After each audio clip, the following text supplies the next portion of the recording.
up. I then gave the state an opportunity to respond. That is the proper procedure. I followed decorum. I followed civility. I did not interrupt you. The state did not interrupt you. Your objection to their characterization, it's noted for the record. I am going to render a decision at this point. Please listen, and please do not interrupt.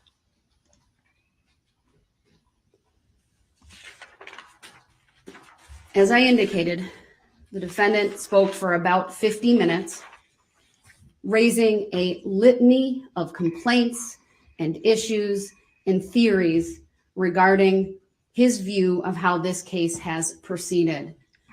Many of these issues, if not the vast majority or even all of them, have already been addressed by this court in one way or the other.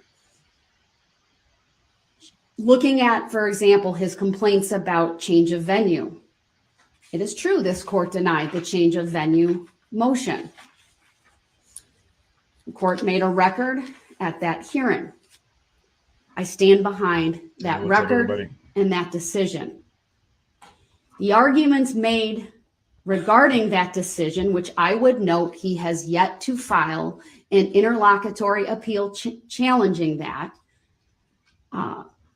are nothing more than speculative, without a basis in law or fact. To say that this jury is biased would be a complete miscarriage of justice and a mischaracterization of the process this court painstakingly took in order to obtain a fair and impartial jury. There is absolutely nothing on this record before the court throughout these proceedings to suggest that this is a biased jury. I stand behind my previous determination and the process that this court went through, including initially calling an unusually large panel for which the clerk of court's office sent the initial qualification questionnaire, and then ultimately a case-specific questionnaire was sent to approximately 1,400 jurors or potential jurors. There was ample opportunity for the parties throughout the proceedings leading up to the end of August to review those materials. There were numerous strikes for cause that this court entertained. Even prior to that specific hearing, the parties met, they conferred. The state agreed not to challenge the vast majority of the challenges to jurors brought by the defense. And then there was the hearing. Then this court, at jury selection, allowed for an indefinite number of strikes for cause. Many were granted, if not all. And then even on the day that the jurors were brought in, the court provided the jurors with a supplemental questionnaire dealing specifically with the issue of exposure to the political advertisements. And then each party had the opportunity to exercise 10 preemptory strikes, which is well above the number of strikes allowed for by statute, which would be 6 based upon the homicide charges, 1 extra for the alternates, which would be 7. But out of an abundance of caution and in the interest of justice, the court gave each side 10, for which many of those Mr. Brooks chose not to exercise.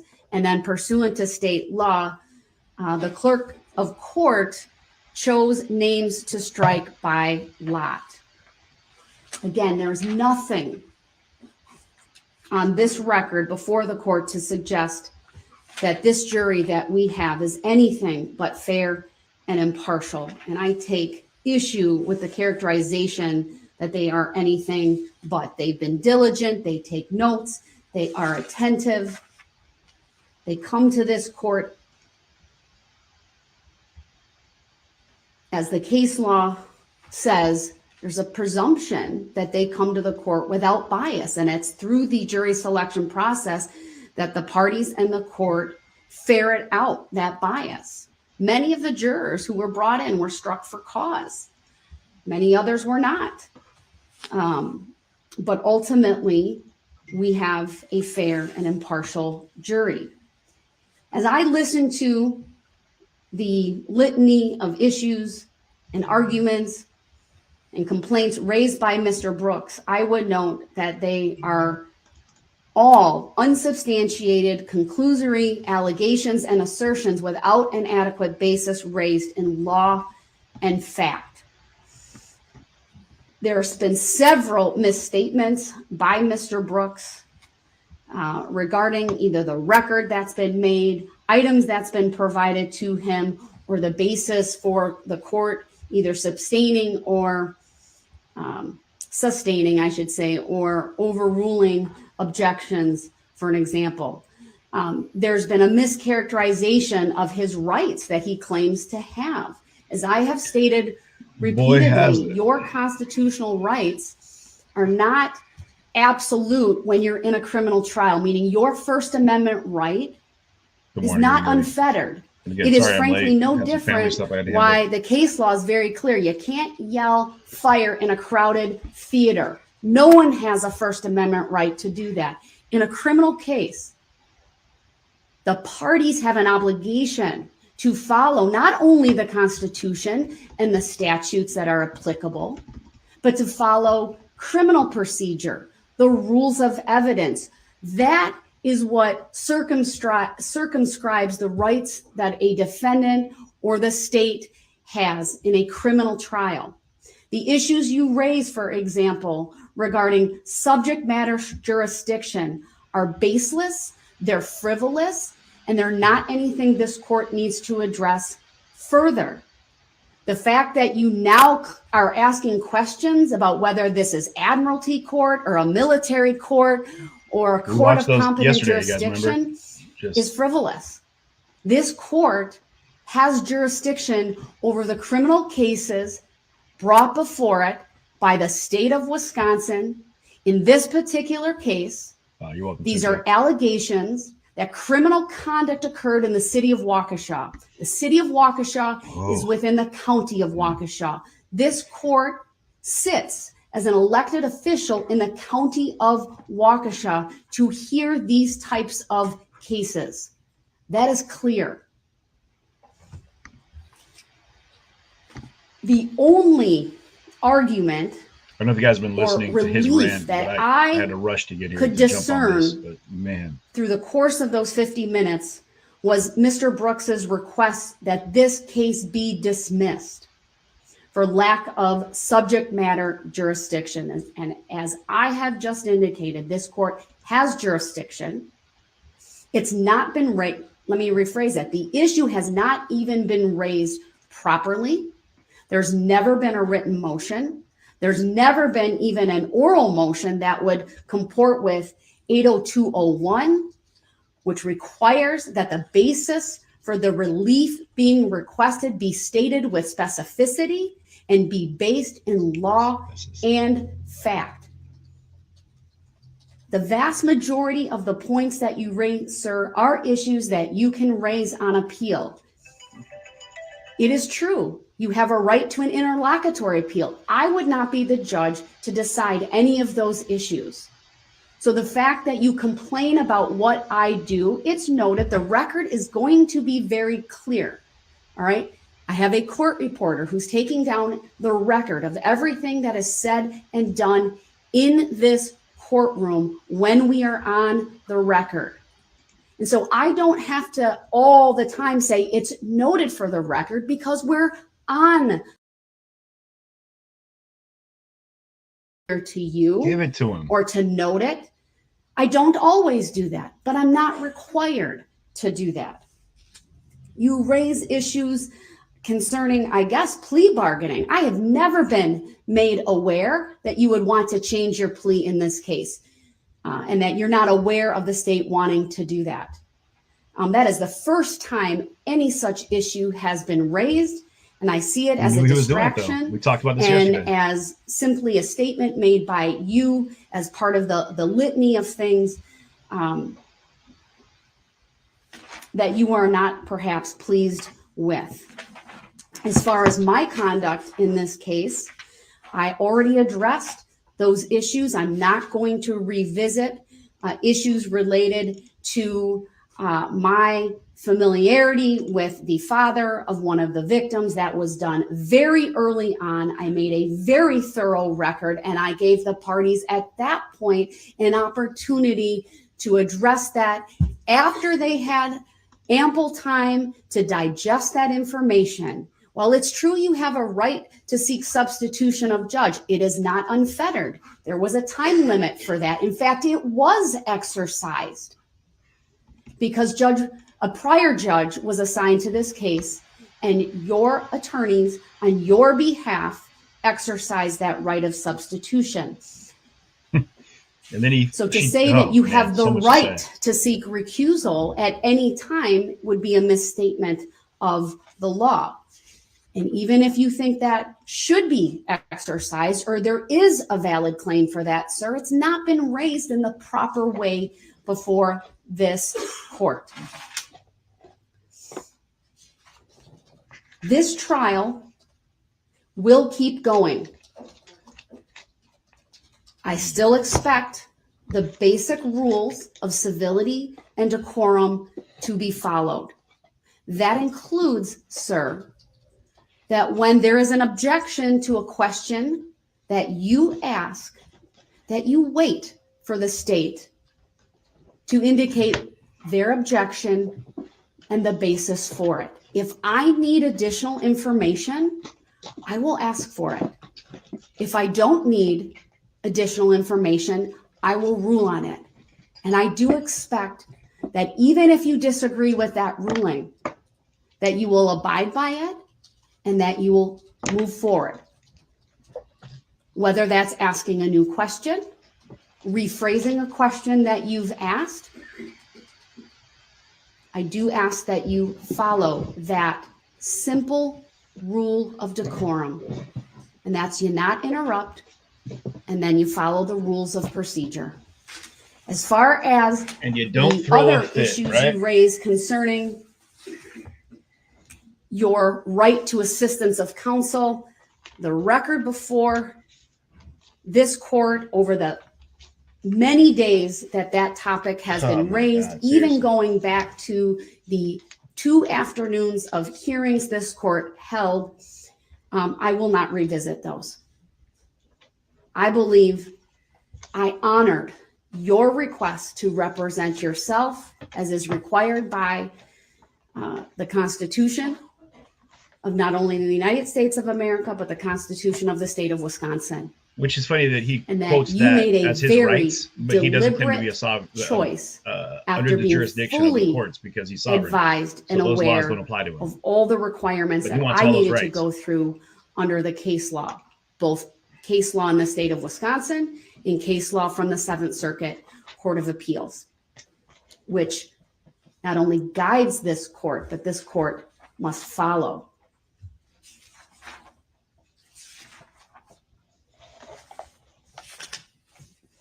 I agree with the state and would draw your attention to the 2 cases that were cited. United States ex rel. George versus Lane, found at 718 F. 2nd 226, and Retzlaff versus Moran, found at 2022 Westlaw 3045190. I let you put on the record all of those points in order to give you that opportunity to make a full record of the issues that you have believed that you are entitled to raise. But those sovereign arguments regarding written findings of fact, bill of particulars, regarding contracts that you enter into, regarding admiralty court, etc., they're baseless, sir. And this court need not address them further. Now, with that, We saw I know this it's was gonna work out 11:30, but I yesterday. would like to get one more witness on before at least we break for lunch. The jury, of course, has been out So for much quite to some talk about right time. now. So much. So I'll instruct Madam Clerk to bring the jury out. For the record, Your Honor, you didn't bring up the Higgins-Levine 415 US 533 decision. That was not addressed, and the issues are still not addressed. There's still been no proof to anything that you said, anything that the prosecution has said. There still hasn't been. Objection is noted, and we will continue. Bring the jury out, please. There still hasn't been Mr. any Brooks, proof. I've addressed them There to the still hasn't extent that been I any will. proof. There still hasn't been any proof. I never once. The comment about me not flinching was when you said that there's 66 years of experience at that table. That's the comment I said that doesn't make me flinch. That was mischaracterized. They're about to kick his ass That out. should be for the They're going to record. send him into the other room. There's still Noted. been no proof. Mr. About- Brooks, please stop. I'm not going to address whether there's verified proof or not of jurisdiction, Because whether it's not. there's anything along those lines. It is frankly not required under the law. You may disagree with that. You can Getting take that up loud, on man. appeal, whether Getting that's real an loud. interlocutory appeal or whether that's a direct appeal if there is a Good for her. conviction. But I'm not going to address it any further. Good for Because there's no verified proof. There does not need to He be tells so. her why she's not going All to right, do I it. believe Right. the jury is coming out. Is that true? In order for a case to All right. The To record go should on, there should reflect be that the proof. jury is coming out, and we are about to continue with the state's next Not witness. once was the plaintiff addressed. That wasn't addressed. Where's the plaintiff? Where's the injured party? There's The about jury will 66 of them. disregard the And statements you've got presently being however made many, by the defendant. you Because know, y'all don't want the jury to know the just truth. so The many other jury people. will So many other disregard people. those Not to statements mention made the by the defendant. 6 people that you It is killed not can't his defend opportunity to themselves. So- testify. Their comments, and as such, are to be Oh man, disregarded. everybody's trying hard not to tell them the STFU. You know what I mean? Don't worry. All right. Thank you, everyone. You may be seated. Judge is like, Not ugh. gonna work. Attorney Opper, you may call your next witness. Keep going in front of the jury, bro. Oh, Keep going in front of the jury. All right. Good morning, Ms. Evans. If you would please make Is it your super way loud? to the I witness mean, everything stand. feels incredibly loud on the It is up a riser, back. so be end mindful of of there. that. Maybe that's just me. When But it you feels get like there, they're- please they're remain peeking standing. Raise your on their right side. hand. Maybe it's me. My on clerk side. Make Teresa, sure who's on my mic left, down will here. swear you in. But let me know how the sound is. I want to make sure you guys can hear everything just right. The whole truth and nothing but the truth, so help you God. I do. Thank you. Please be seated. The first thing I will ask you to do is to state your first and last names for the record and spell each. It's Hope Evans Jansen. It's HOPEVANS-JANSEN. Thank you. Go ahead, your witness.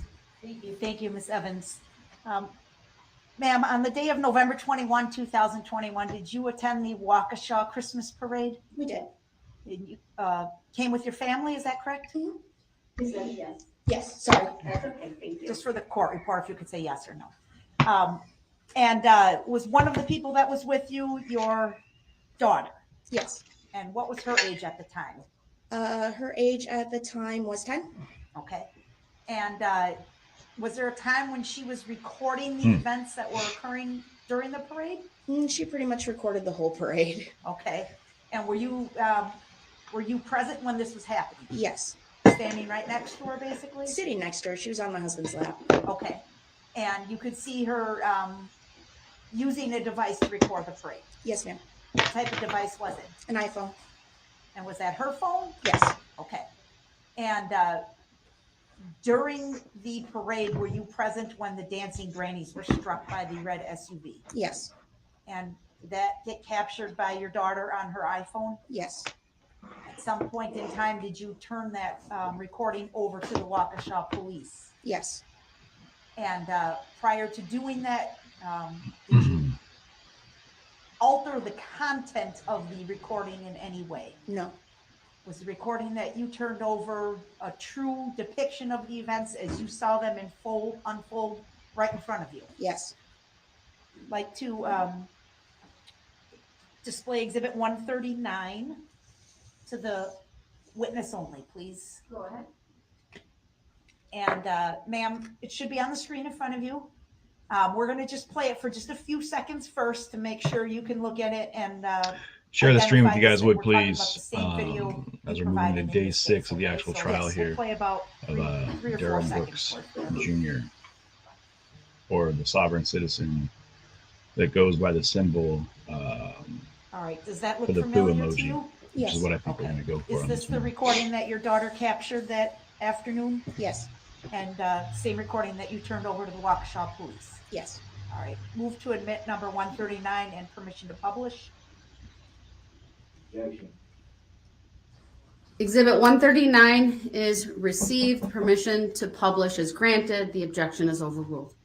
Your Honor, this particular recording is 15 seconds in duration. I'm going to ask that it be played with the volume on.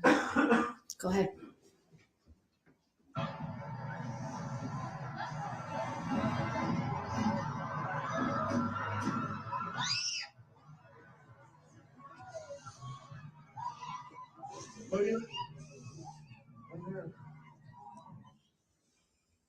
Hard to watch. Sevens, is Man. that what you remember seeing that afternoon? Yes. Did you hear those loud thuds? Yes. Ooh, man. Thank you. I don't have any other questions. Mr. Brooks may have some questions for me. Any cross? Yeah, and I object to being called that name again, and I don't consent to it again for the record. Well, give us a name to go by then, pal. How about that? How about Captain Dipshit? We can go by that. How about that? We'll go by that one. A few questions.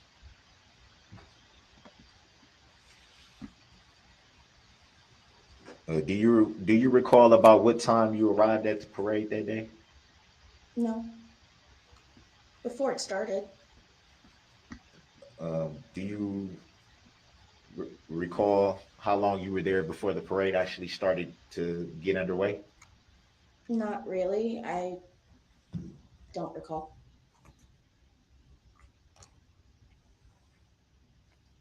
And who all were you with? My family, my friend's son, my daughter, my husband, my mother-in-law, myself.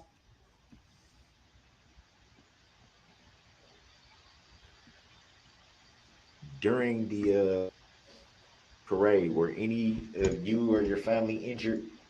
No.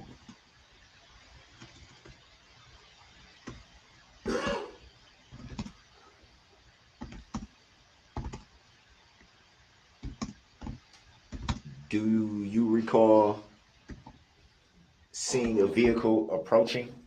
Yes. And about how far was it from you when you saw it approaching? Roughly, like, I don't really know of an estimate of the amount distance. It was roughly when it started hitting the dancing coins.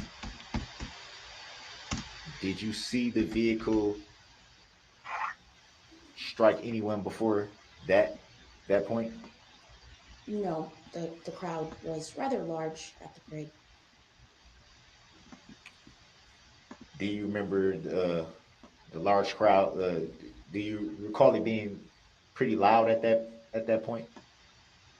Every parade I've been to has been loud in general, so So it'd be fair to say that one was pretty loud. yeah, I suppose.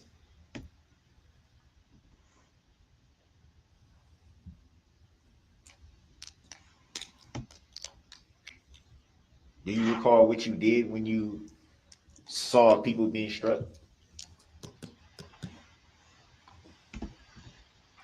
My husband pressed my daughter into his chest so that she couldn't see.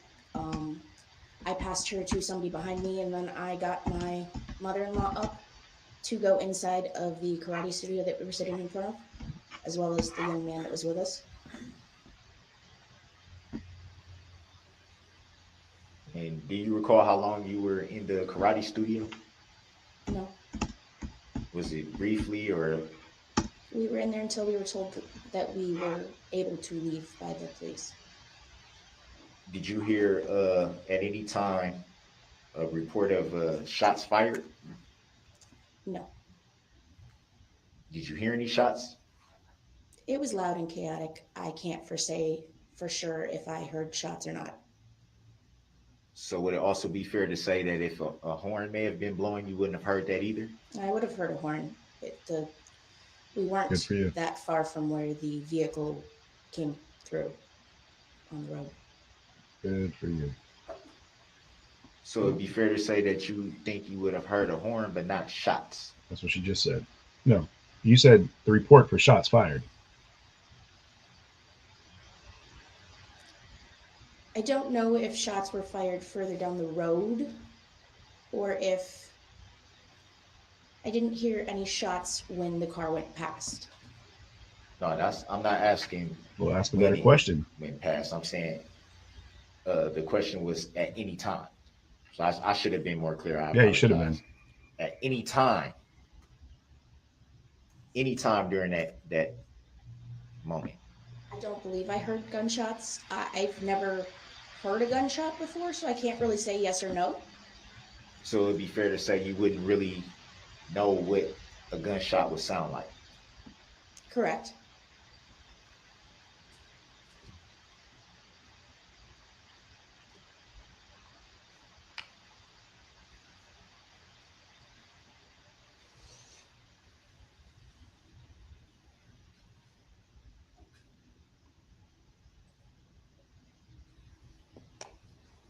Seeing as how you've never heard a gunshot before, would it be fair to say that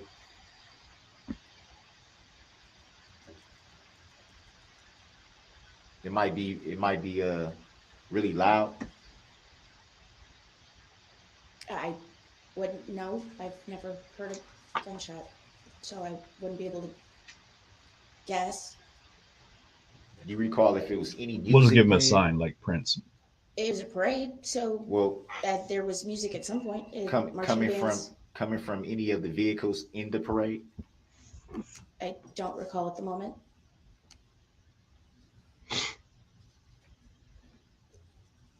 Oh, this guy. This guy.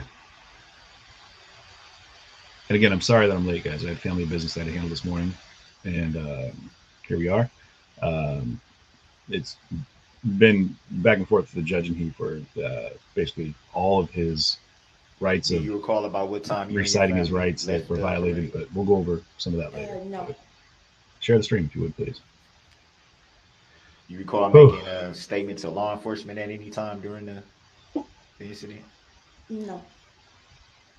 After the incident, the days after? When I sent the video in to the police department, Just got to clarify, man. His it's the question only is time I talked to anybody about garbage. this. Do you recall when that was that you sent the video in? Was it a few days after the incident or a week or two? Or? I don't honestly remember. Were you contacted by law enforcement about any follow-up to the video? No. Did you follow up with law enforcement about the video? No.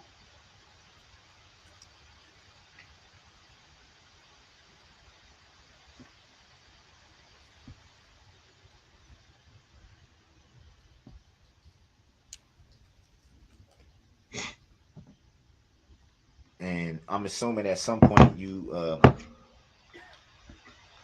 took that video off of your daughter's phone. Would that be fair to say? Correct. And did you post that video footage anywhere, social media or anything like that? No. So it was just only to law enforcement that the video was shown. Correct. Never showed it to any other family members or friends at any point? Grounds. Relevance. She just said relevance. Overruled. You may answer. No.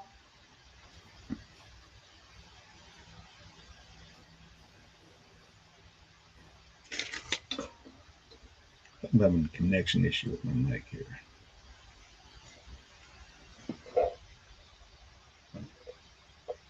That's better. When were you notified that it was a possibility that you may be called to testify in this matter? I received correspondence in the mail. I don't remember the exact date of when I received it. August, I think. So not that long ago then would be accurate. Yeah. Depends on your version of what's long ago. Or pretty recently, rather. Or your version Yes. of what's recently. This guy, we could loophole this all day, man. Do you recall if that was in subpoena form? Yes. Did it state by whom the subpoena was sent? The district attorney's office. Did it have a name? Susan? Oh, there's a person. Now we have a person to represent the state. We can call Susan to the stand. Right? Here we go. Did you contact the district attorney's office after receiving the subpoena? I mailed back the subpoena, and I did call on October 3rd to see if I would have to come in, because I had received no notification about anything. I was told that I was going to receive a call back, and they did contact me to say that I was an on-call witness. So at the time of October the 3rd, when you did a check to see if you would be needed, is it fair to say that at that time you wasn't sure if you would be testifying or not? Yes. That's how I was for the Rittenhouse trial, man. I was on Did call. you seek to but testify in this didn't matter? have to testify. No. A lot of times your footage will speak for itself, like they did in the Rittenhouse trial. They didn't need me to testify because the footage that they showed of mine spoke for itself. And I didn't need to follow up with any of the vocals that would be in the video, which would have been hearsay. That's why I need to be there in case that was in question. So, similar situation. And, these videos all speak for themselves. We just had to prove that he was driving that car, which is what he's trying to chop a hole in. And we don't know what he's going to say about his defense. If he's going to say, I wasn't driving, I was held at knife point, gunpoint. You know, I was in a state of manic duress and didn't know what I was doing, whatever he's going to say. Did the district attorneys ever tell you in any way that they were the plaintiff in this matter?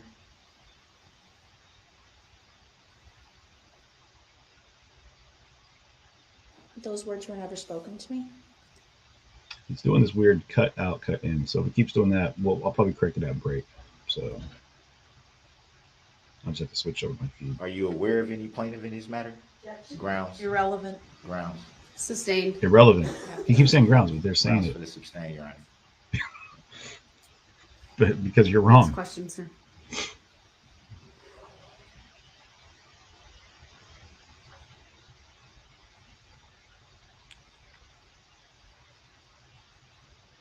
Did you or your husband or anyone in your family that was present at the parade file any claims on the matter?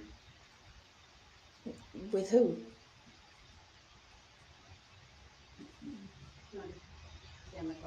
Not really. Please rephrase. At any time, did you file a claim with any, I guess, the agency or anything like that No. in regards to the incident? No.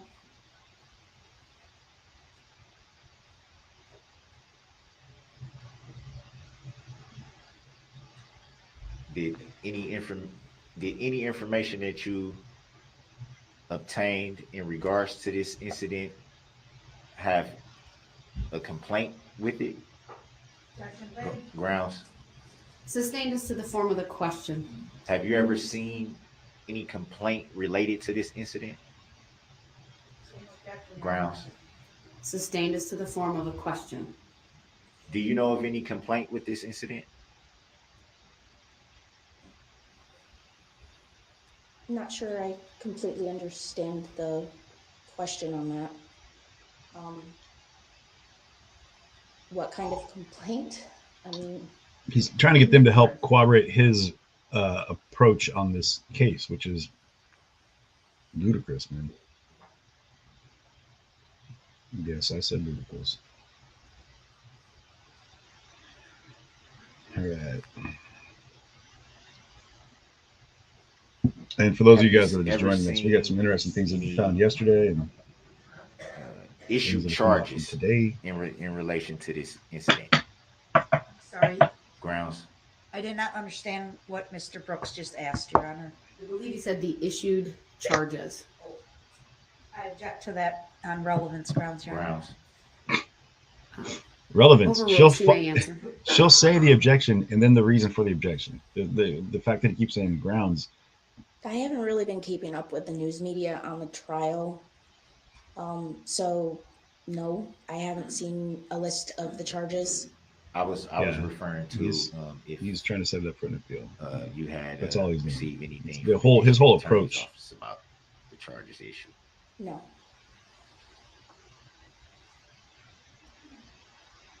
Well, melts glass. He's trying to get at the point where he's saying, well, how could you have heard a horn honking? You wouldn't be able to hear him honking his horn. He's trying to say he was honking his horn, like, so he didn't intentionally hit these people. And he's saying, if you couldn't hear a gunshot, how could you have heard the horn honking? And it's a loud parade, and the car's careening at your body. You aware of You'll hear that any claims over bang, bang, bang from Grounds. 6 blocks away. Irrelevant. Grounds. Sustained. You don't have to answer that. Grounds for the sustain, Your Honor. Next question, please. Grounds for the sustain. God, this guy, man. No love lost here, you guys. No love lost here. Interesting trial so far, all the same, but definitely no love lost here. Do you recall seeing the driver of the vehicle that you saw that day? No.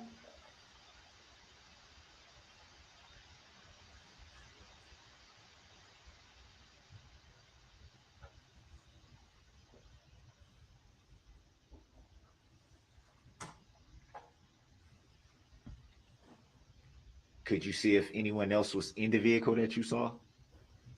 No. And here's where he's trying to set If himself up. you saw any tents to the vehicle you saw? She's going to ask what that is. And by tents, I mean like tinted windows. There we go. Anything of that nature. Don't recall if the windows were tinted or not.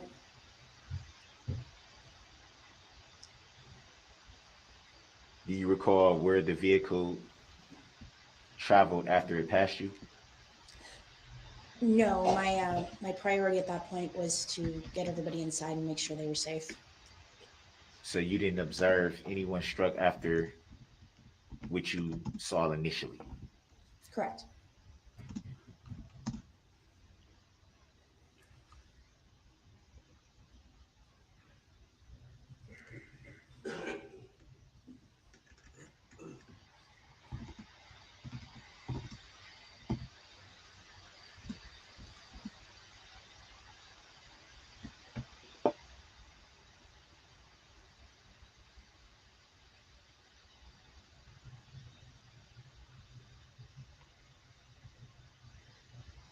And you stated that you haven't really been keeping up with the incident, right? Correct. So that would that mean that it was your choice to do so, or you just kind of just disregarded it? Objection. Grounds. Irrelevant. Sustained. Grounds for the sustain, Your Honor. Next question, please.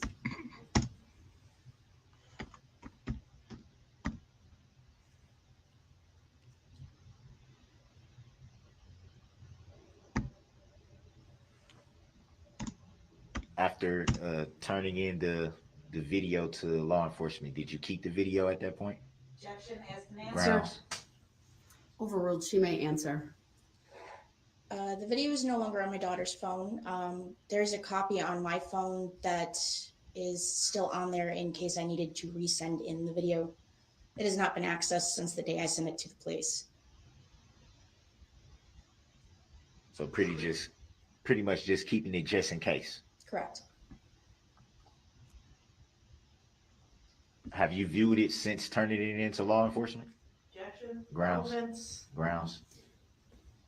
It's been asked it. You may not have been asked, but she answered it, so I'll sustain it. So it'd be fair to say that seeing the video today would be the first time that you saw it since turning it into law enforcement? Correct.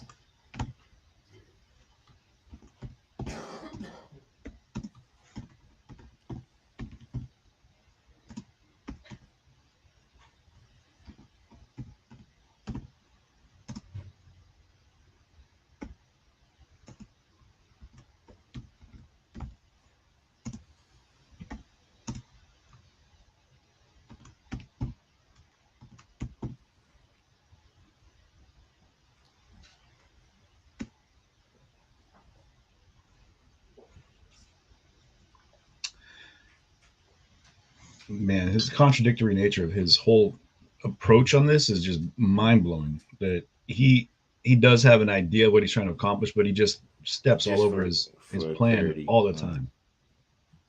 You are not aware of any plaintiff in this matter, correct? Asked and answered. Grounds.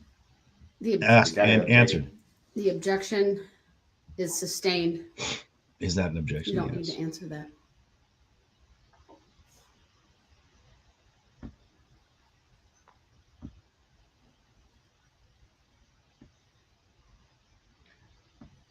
And if you're having issues on any one of your platforms, you can always switch over. I can be found on YouTube, Facebook, Twitch, Twitter, and Rockfin, all live right now. So if you're having issues on any one of your channels that you're on, feel free to switch over and try it on a different I think you said platform. that you were contacted back in August, correct? Or head to those I platforms received and set up a mail like with the and subpoena subscribe. Do That'd be you cool too. recall before August being contacted in connection with this incident?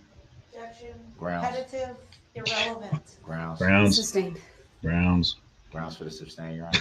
Next question. Just No the grounds. no grounds. No grounds. No grounds. Grounds. No.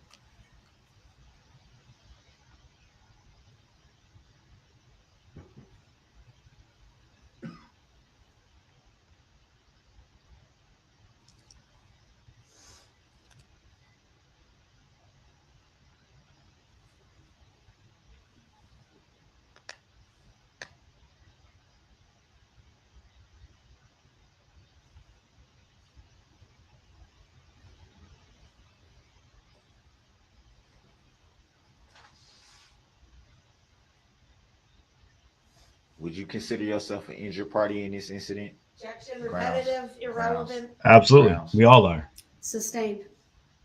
Reason for the sustain, Your Honor. Next question. Next question. This is like No further questions. it's a script. I need you to read. No, Your Honor. Thank you, ma'am. You may step down. Thank you. Now they're going to cut the break.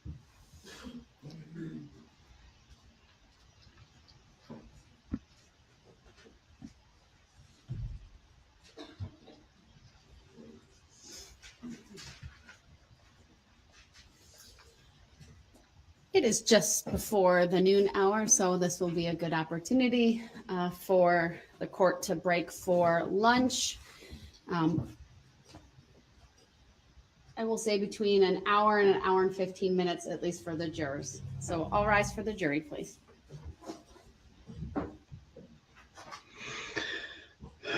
Well, we've got plenty to look at and talk about right now. So, did it relates to, so yes, items provided. Not yet. Let's see what this is right They're now. in the other room because they're not certified, because they're not. But then they didn't say so. Well, I want to hear what y'all are saying. I want to know what's happening on the inside. 1 o'clock. We are in recess. All right, so they're going to take a recess here. Now, while they're doing this, man, this guy. It's hard to watch, man. It's hard to watch. So I apologize again, like I said, that I wasn't able to jump in here right off the bat this morning. Had some stuff I was trying to handle that, while I'm out here in Washington, as the locals would say. But I was listening to the trial. And man, it was it's as everyday infuriating as it has been, right? But then you add the extra elements of his objections, and it just is. It's almost impressive how convoluted his entire approach on this really is. So, Veronica, thank you so much. Everyone else, yeah, and I get it if you're not able to, Cindy, anyone that's not able to jump in, no worries. We're just keeping it chill today. Nothing too crazy. But if you want to share the stream out, I appreciate that. Get some people in here. Again, we're going to be running through this thing as much as I possibly can for as many hours a day as we can possibly make it happen. But it's important that we touch in on this because it's a very important case. As those that don't know what's going on, again, I'm going to remind some folks here. So Darrell Brooks Jr. here. Darrell Brooks Jr. is the man who drove his car through the Waukesha Parade, Christmas Parade last November 21st, killing 6 people, injuring dozens of others. Moving forward in the case, he has been in jail since then. He had a defense team that was representing him as court appointed. He let them go and went ahead and decided he was going to go pro se. So he's defending himself now. He's 100% self-defended. That means that he has no access to legal counsel, period. That being said, he's now gone into these rants where he's claiming that his rights are being violated due to lack of time to prepare. Well, what he did was he waited up until the last week to let go of his counsel. So what he did effectively was he allowed his court-appointed counsel to build the case for him. And then he decided he wanted to spin it on its ear. And so he kicked them out, took all their case preparation and decided to play lawyer. So he's playing lawyer right now. He's playing at being lawyer right now, which to his credit, he's doing a terrible job of. I mean, I'll be real with him. He's asking questions that are geared towards an overall goal, which I'll give him that credit. He has a plan in mind. He's got a strategy that he's working at, right? And his whole strategy, as of right now, is to look right past the jury, right past the 900 plus years and 6 life sentences that he's facing for his crimes. He's looking right past that, and he's looking at an appeal. He's already just down there. None of this is about and remember this, guys. None of this is about him beating 6 counts of first-degree intentional homicide, 61 counts of recklessly endangering safety, 6 counts of hit and run involving death, 2 counts of felony bail jumping, and then 2 counts of battery. Now, that might be what he is, on the back end. If that happens to be the fallout effect of what he's doing right now, he can get some of these counts dropped. Fantastic. I'm sure he would appreciate that. That'd be great. But any one of the 6 counts of first-degree intentional homicide carries a life sentence. Reckless homicide carries up to 25 years per, mind you. So you're looking at just that alone.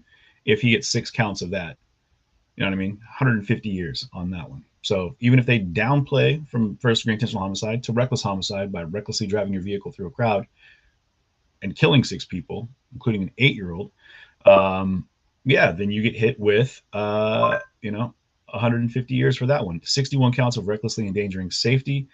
I believe that carries with it up to 12 and a half years, if I'm not mistaken.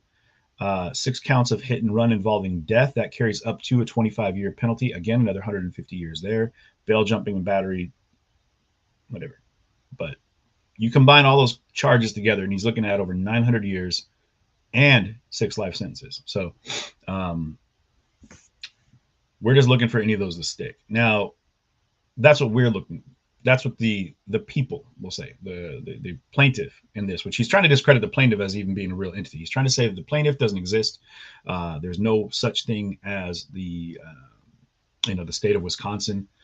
He's trying to say that the prosecution is a false representation of his accusers, and that he's not properly being given his right to face his accusers per his 6th Amendment. I believe is where he's going off on this one. Which draws me to the next point. He's also claiming to be a sovereign citizen or part of a sovereign movement, which is stating that a member of a political movement of people who oppose taxations, right, question the legitimacy of government, and believe that they are not subject to the law or the courts. I'm sure there'll be a poll up here. We'll watch towards the end of this lunch break. He feels that he's not subject to the laws or the court. Which is funny because while I was trying to get in here, I sat there and listened to him rattle off page after page of where his rights are being violated, where the things that he's entitled to by law through the courts and the judicial system and the legislative system and all those things that go into creating what we're talking about here is being violated. Amongst those, he says that he has the right to a speedy trial, which he's saying has been violated because he didn't get his trial in enough time, speedy enough time. And then he also says on the back end of that immediately that he was rushed and didn't have time to prepare his case, which is confusing because they had 11 months to prepare the case. He just had it done by other attorneys. And then he tried to step in and say, well, now I want to do it myself. And I also believe that I didn't get time to prepare myself because I got all this stuff in front of me and I don't know what to do with it. You've been present for the entire time, ever since you had a court-appointed attorney, which happens right away while you're in lockup, right off the bat. And I'm sure they hated it. What's up, Roy? Hated having to sit next to you and deal with it. And by that, I mean, of course, I'm not talking to Darrell Brooks Jr. because he doesn't exist, apparently, because he doesn't acknowledge that name. So we'll just go by either a clown or a poo emoji. That'll be his new title, the symbol 4, you know. Trying to keep it PC here, guys. I apologize, but we're going to go that route. But he also says that he has kids, you know, and if you guys remember, I mean, there's a litany of other rights that he said were being violated, tons of them, and I'm sure there'll be a clip of that we can pull up here in just a few minutes because someone else is going to have to clip it, but we can pull that up nonetheless. Saying you have kids. Now we talked about this because if you guys remember, there was a documentary that he was in. Man, you know what? While we're here, while we're talking about it, we're gonna go ahead and I'll pull that up for you guys. So they did a documentary on YouTube. Well, I don't know where all it was based, but it was a documentary about methamphetamine called Crystal Darkness. And in this documentary, Darrell Brooks is in jail. Mind you, this is in 2007, so this is quite a bit ago.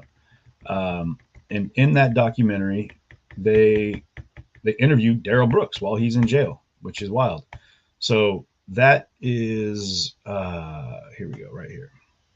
I'm going to give you guys a look at that real quick, which is wild. So this is 2007. So sorry, my eye itches here. So yeah, looking at 15 years ago, right? 15 years ago, he's in a documentary, and this is what he says in this documentary, which still, you want to almost like feel for him in this. And this is coming from the recovered addict in me, from someone that's in addiction recovery for 5 years now. I respect and appreciate anybody who's making that fight, because you take those things and you turn them towards the good. As my friend said last night, Adrian, you take things in your bad column and you work really hard to move those into the good column. And that's all you can really do in life is you have a stack of things that are going to happen in the negative, and you just try to turn those into positives. So thank you, Adrian, for putting that out there, because that really did hit. And that's what we do when we're going through recovery, right? We just try to take all the negative things we did and turn them into positives, like the fact that you survived it. Well, this is him talking about his drug addiction. And what's wild is what he says here about what drug addiction does and what it turns you into. And it's wild to me that this is It's very hard on the body. It's very hard on the heart, and it's extremely hard on the brain. Listen to what he says. And you can see it outwardly, but it's also devastating inwardly.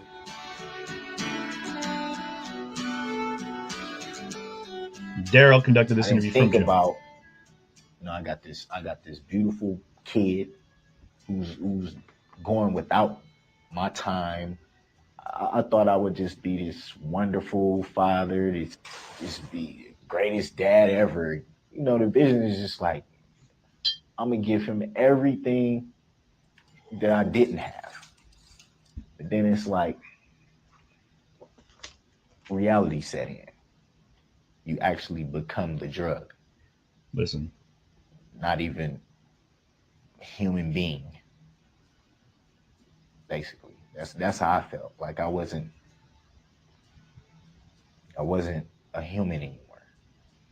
I was just something vile, disgusting, despicable. I could go on. I could use a lot of words, but that's what I became. It's really what I became. That's what I became. That's what I became. That's what I became. What's wild is when you hear him say that, right? Is that's what I became. We talked about this yesterday. And what happens in this film, in this depiction here of the recovery aspect, right? How he was fighting meth addiction, and now he's, you know, he didn't feel human in that moment, right? What's wild, you don't know you're watching him. Your heart kind of sinks, like, damn, man. And that's the recovery part. That's in the recovery of me says, damn, you know, I fully understand that, man. I completely understand that. And so there's that connection, right? And this is how good this guy is and what he's doing, right? And I have to give him that credit. And then he tells you what he does with it, right? I became a vile, despicable, disgusting human. That's just what I became. Fast forward 17 years, that kid's grown, right? He said he has kids that are trying to go to school. I don't know how many more kids he's got that are getting bullied because of what he's done. He's at a point now where he's back in jail, right? And what message is he putting out there? You know what I mean? I wonder what his kids would say. I'll tell you what one child said. There was a 5-year-old, after he drove through this crowd, killing 6 people and mowing down dozens of others. There's a 5-year-old that said he thought the blankets in the road were people giving Santa presents. A 5-year-old said that they thought that child thought, this quote from this child was that the blankets that were covering the bodies in the road, that that child thought that it was people giving presents to Santa. That innocence, right? That innocence for a child is what the focus of an adult, of a parent, of the world should be, is to give children their youth, give them their innocence, allow them to grow healthy and develop and to become these amazing juggernauts of the world that are going to, you know, change all the bad and build all good. You know, that's what we want, right? He killed an 8-year-old. He killed a father, a mother. He killed a grandmother. He killed a son. He took away the innocence from children that were watching that. Like this woman said, she had to just clutch her child to her chest so she couldn't see what was happening, and try to cover her ears so she couldn't hear the thudding of bodies off the hood of this car. So when we look at this guy, and that's what kills me about this, is when you look at this guy, in these moments, he plays this card where he wants to get the sympathy of the courts, but at the back end of it, we have to remember what he's in trial for. You know, the plaintiff, and I keep saying this and I'm gonna say it again, the plaintiff isn't a judge that's sitting there reprimanding him for being too loud in court. The plaintiff isn't the people that are just sitting across from him at the other bench, the other table, you know, the state. The plaintiff in all reality are all of us, everyone else in the world that witnessed that tragedy, that horrific event. You know, the plaintiff is the families that lost loved ones, that were affected, that were there, the dozens and dozens of people that were injured, critically injured. There's people that'll never be the same. There's that little girl that we watched the video of who had her pelvis shattered, her kidney detached, collapsed lungs. She was in the hospital for a week on life support, like barely made it, had to learn to walk again. Those are people that are the plaintiffs, right? Those are the people that are watching this case, hoping that justice will come to them because they can't do it themselves. So every time he spits in the face of the plaintiff, there's no real plaintiff here. What he's saying is, all of you that were injured, hurt, and families that were shattered by my actions, you're not real. You don't exist to me. I don't acknowledge your presence because I'm not Darrell Brooks. You know, I'm a sovereign citizen. So it takes me to a point where the investment in all people, I think, in this one is on a personal level, and you know, this is one of these situations where it's different from what we've dealt with in the past with a lot of the streams I've done, where there's like these folks and these folks, right? There's two sides to it. There's like the us and them, you and me, whatever. The divide, the great divide, right? That we've been dealing with since forever, but we've seen really prevalent since 2020. Well, I've seen it personally, and it's wild now to see that in these moments, people are now having to look at each other again and be like, all right, well, I guess we can agree on something, right? This is horrific, and this man needs to be tried to the full extent of the court, right? But then even this, man, I've seen some fighting with folks, like the bickering on some of the chat boards I've gone into and looked at, where people are talking about how they really feel his rights are being violated and how it's not fair that he's not getting his proper jail treatment. And they said it, the state, you know, said it. She said he's being protected in jail for his own good. He's being kept in solitary, not in general population with everyone else, for his own protection, because people, even in jail, and we talked about this, remember I said this yesterday, that eventually he's going to end up in lockup in Waukesha County with people who were directly affected by what he did, who had family, friends, or loved ones that were killed or injured by him driving through court. And they're sitting in there eating a meal, looking over at this guy at another table while he's sitting there talking about how he's like, oh, I'm going to beat this case. I'm going to appeal it. This is what I'm going to do. Man, these clowns don't know what I'm going to do. I'm so smart. I'm so smart. I'm so smart. This is what I'm going to do to beat this case. When this guy's sitting there thinking like, wow, that's wild, because that was my nephew you killed. That was my grandmother you killed. That was my sister, you know, my brother. That was, you know, that's what he's going to deal with. And so when they say like he's being sequestered, like kept away, you know, isolated from the rest of the group, yeah, absolutely. I would, the rest of his time in jail, prison, wherever he ends up, he needs to find a spot in a corner and just hole up, because the correctional facilities have a way of taking care of things. You know what I mean? They clean they clean the house. You know, they keep their car clean, if you will. Hey, what's up, Chris? How you doing, man?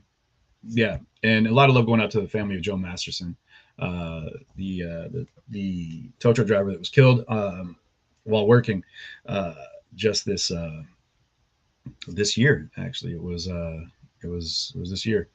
That was a big deal. And the memorial that they had was really moving as well. Like we've seen so many memorials, you know, we've seen so many of those. There are a couple of videos here, guys. I'm not just going to sit here and rant at you, but there are a couple of videos that I went through and looked at yesterday that I wanted to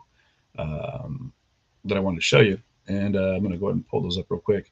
But it's frustrating that we've got we have to deal with, you know, this Darrell Brooks guy, man.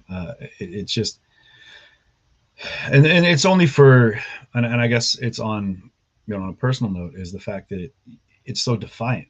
You know, it's so incredibly defiant that he is able to sit up and just basically wag a finger at all these people and talk about his rights and how he's being violated and how he's being mistreated and how there's been hate mail. Man, when he said that he's getting hate mail, he's like, oh, they're saying terrible things about me. Yeah, you did a terrible thing. You know, people are sending letters to the jail, you know, hate mail to me. Yeah, I bet. You're lucky they screen that stuff before it comes in. You know, they cut open that envelope and read it and make sure that it's, you know, that they double check all that, because you'd probably get a lot worse than just hate mail. You know what I mean? The fact that he's playing it up like he's having just a rough go at it. It just, if he had any kind of any remorse, if he had any kind of level of regret of any kind for what he did, he would just shut up. You know, he would just shut up and just run it. You know, just run it. But he's hoping that he can get out and live that normal life that I can tell you right now he does not. I don't feel deserves. So the let's see what we got here. We've got let's jump into here real fast. So like I said, I'm going to show you guys a couple videos here. Share the stream if you would. And again, I appreciate everyone that's contributing via the stars on Facebook, super chats, super stickers on YouTube. You guys, that means a lot. And I love y'all. Love y'all for helping make this happen.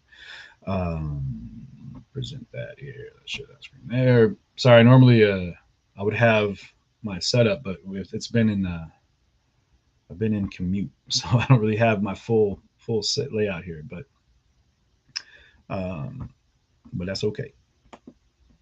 And there we go. So what we're about to watch, this is the arrest of Darrell Brooks. I think it's a longer version of the arrest as it was taking place. So let me pull that up real quick for you guys. Breaking news just into the Fox 6 newsroom. We're getting our first look at the moments leading up to the arrest of Darrell Brooks Jr. Ring doorbell camera captured Brooks knocking on the door of Waukesha resident Daniel Ryder. And this is a video from last year, so let me make sure.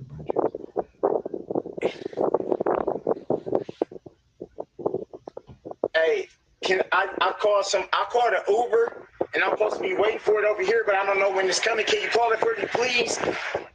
I'm homeless. You don't call an Uber. I don't know.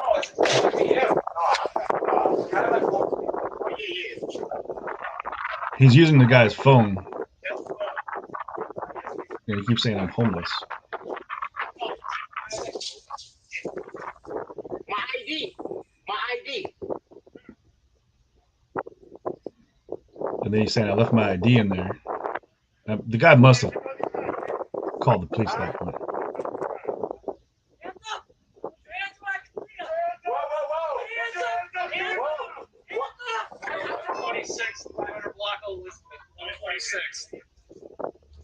What's wild is this guy let him into his house. This Daniel Ryder fellow.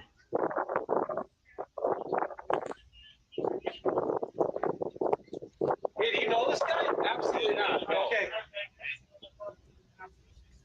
Again, that was the arrest video, or the moments leading up. do you know this guy? That to me is wild that he was like, no, I don't know him, but I let him in my house to use my phone, and I think he gave him a sandwich. Is what happened. And no offense to him, he had no idea what was going on, but a man's a saint, letting someone into his house that he didn't know to use his telephone. He handed it to him, and he walked out on the front porch. You could tell he was like, hey man, could you give me back my phone, man? This guy will be testifying. Okay, cool, Bruce. I appreciate you telling me. Yeah. So, Daniel Ryder, man, much love for being a, if you only knew, right? If you only knew. But this is what he was coming from, and this is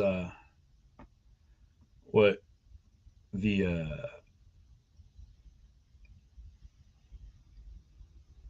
let me get this to pull up here real quick.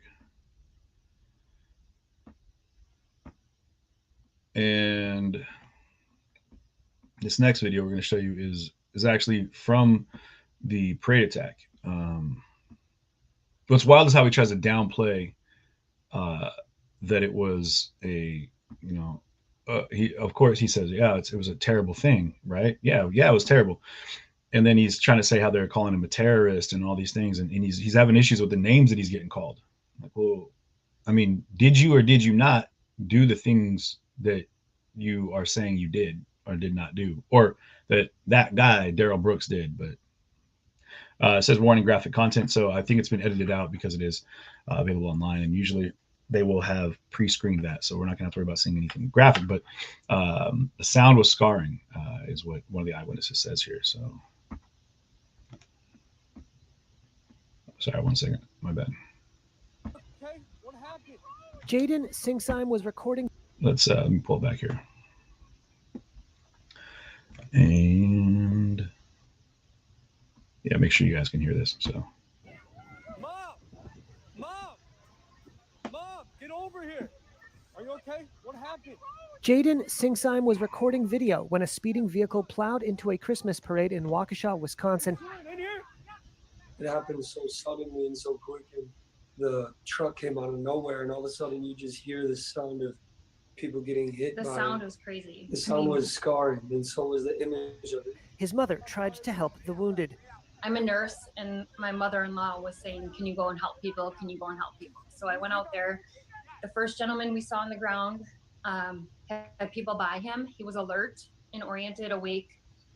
So we moved on from him across the road, and that's when we came across the little boy that was in the road. turning purple. I felt his neck for a pulse, and he had one, but his eyes were barely open, and his face, all I can remember is his sweet little innocent face was purple. He wasn't really with us. As of Monday morning, Reuters had not confirmed the status or injuries of either person described by Jody Singsheim. The Waukesha Police Department said on its Facebook page that 5 people were killed and more than 40 injured after an SUV sped through the parade on Sunday. The vehicle knocked down dozens of people, including youngsters waving pom-poms and a group of dancing grannies.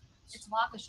We're a small community. This kind of stuff doesn't happen here. Not I at mean, all. you hear about it, but now that we're hearing the injuries and stuff that are coming through, we all know. Man.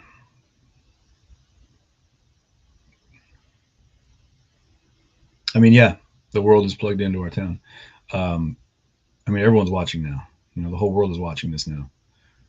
And what a terrible, terrible thing to have to see this town for. This is a beautiful place. The parade was wonderful. Know somebody or know somebody who knows somebody. You know, it's that kind of a community.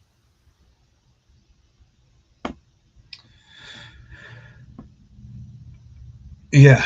And mind you, there's, I mean, what do we got on this video here? There was, you know,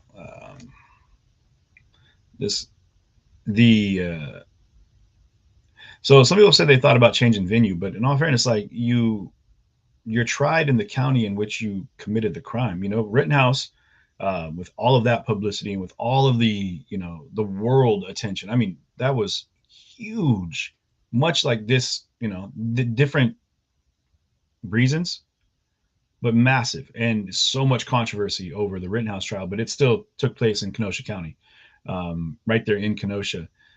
So yeah, it was, they have an obligation to allow that community to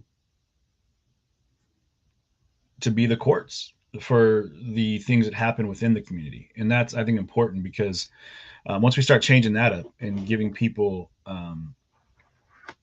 the ability to do things and then go elsewhere to have other people, you know, be involved in this process, it gives you a certain element of, you know, of discretion that you shouldn't be allowed to. Because if you commit a crime, you know, in a community, and you know that your community is going to be the ones that are going to be sitting on that panel, you're less likely, I feel, to commit said crime. And I think that you're like, oh man, you know, if I break into my neighbor's house and I got a small community, get caught for it, someone that knows my neighbor could very well end up being on that, you know, in the jury. And if they figure that out and they pull that person out, somebody who lives in a neighborhood, who has a house, who has been broken into before, they could be on that jury, you know, and they might be from that same community. So it's really just a matter of looking at it from the point of view of the people, you know, and not allowing ourselves to get caught up in this sway of what he's trying to do, which is get everybody to believe that, you know, he is in some way this victim, you know, which is wild to me that he's still trying to play that card. We have, let me go here real quick. 1 second here. No, we don't want that one on there. One of the other videos I found here was just a little bit about the background here. Let's give you an idea of his background. There's another video that I found that just tells you a little bit about Darrell Brooks. You know? So I feel like we should take a look at that real quick. Most of these I haven't had a chance to watch, so I hope they're informative. Because I was trying to make sure we had plenty of material for you guys today for just this reason, because I knew I'd be pretty distracted with things leading into today with, you know, things I had to handle. So let's pull this in here. Boom. Darrell Brooks is no stranger to police. Now, this is what he looked like when he was arrested. Okay, so keep that in mind. The upper right-hand corner, this right here, this is what he looked like when he was arrested. His hair is pulled back, obviously, into like a ponytail. And he had a beard. He had long dreadlocks, and then he shaved all of that, cut it all off. And now that he's representing himself, he keeps trying to like play this card like he's a totally different person, you know. When obviously you wear a mask and cut your hair and shave your beard, like you're not trick-or-treating, pal. You know what I mean? We know who you are. All right. Just because you say you're not Darrell Brooks Jr. doesn't mean you're gonna bamboozle the crowd into believing that you're really not Darrell Brooks Jr. It's a man with a violent history. CBS 2 investigator Dave Savini is live in the newsroom. Dave, it appears Brooks slipped through the system not once, but twice. Yeah, Erica, we are learning at this hour police may have received a complaint about Darrell Brooks involving some other kind of domestic dispute shortly before that vehicle plowed into all those people. And while we're still trying to hammer out those details, one thing is clear. Our CBS 2 investigators found Brooks has been in and out of the criminal court system for more than half of his life. We've also uncovered new information that he's been wanted by police in Nevada for years for a child sex offender registry violation. Darrell Brooks has a criminal history that spans more than 2 decades, with arrests and convictions often for violent crimes. We've now uncovered he is also a child sex offender who has been wanted for years for failing to register, but has managed to elude police for... Well, folks, I think we just uncovered why he is being kept in isolation. Yeah. So, definitely, you guys, I can tell you this, there's no chance of him having any kind of decent existence in any correctional facility as a child sex offender. No chance. That is one of those things that I heavily lean on when I refer to the fact that the correctional facilities, they have an internal system of policing themselves and other inmates. Sex offenders, people who for rape, child molestation, any of a child sex offender, that title, it's a mark of death. It's a brand of you're and it says that he has statutory sexual rape. So rape of a minor back in November 1st of 2006, which means that he was probably and it says it was in Sparks, Nevada. So I'm guessing that that might have been why he was in jail in 2007 when they were doing that documentary, because that's where you go when you rape children. So 15 years. We obtained his mugshot from 2006, where a much younger Brooks can be seen with the same tattoo on his neck. Compared to his recent police photos. Police in Nevada now confirmed to CBS he is the same man accused of plowing into all those innocent people during the Wisconsin parade. According to law enforcement sources, Nevada authorities investigating his sex offender registry failure never could track him down, and no one is quite sure who dropped the ball, because his arrest record since shows he's been in and out of police custody in Wisconsin. In fact, he was found guilty in 2010 for strangulation and suffocation. Fast forward to 2020, he was charged with recklessly endangering safety with the use of a dangerous weapon, and a no-contact order was put in place by the court to protect 2 people in that case. That case is still ongoing. And less than 2 weeks ago, he was charged with recklessly endangering safety, resisting an officer, and battery, among other charges. Court records show that case is still open, and he posted a $1,000 bond last February. But no one connected the dots, and the man wanted for a child sex offense violation could have been apprehended long before this horrific, fatal crime scene.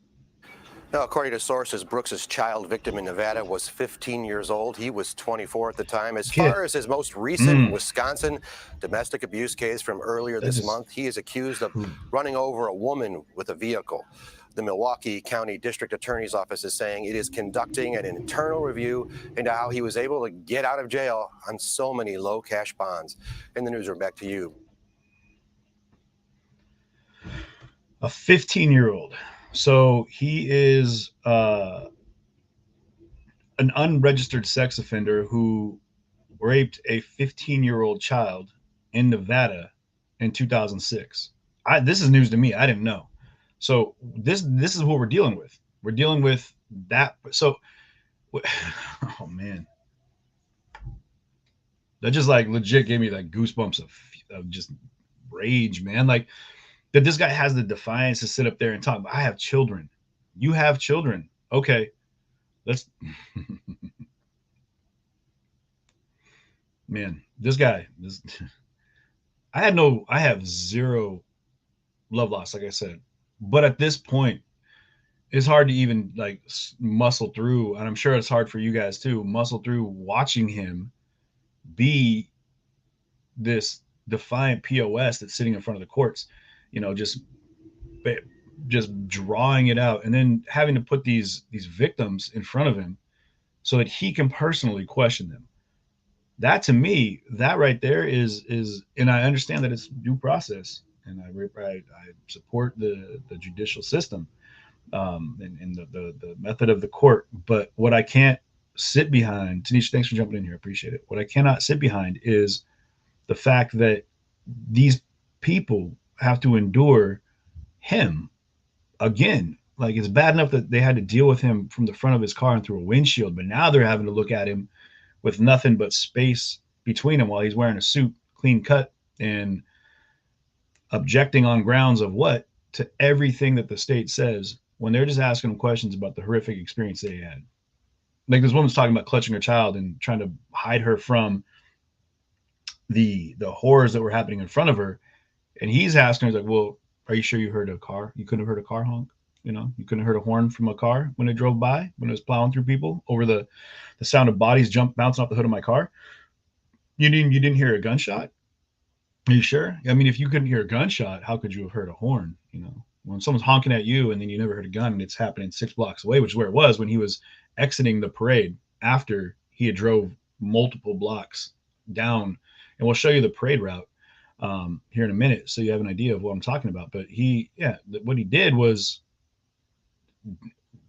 monstrous, and now these people have to sit there and listen to him. And that to me is, you know, it's like someone wrote a comment that there was a guy, I think in the UK, who, I can't say the UK, a person who had raped a woman and then decided to go pro se, and then got to sit in front of her again and question her on the stand.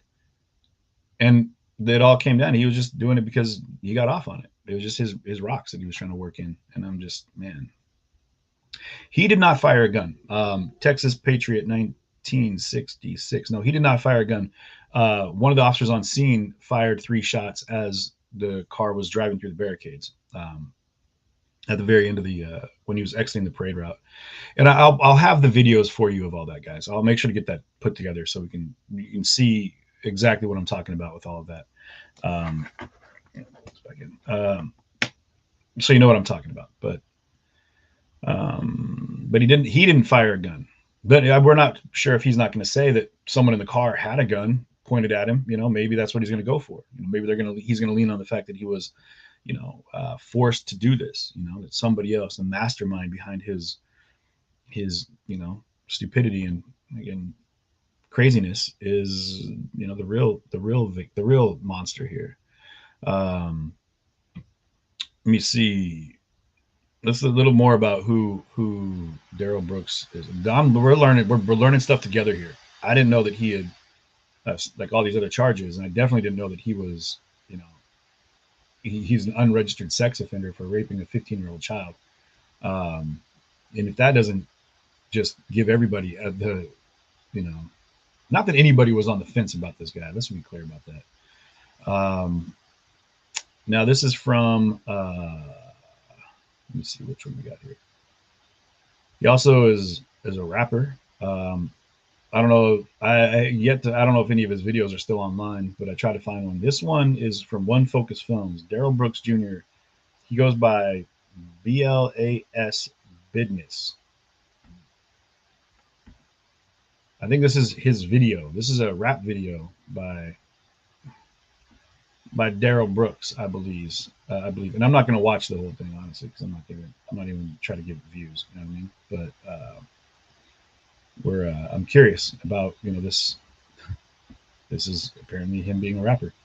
And I think at one point he's actually rapping in front of the vehicle that he used to drive through the parade attack. And that to me is crazy. But, you know, it's so. What's the business? What's the business? What's the business?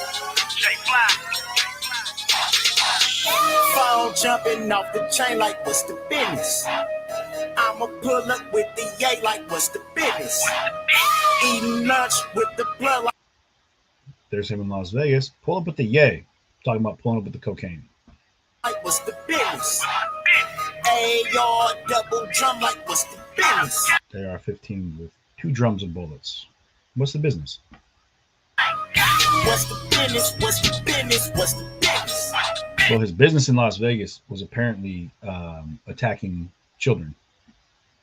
What's the business? What's the business? What's the business? What's the business? What's the business? What's the business? What's the business? What's the business? What's the business? Catch me sliding to the trap like what's the business? Grinding trying to make a stack like what's the business? All right, I'm done with that. I'm good. I don't need to watch any more of this guy. Definitely, I can't. First of all, it's a horrible song. And secondly, he's a horrible person. So that's as much playtime as he's going to get on my show. Yeah, I know. Math Boy Fly is what he goes by. Again, I'm not even going to advertise it. You know what I mean? So that if you're curious, feel free. I would avoid. You can with the car. Tina, you said you got this CJ with the car. Yeah, I'm not sure. Yeah, Texas Patriot. You can stop him. Yeah, absolutely. Let's see what we got here. What else do we have here? We got business not too good if that's his career. Yeah. They do the body cam on the police officer. Okay, well, we'll pull that up here in a minute. I'm gonna cue you guys, to just stare at me while I stare at the screen. I know dead space isn't what we're trying to accomplish here. So let me this is someone who was they were talking. Okay, here we go. Yeah. So pay attention to this video because in the background you'll see exactly what I'm talking about, which is Tina, Messy Crafty Life over on YouTube is talking about as well, which is the fact that he's rapping in front of CashApp. Sorry that you didn't get notification. I don't know why, man.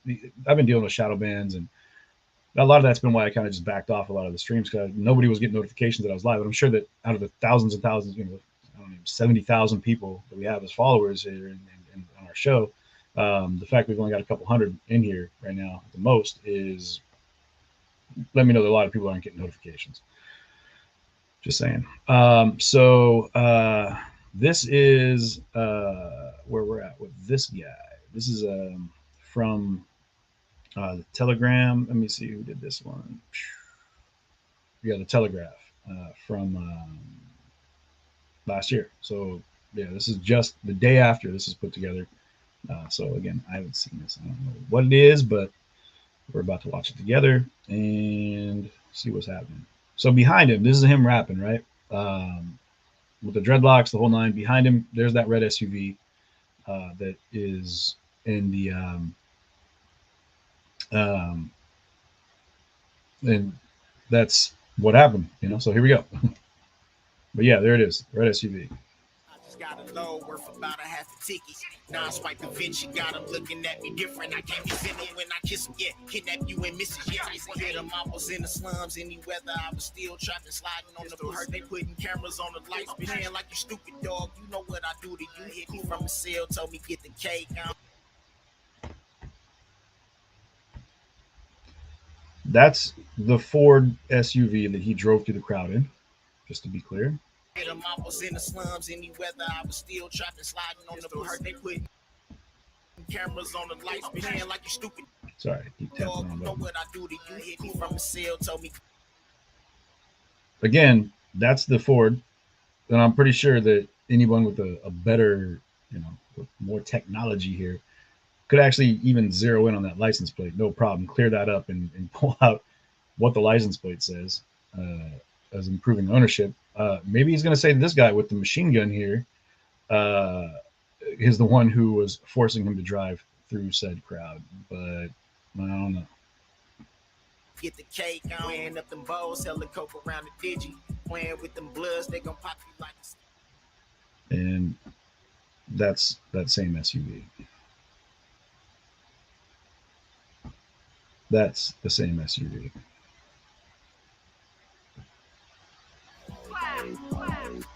That's the same SUV. Oh, there you go. Anybody who's got 40P 9256. Or is it ADP? Either way, I'm trying. But yeah, there's your license plate. And what's wild is in this, they don't even know the full severity of the fact. They don't know his full criminal record yet.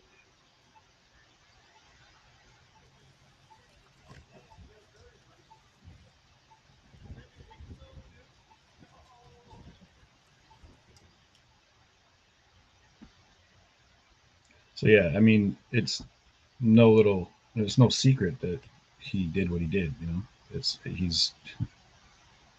the Telegraph. That's from the UK. The day after this happened.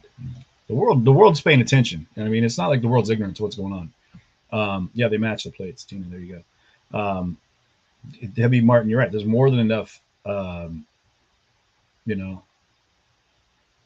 It's Text Patriot 1966 says his mama's sub is famous.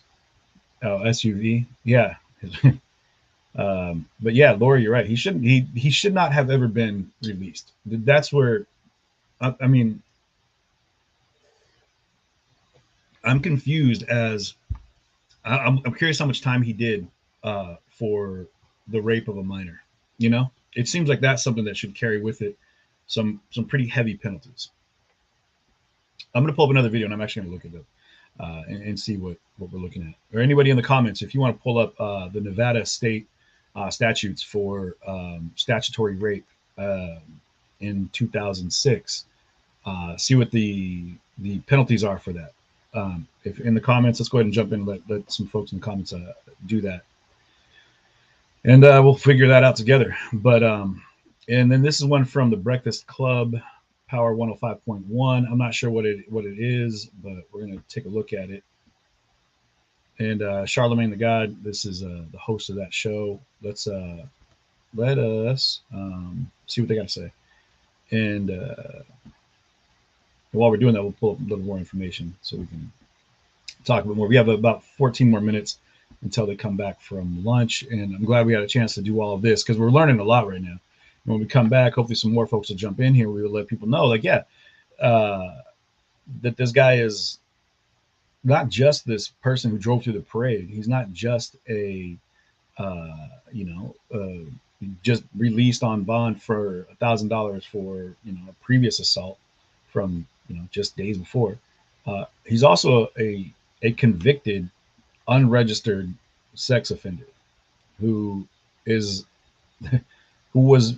should be registering for the rape of a minor. So let's just not skip that in our assessment when we talk about who Darrell Brooks really is, because that's the man we're dealing with. We're going to add this to stream here, and we'll see what Charlemagne has to say about it. Breakfast Club, bitches. Who's donkey of the day today? Well, donkey of the day for Friday, December 3rd goes to a brother named Darrell Brooks. Darrell is 39 years old, and you may or may not know his name, but you are aware of his action, unless if you've been paying attention to the news, okay? Unless, of course, you forgot already. But Darrell is the man accused of killing 6 people and injuring dozens more with his SUV at the Wisconsin Christmas Parade. Now, I realized something about myself this year, and it's something COVID and, or more like the quarantine, my social anxiety, and my astrological sign Cancer made me realize. Number one, as a Cancer, I'm a natural homebody. I enjoy being at home. Okay, last year during the pandemic, quarantine actually eliminated one of my anxieties, which was parental paranoia, because when you can't go anywhere and your kids are doing virtual school and you know exactly where your wife is and everybody, the whole family is safe, on God, it's the best feeling in the world. And when it comes to social anxiety, not having to be anywhere, not having to go anywhere, not having to be around people and be forced to make small talk, I don't have time for that. I like being around my people, my tribe. I like being around. All right, we don't need to watch that. I don't even know, but I mean, yeah, donkey of the day, that's fine. I mean, that tracks. That tracks. But I did look this up real fast for you. And let me put it I'll put it in the comments here so you can see this. So yeah, okay, thank you, Amy. Yeah, I just found this. So this is what the potential punishment for statutory rape in Nevada. The crime is punishable by 1 to 5 years in prison and a fine of not more than $10,000. Sexual assault of a child under the age of 14 is a category A felony, punishable by 35 years to life in prison. So he raped a 15-year-old, which got him a year in prison probably, which is why he was there in 2007, did that, did his documentary, cameo, and court fines, whatever he has to pay, his legal financial obligations, LFOs, as they call it. But he definitely didn't do 35 years. And he definitely, missed it by however many months that child was between 14 and 15. Yeah, Mike, you're very welcome. Yeah, and I appreciate you guys jumping in here. Yeah, we're learning a lot right now. We're learning a lot. This is infuriating stuff, but this is the reality of what we're dealing with right now. You know what I mean? This is the person in the corner of the screen here. That's the guy they arrested, and the guy that's sitting in front of you, in court right now, that's spitting about a bunch of legal jargon that he's coached himself up on, and other people in jail have coached him up on, is really doing nothing more than trying to hide the fact that he's a child rapist that's got multiple assaults, that is sitting down right now like unrepentant and defiant in the face of people that he assaulted, attacked, hurt, maimed.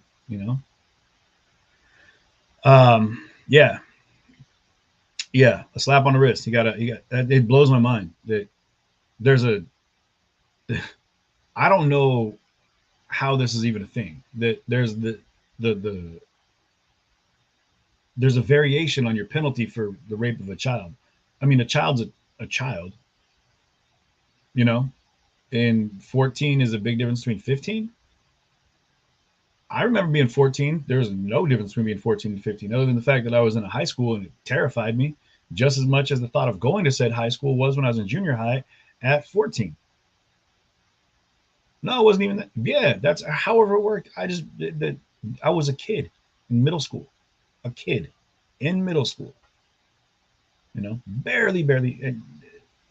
And then the high school that I went to, they didn't even have freshmen in the high school. So you are still in junior high up through 15, up into 15. So this man in his 20s raped a 15-year-old kid in junior high, potentially, but a 15-year-old nonetheless, and got, it looks like, just a year in jail or whatever he got, and a year in prison. And here's the thing, to be clear, and I've said this before, and I'm gonna make it clear here, for those of you that are pushing for the death penalty, and I get that they don't do that in Wisconsin. There's no death penalty in Wisconsin. Sorry, I keep looking at the wrong camera here. No death penalty in Wisconsin, but he goes to prison for any of this, anything. And if they don't have him in isolation at all times, I promise you that they'll know, the correctional facility, the inmates, they check paperwork. They have people on the outside. They will definitely check your paperwork. They run your plates, as they say, and they will find out without a question that he's got sexual assault on a child. I guarantee they'll find that out quick, like in processing quick, and it will be handled in with a quickness. He's asking to be in general population in jail right now, and even the prosecution, the state is saying, no, we're keeping you in 23-hour lockdown because of what would happen to you if we let you go into general population. They don't want you out there, but they kind of want you out there because they would eat him up. So him sitting in this and hoping for all these civil liberties that he waves off when he claims to be a sovereign citizen, right? A sovereign individual. He doesn't claim to be Darrell Brooks Jr. and he shouldn't have to worry about abiding by the court's jurisdictions. He shouldn't even be under the scrutiny of of a federal court because, or of any kind of court system, because he is not a citizen of the United States of America. Because when he was born, on his birth certificate, they wrote his name in all bold letters, all caps, and they made him the property of the corporation of America, which is what they try to claim, right? And that the number on your birth certificate, I believe, is also your dollar amount or your net worth when it comes to trading you on the open market as a human being.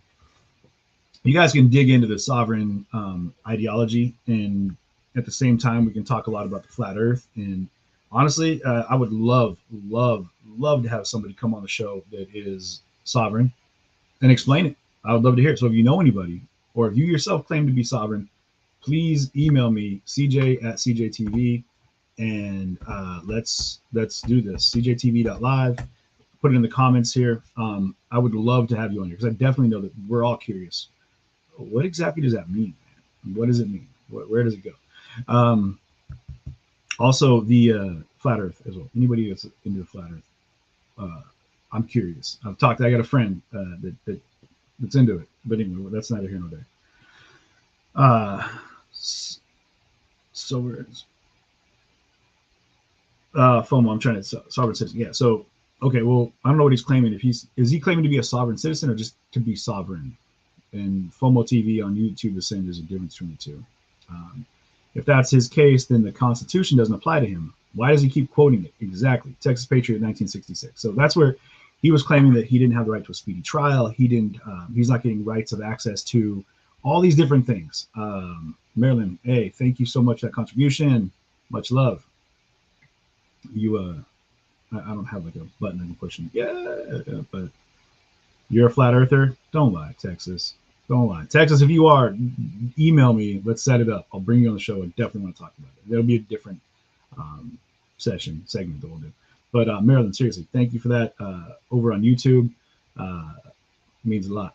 Appreciate the contribution. You're a rock star. Also, Marilyn, if you know any flat earthers or sovereign individuals, also please reach out. CJ@CJTV.live. What do I think? Kim Green asks, what do I think about how the judge is handling it? I think the judge is doing the best she can with what she has to work with. Honestly, at first I was really kind of having issues with how she was really like baby gloving him and pandering to his, efforts to be. Texas, email me, please. Let's exchange numbers. I'll bring you on the show. We'll do this. I'm not, and it's time out for a second. Email me. Seriously, and this is not a gotcha segment. I'm just incredibly curious about the whole flat earth belief. I really want to know. So if you, so Texas Patriot, sorry, we'll come back to the judge. If you do know somebody, and we're on break right now from court, we'll be back in like 4 minutes, so I'm okay with deviating for a moment.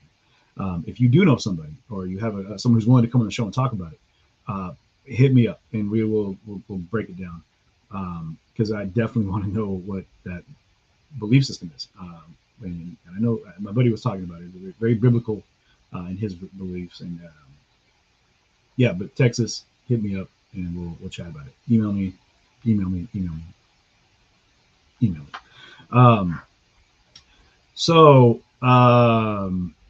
Debbie Martin says the judge is doing an amazing job protecting his rights. She's doing everything she can to uphold the law.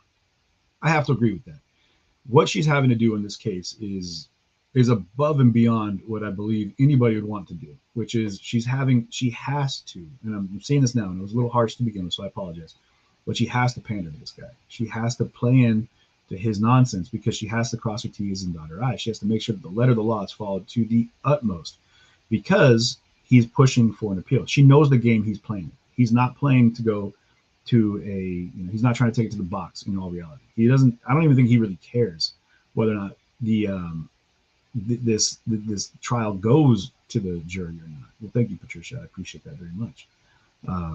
But I do know that where he sits right now is looking at it one step past that. His end game isn't standing up and letting them read the verdict by the jury. He doesn't care. I know he doesn't care because he's going to get hit with something. There's no way he's not looking at several decades at minimum for any of these charges, even if they're downplayed, even if he gets a reduction in in charge, or if he gets some of the minor charges, 12.5 years for the reckless endangerment max penalty. They're going to hit him with the max penalty, even if they don't get him for intentional homicide. They might get him for reckless. I don't know if they're able to even do that at this point, but they might get him for 61 counts or 66 counts of. Let's look at it again here. 66 counts of. Here we go. I just put it up there, but I just pulled it down. 61 counts of recklessly endangering safety. And I believe, if I remember right, those are 12.5 years apiece. So that's 700 plus years right there. So he's going to get hit with something. So, but he's looking at the appeal. He's looking at the appeal process, and he's mentioned that. He said he's looking for the appealing process. That's what he's. Max, I've been here, man. I've been off the grid for a while. Been doing me and avoiding kind of the stream just because it's been an uphill battle trying to get on because of shadow bans and whatever it is. But we're here, and we're not going anywhere. You know, I'm not going anywhere, guys. I might take a hiatus. I might not be around every day like I'd like to. Change the structure of what I was doing for the stream, just so you know. I took some time off. Actually, after the Waukesha Parade attack, I was covering the Rittenhouse trial. Directly at the end of that, Waukesha happens. I ended up in Waukesha covering that as best I could. And it was hard. It was really hard. I mean, just seeing the carnage in the street, the blood in the streets, the children's shoes and mittens, and seeing them take bodies off the road. And then going to I was there with Cindy, and we went to the memorial, and she had to scoop me up off the ground. God bless you, Cindy. I love you.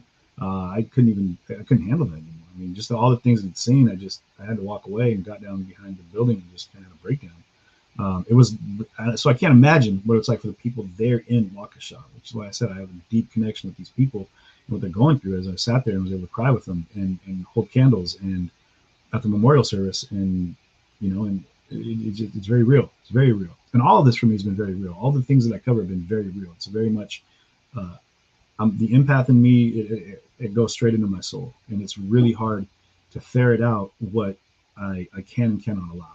And to be honest and real with what I'm doing, I have to kind of allow it to affect me. And that's what I think is the honesty of like independent journalism, if that's even what I call what I'm doing, is to allow yourself to, as an independent, I don't have to hold myself to a narrative or a script from a hierarchy. I can be real with how I feel and ask questions from the heart and ask genuine, interest pieces. I can focus on those. And so it's tough when you're allowing yourself to feel things and not detaching from what you're experiencing. And I don't want to. I never will, which I think is what maybe has us in a different position here on CJTV, because we, I think as a community, are very much connected to what we're doing in our stories. And we may not all agree on everything we do. And I know there's a lot of conservative and liberal and all the bickering and that. And really, we're all just humans looking to make the best human existence we possibly can and give children the best world they can live in, with the most amount of freedoms and the most amount of ability to live the best life they possibly can. And I'm a humanitarian at the base. I pander to zero political party. I believe that if you're living a good life and whatever you do to live that good life, do it. So that's why you're not going to hear me lobbying against people that aren't hurting people and doing things that are going to hurt the world. If they're just lobbying for things that make them feel like they're a good person, a better person, you don't have to like it or agree with it, but good for them. Be the best person you can be. So it's been tough, but I will be around a lot more often. I'm going to try to cover a lot more events. I'm going to try to do a lot more studio stuff like this so that you guys can chime in from wherever, even if it's just doing one-on-ones with folks. So you can just, if you can't watch, you're at work, you can throw it in your earbuds, and listen, or whatever's going on. If you want to put up the sound of my voice, cool. That makes you better than most. I appreciate that. But it's makes you a stronger person. So yeah, I apologize. I gotta stop apologizing. I have been gone for a minute, but it's not for lack of wanting to be here. It's just that I had to kind of maintain my own sanity and sobriety of mind, and it's been a real situation. And also what I cover is different. I've been covering a lot of conflict and protests, and that's been my primary focus, and that's really died down a lot. And also I got really tired of covering so much anger. You know, like I really wanted to find things that I felt were genuinely, like, you know, sorry, I'm just double checking to make sure they're not back in session yet, which they're not. So, but I wanted to cover things that were making real change, you know, that were moving the needle in the right direction, because we spent so much time. Is it back on? Is it on Law and Order or Law and whatever? The other one. I'm on Court TV right now, and I'm not seeing that. Law and Crime, is that where it's back up? Let's just hit a refresh on this one. Maybe it is back up on Court TV. No, okay, I'm not seeing that it's back on. Veronica, you know what? That's a phenomenal idea. Covering the Christmas parade, put that under hat, you know? And FOMO TV, I'm not seeing that it's back on, but let me check here. So yeah, it's been hard. It's been difficult for me to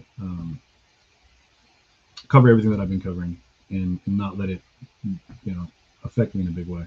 Okay, yeah. So we're gonna go with Law and Crime here, and we're gonna go ahead. Sorry, I'm gonna jump back in. So we're about 5 minutes back in. I don't want this too much. And this one, yeah. Okay.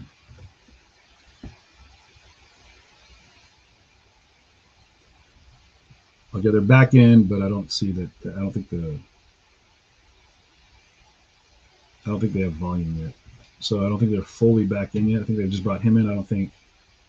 Yeah, they just basically they've brought him in. They haven't brought in the Resist Tyrants. Thank you for that very much. Don't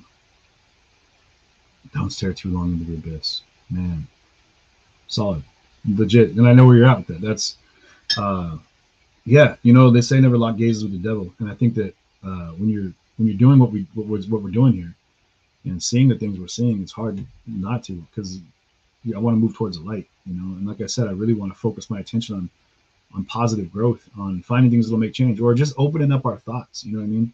Finding common ground between different belief systems, different ideologies, different fundamentals, different thought processes, different lives that people have lived. Man, I've met people in the course of my life that are profound, like amazing minds that just baffle me. Young people, like people that have gone through, you know, incredible life experiences that have so much to share, and it's really difficult because their stories, I feel, are valid. Everybody's story. Like people would ask, you know, if you had a superpower.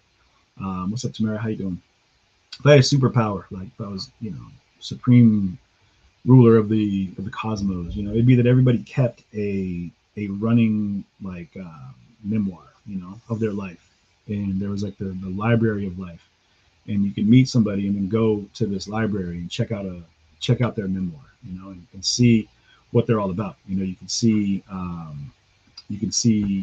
their life story, you know, and because I'm curious, man. Like I've met some people that, like, I used to have tea with this guy. I lived in Egypt for a while, and there was this guy Shahat Abdi that I would have tea with every morning, and he was in this little teeny village, and called Dahab, and he, you know, no airtime, you know, no play in the big world of exposure, but he was a teacher and an artist and a poet, and he was an incredible guy, just incredible. And I remember sitting down and we'd have tea, and he would talk to me about his philosophies on life and his views on America.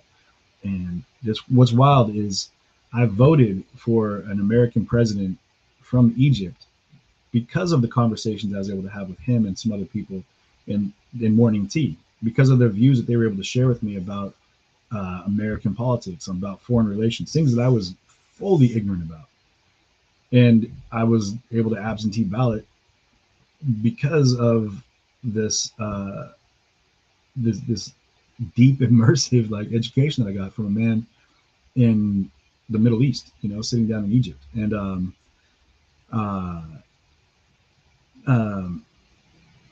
so yeah, I'm definitely in a position where I would love to, and again, thank you, Resist, talk to as many people as possible, share as many stories as possible. If you have one that you want to share, reach out. CJ at CJTV.live. And any of the mods that are on right now, if you want to pin that, that'd be cool. I can even throw a banner up here real quick, just so you guys don't forget that. Real simple. And hit me up, CJ at CJTV.live. If you've got a story you want to share. And I know there's people that have reached out before, and I apologize for my lack of follow through on things from the past to so many people that I've get caught up in life, you know? And but we're with the ability to sit down and focus now. I'm seeing there's more mobility with the show, and we're able to take things on the road, and we're trying to do that as much as possible. So that being said, definitely I'm looking forward to doing more studio feeds. I do want to get out in the streets, so if you know of anything that's happening as well, any events that are taking place, protests, demonstrations, rallies, places where people gather with the belief or the thought that by raising their voice they can be heard and might make change. I think that's important to look at as the basis. If you're just gathering to destroy, break, and to be, a plague on the people around you, then I need nothing to do with you. And that's the thing that I think people were getting confused about, was that that I wasn't covering a lot of these things that were happening. Like, well, I don't want to, as Kevin Gates said, I want to go where I'm celebrated, not just tolerated. And I wasn't even being tolerated because I wasn't allowing people to cattle and corral my camera or my views, because, and this is on both sides of the spectrum, guys, is because I wasn't allowing it to be their guy. I was being me, my curiosity, my the dives that I was going on were mine and mine alone, and I wasn't allowing anybody to make me a pundit. So and that goes for political parties, that goes for personal beliefs, that goes for general life standings. My views are my own, and they may not be yours, and they may not even coincide with what you personally believe, but that's great, man, because you're supposed to live your own life. You're supposed to have your own views and opinions, and I think that's what really makes us beautiful as people, is that we're able to blend through all of the diversity that makes this world so amazing. And it's when here's the issue I find, is that when we root out all the things that don't agree with us, when we pull out and weed out anything that doesn't 100% align with everything that we think and believe, and I'm saying from the things that you're exposed to, the things that you're around, not things within you internally, because that's what you have to do. You have to really work hard on pulling out things that are going to take you away from your focus. And Thank you, your everyone. goal. Please be seated. Man, that comes in so loud, man. But when you do that, when you remove all those things from your exposure, then you're not allowing yourself to really find out what you really truly believe. State have available its next witness. The belief system that you exist in. All right, we'll bring the jury out. Allow yourself to be questioned, allow your beliefs to be questioned, and just accept it for an opportunity to reconfirm what you think and believe. Jurisdiction, Your Honor. Share the stream, y'all, please. They have yet to be verified. Shut up. Your objection's noted. It's noted. Was my ICF obtained by clerk of court? The one requesting the copies of various documents? The one asking for the complaints. Yes, my understanding is they're working on it. My bad. Just wanted that clear for the record. I had just one or two ICF forms on that. I sent one. Okay. It was sent to me twice, and I just wanted to make sure it was only one. It appeared to be the same thing, but. Is it in the queue, Your Honor? It's in the case. It should be. Thank you. All rise. Okay, my bad. So we're gonna pull that back up. All right, we've got. My bad.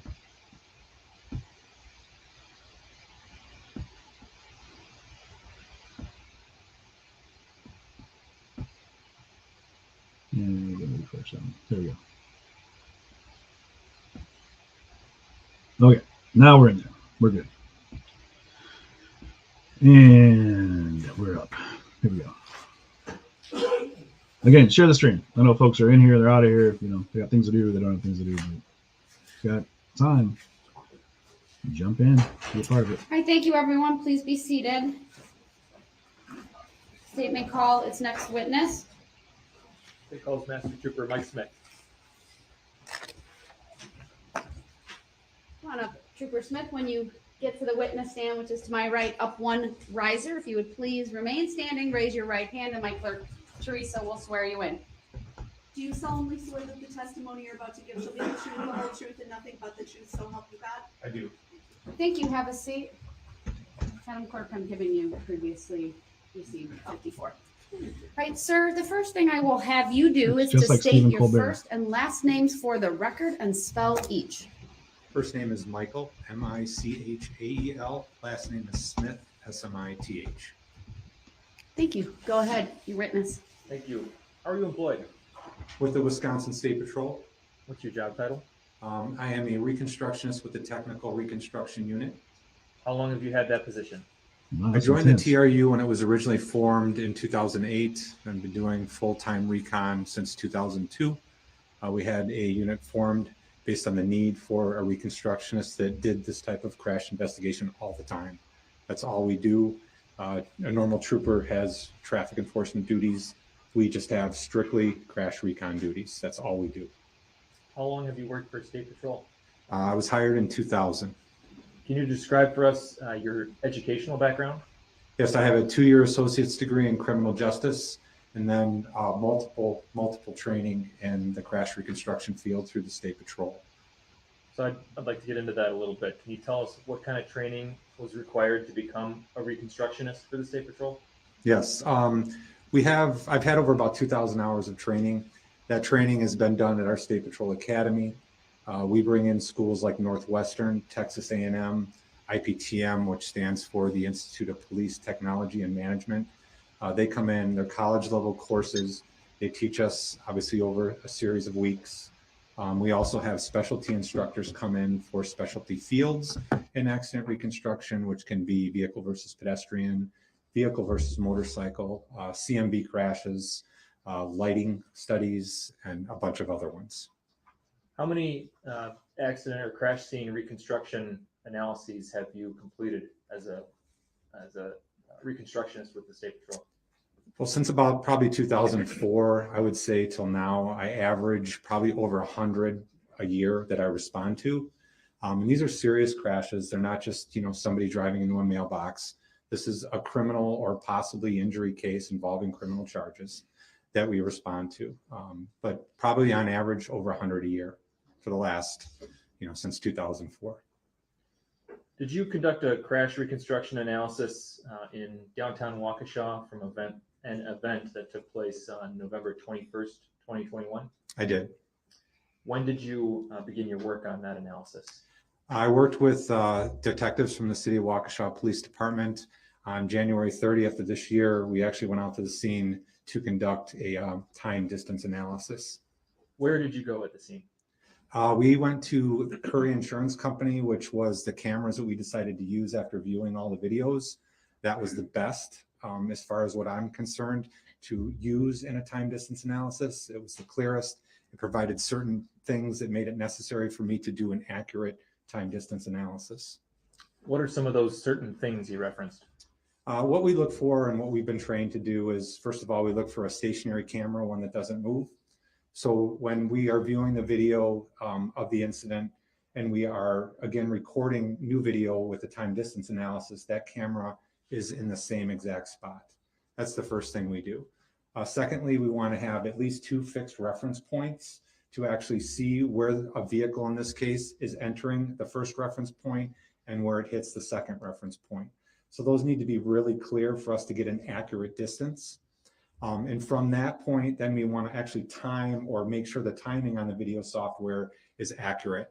And that's simply a stopwatch that we use to verify that that video is timing correctly, not too fast, not too slow. So once we have all that done and we determine those 2 points, we will bring a vehicle in, and in this case, an exemplar vehicle that matched the description, I think, your make and model of the vehicle that was in the parade. We actually will have someone, me in this case, inside watching the video on the screen, seeing when that exemplar vehicle comes into the screen. When it comes into the screen where the vehicle did at the time, we have somebody mark that location out on the roadway. We then do that for a second point further down. In this case, we had 2 points. Once we have those 2 points established, then we're bringing our survey equipment out, which is a Trimble unit that you've all seen them out on the roadways and then, people's homes where they're surveying. That's what we use. Very accurate instrument. Just to give you an idea of accuracy, at about 300 feet, it's plus or minus an eighth of an inch off. So very, very accurate unit, which we use all the time for crash reconstruction. So once we have that distance, we verified the timing. It's a pretty simple calculation that we do to determine a vehicle's average speed through that particular distance that we have. And just keep in mind, it's an average speed. So it could be moving faster or slower during certain portions of the distance, but it's just basically taking that average speed through that distance that we measured. When you use that Trimble machine to conduct your measurements, did you use those measurements to later produce a 2-scale scene diagram? I did. Okay, I'd like to project for the witness only exhibit number 56, please. 56? Yes, please.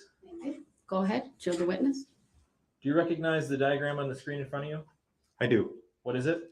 That is the scale diagram that I created as a result of the Trimble measurements that I took out at the scene. Move exhibit 56 into evidence and request permission to publish. I can't see it on my screen. He's right. Oh, I don't know why. We'll need to check the cabling.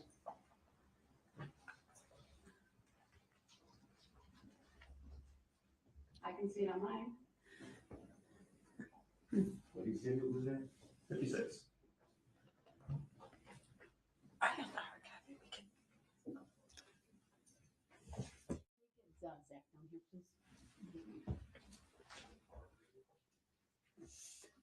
Check the. Oh.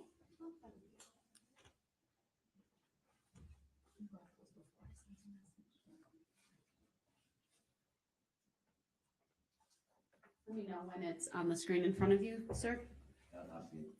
All right, continue then. Oh, and exhibit 56. Well, first of all, let him review it. It's been offered by the state. You've now had an opportunity to review it, sir.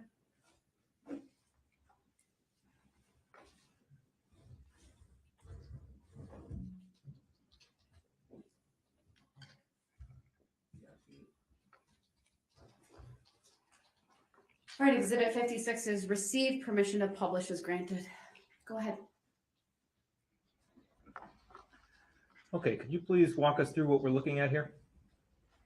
Yes, again, so this would be a diagram, a 2-dimensional orthogonal, so basically looking from the top down at the area that I did measure at the time we did the speed analysis.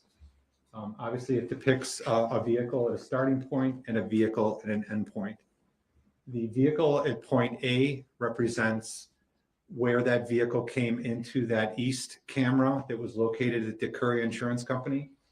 And as soon as basically that vehicle, you're able to view it inside inside the insurance company with the representative was there.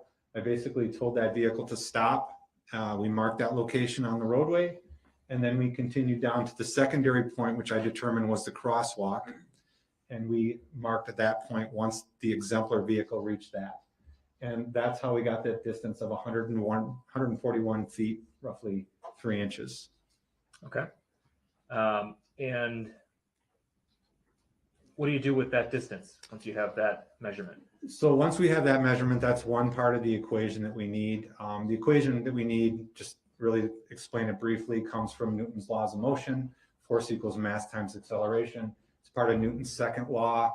The formula that we use is velocity equals distance divided by time, and then we convert that velocity to speed. So we need 2 inputs in order to calculate the average speed of that vehicle over that distance. The first, obviously, is distance. The second is time. Now, how we get the time is we take the actual video from the incident and we have a stopwatch and we time it when it reaches those fixed points.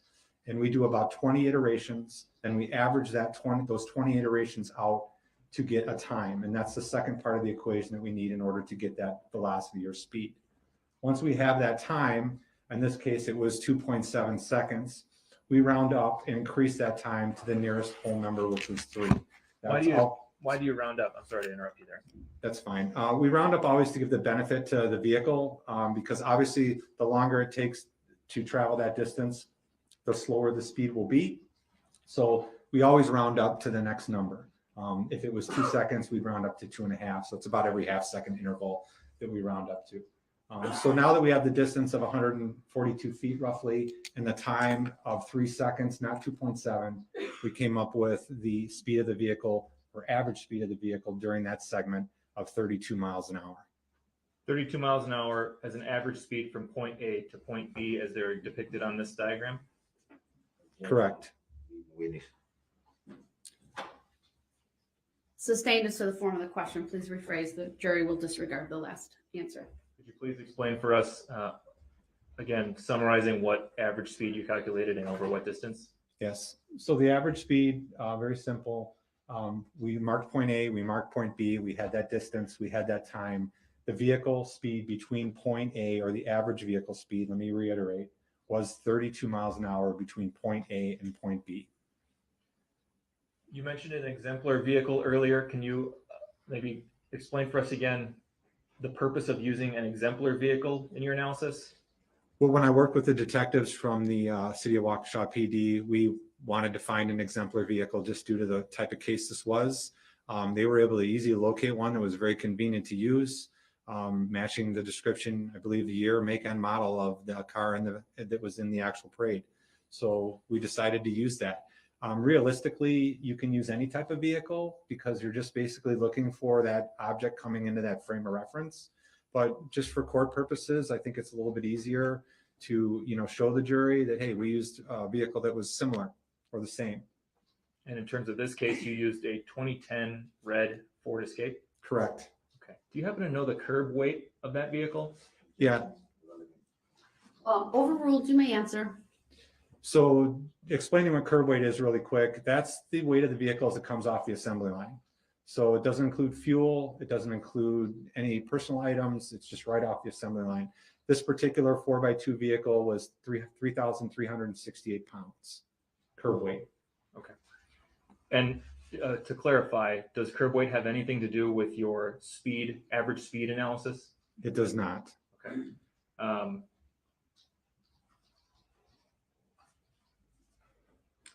When you get to the end result of your speed analysis and you have that number, the average speed over that distance, does somebody check your work?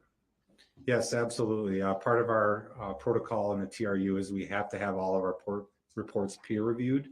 Has to be done. Every single one goes out to a former member of the TRU who is now a consultant for us. He peer reviews it, makes sure that everything is correct. Okay, I want to wrap up by just asking you some clarifying questions about the nature of what an average speed means. Can you say definitively that at any point between point A and point B, the vehicle was traveling faster than 32 miles an hour? Objection, hearsay. Overruled, you may answer. Right. So average speed is calculated, as we talked about, through that distance. The vehicle can either be going faster than 32 or slower than 32 over that distance, but it's an average. Is it possible the vehicle maintained a constant speed of 32? Yes, but it's more plausible that you have higher and lower speeds during that segment. Okay. That's all I have for this witness. Thank you. Thank you. Cross. Yes. This is kind of distraction still being on there.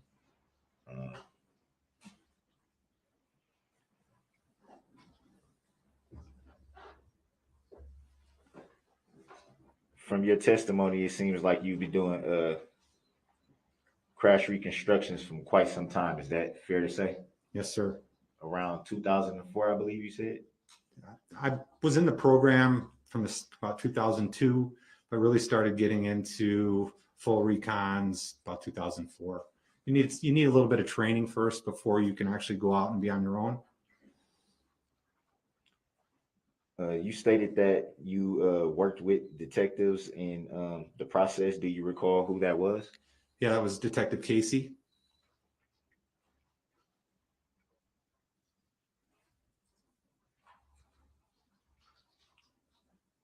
on getting the calculation of the speed, did you work with anyone on that side of your investigation? No. So it was pretty much just you and the detectives. The detective did not assist me with the speed calculation. He just assisted me with obtaining the videos and also assisted me, excuse me, out at the scene where we did the testing.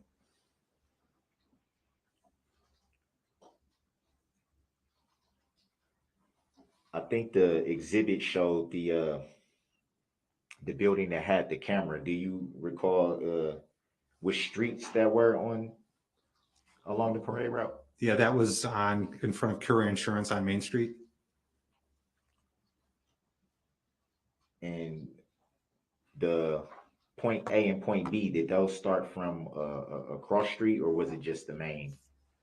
The insurance company has cameras outside by the sidewalk. There's two of them. There's one towards the east and one towards the west, right at the front of the building.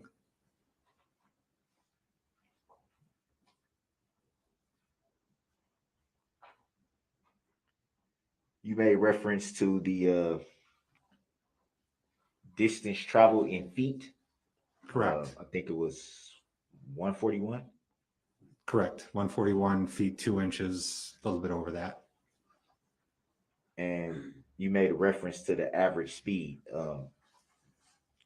Any reason why the average speed wasn't depicted in the exhibit?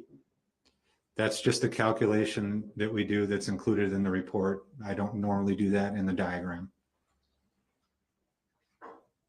So it would be fair to say that you created the diagram? I did create the diagram, yes.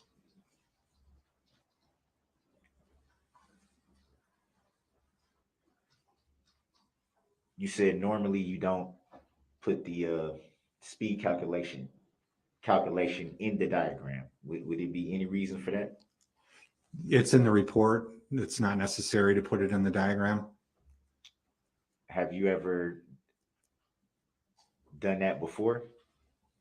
Could you rephrase the question? Have you ever not included the speed analysis in any crash reconstructions that you've done before this one? Are you referring to the diagram, or are you referring to the referring report? to the diagrams? No, I don't. I do not put speed calculation results in diagrams. On any of them? On any of them. Well, that doesn't work for me because I need you to do that so that I can go ahead and tell you how that's wrong for you to not do or do. Either way. The speed calculations But that's present on it? No, I don't. The diagram that I created is the one that was up on the screen. And then from there, you put the speed calculations just in the report. Yeah, I normally just put them in the report. Due process. I don't Please have any explain that to us recollection a of little putting more. one in the diagram.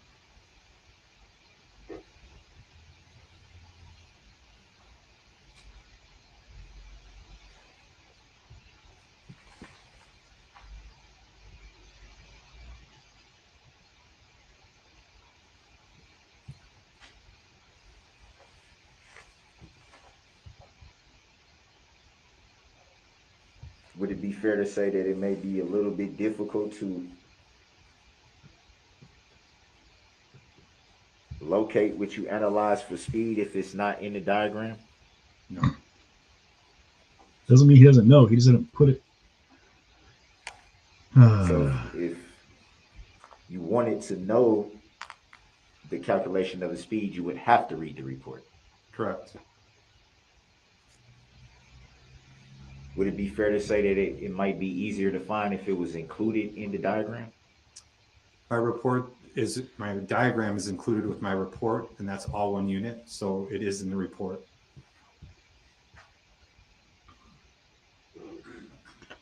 That's how the reports work, pal. Yeah, Laura, you're right. He's just wasting time. They're pointless questions. Like, there's no coherent flow to what he's trying to accomplish by the line of questioning, other than to say Can you explain what the S6 is? Yes, the S6 is the name of the Trimble robotic total station that we use to actually measure things at crash scenes. So that's like a certain technology or something. Would that be fair to say? It's a piece of surveying equipment that if you've been on the road, you've seen them where they're measuring the roadways, or if somebody's building a home. Same type of equipment. We just use it for crash reconstruction.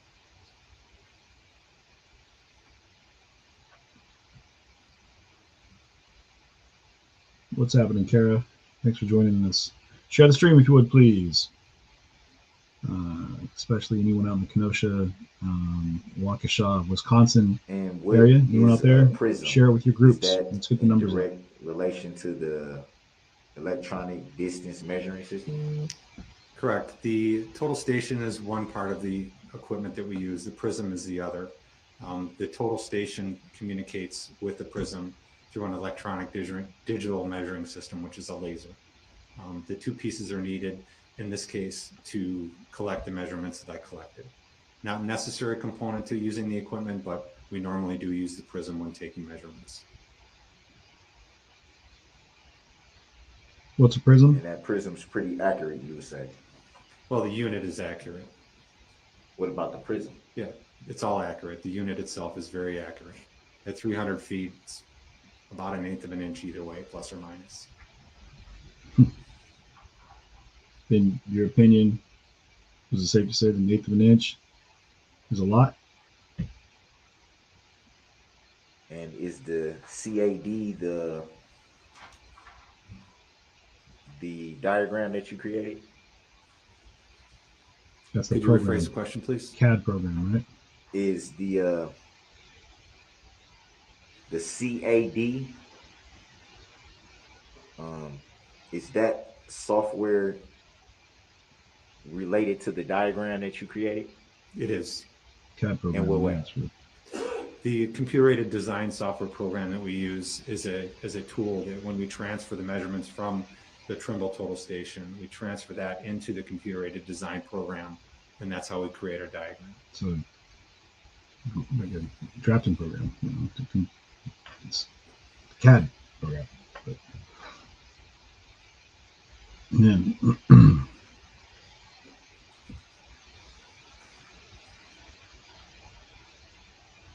Thank you, Danielle. Yeah. If you guys want to help support the show, feel free to throw a penny or a dollar, a nickel or more. It all makes a difference. So I appreciate you guys jumping in and helping out. Become a supporter over on Facebook, subscriber over on YouTube. We're going to do some breakout sessions that are going to be exclusive for just supporters. So, jump in. 2.4 gigahertz radio technology is? That's just software that's built into the total station. You want to explain how radio technology works? Communication. And is that communication radio? Yeah, there's a radio inside the unit, correct. Can you explain to me what a radio is and how that works? Is it safe to say that radios sometimes lie? Also, that robots might take over the world? These questions, man. Yeah, Debbie, you don't understand what he's talking about. He's not here to educate you on it. Either you do know or you made don't. reference to something called Newton's law. Can you explain a little bit further what that is? Newton's laws of motion are what we use as a big step in our reconstruction field. A lot of formulas are derived from Newton's laws, including the formula that we use to calculate the vehicle's average speed.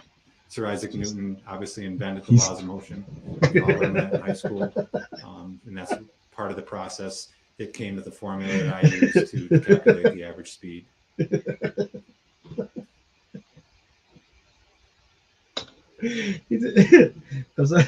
I'm sorry. You just asked him to explain what Newton. I always thought of Newton as gravity, so that was a bit of new information. You made reference to part of the crash reconstruction was finding a similar vehicle. Would that be fair to say? Yes. And you were able to find a similar vehicle pretty easily, you would say? That would have been the city of Waukesha Police Department, which found the vehicle. Oh. And you made reference to it being in the parade as well? Or part of the parade as well? The Exemplar vehicle? Yes, the vehicle that was similar. was good. The exemplar vehicle was That not needed on to the happen. parade. I may have misinterpreted what you were saying. Don't hit on me for laughing, guys. And you said it was found by the Waukesha Police Department. Yes, sir.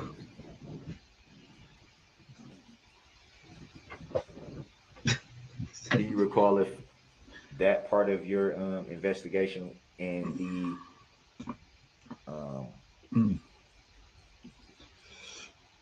the creating of the graph and all that technology that goes with that, was that part of the same day, or were they done on at different times? I'm sorry, are you referencing the diagram, the creation of the diagram? Right. No, that was not. It seems like a lot of technology went into getting the diagram Texas, I see you created coming and, out. you know, different variations of that. And Thank you, then Sharon. also using a similar vehicle to, I guess, simulate would that be fair to say, simulate the incident? We used the exemplar vehicle for our testing. What was that done all the same day, or was it done? Sorry, could you rephrase the question again? I'm not understanding what you're asking. Was the creation of the diagram and the simulation of the vehicle done on the same day? No, it was not. So it'd be fair to say it was a process involved in getting all the information. Correct.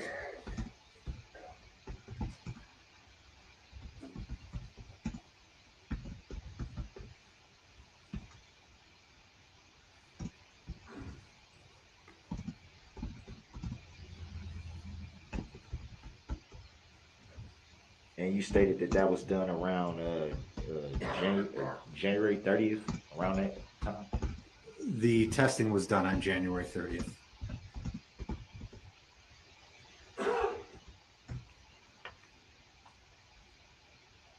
And what about the simulation from the similar vehicle? I'm sorry, could you rephrase the question? Do you recall what date the simulation was performed? All right, are you asking when I completed my analysis? Specifically the part of the similar vehicle being used. That was January 30th. We did the testing out on Main Street in front of Curry Insurance.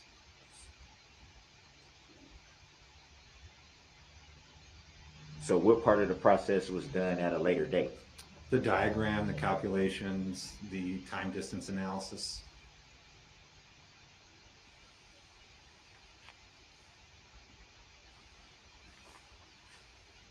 Mm-hmm. Mm-hmm. Mm-hmm.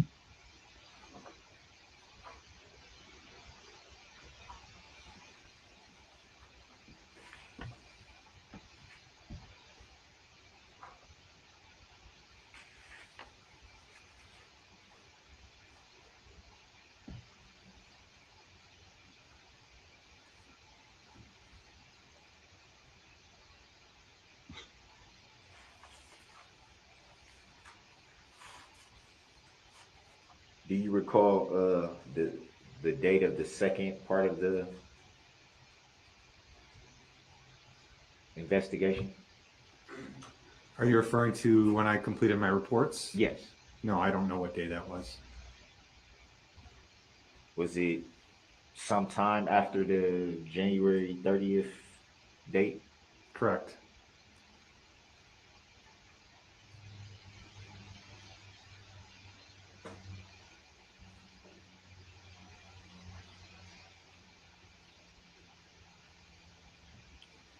Would you say there was a delay in finishing it, or did something cause you to kind of, let me rephrase that. Resist tyrants, yeah. Was there anything that may Object on have relevance and delayed showing, you finishing the investigation quickly? Can you rephrase what Right. you mean by quickly? By it seems to the like there gulags was with him. two parts of it, getting the simulation done and then the actual diagram and things of that. Any reason why that couldn't be done closer together? Well, first of all, it's not a simulation because a simulation is different than what we did. This was just some testing we did out at the scene. Secondly, as I mentioned earlier, I respond to hundreds of crashes. It depends on what I'm working on at the time. Once our reports are completed, they need to be peer reviewed. All that process takes time. So there's nothing that delayed my report. If you want to use me going to another crash, that possibly could have delayed it, but no delays that would affect the outcome of the report or the accuracy of the report. No, I wasn't going to that. I don't like your answer. It made me look stupid. Curious to. I meant to ask something else. What may have spaced out the dates? That's what I was really getting at. We do a lot of reports every year, and obviously we're not just doing one report a year. So every report is different. Every report requires different types of analysis. So there's really no set time on when we can finish a report compared to when we start it. Just depends on what else is going on outside of our time in the office.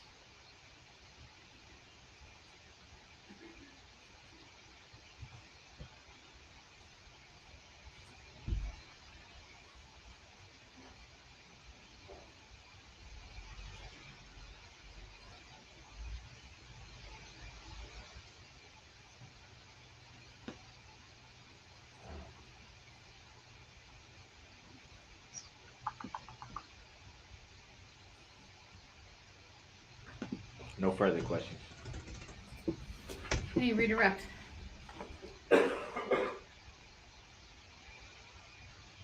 No, thank you, Your Honor. All right, thank you, sir. You may step down. That doesn't happen often, guys. Doesn't happen often. You may. Statement called. Next witness. Let's go call Dr. A.D. Shield.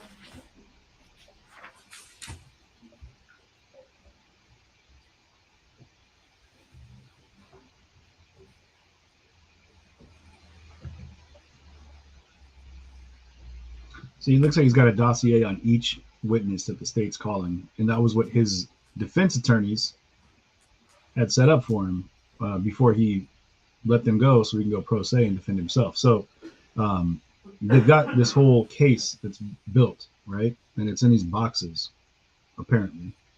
The whole case, he said he didn't have time to prepare for because he just started defending himself last week. When in all fairness, he's been preparing for this trial for the last year, since he's been in jail. But then he also said that he Good afternoon, Dr. Shield. If you would please make your way to the witness stand, which is didn't get a to my chance right, to up prepare one himself. riser. But then he When said you get that there, please remain his speedy standing. trial rights Raise your were right hand, and my clerk, bypassed, Teresa, so. who's on my left, will swear you in. What are you gonna do, man? This guy wants a lot and doesn't appreciate the fact that he's like told everybody Do you solemnly swear that the that testimony he you're about to give shall be the shouldn't truth, have the these whole rights truth, because and he's nothing but the sovereign. truth, so help you God? I do. Thank you. Please be seated. First thing I will ask you to do is to state your first and last names for the record and spell each, please. Amy Shield, AMYSHEIL. Thank you. Go ahead. Thank you. Good afternoon, Dr. Shield. How are you currently employed? I'm an associate medical examiner at the Waukesha County Medical Examiner's Office. How long have you been with the medical examiner's office? About 7.5 years.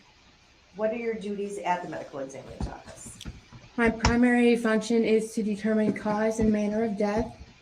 And in order to do that, I often perform autopsies or external examinations, send out laboratory tests, interpret the results of those tests, compile all this information into a report, and then certify a death certificate.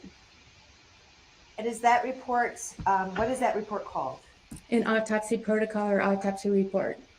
Can you briefly describe to the jury the schooling and training you went through to become an associate medical examiner? Yes, I earned my Doctor of Medicine degree from Creighton University in Nebraska in 2003. And then I completed a pathology residency in South Carolina. That is anatomic and clinical pathology. And then I did a 1-year forensic pathology fellowship, which concerns how disease and injury cause death. Then I practiced for about a year as a forensic pathologist in South Carolina. And then I did an additional year of training in pediatric pathology, which is the study of diseases and conditions in infants and children. I worked in pediatric pathology in an academic setting for about 5 years before coming to Waukesha County. I'm going to direct your attention to approximately November 22nd of 2021. Did you perform an external examination of an individual identified as Leanna Owen? Yes. I did give you 3 exhibits when you walked into court. Is that correct? Yes. I'm going to direct your attention to exhibit number 62. You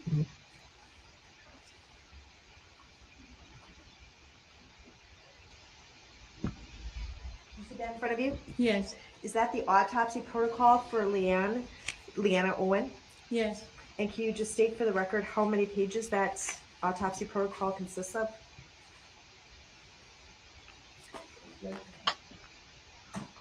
He objects to her looking. It's not on the screen. It's not going to be on the screen. Under previously provided to Mr. Brooks. Yes. Do you have any additional copies today? Any chance? I do not. You can make some.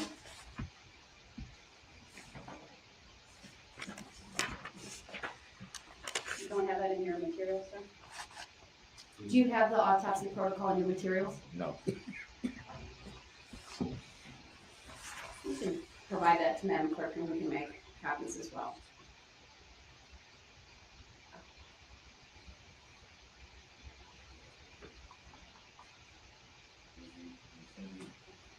Was it intended for me to have or not to have? Just so I'm clear. I can't answer that. These autopsy protocols were previously provided to the defense. All right, we'll still make copies.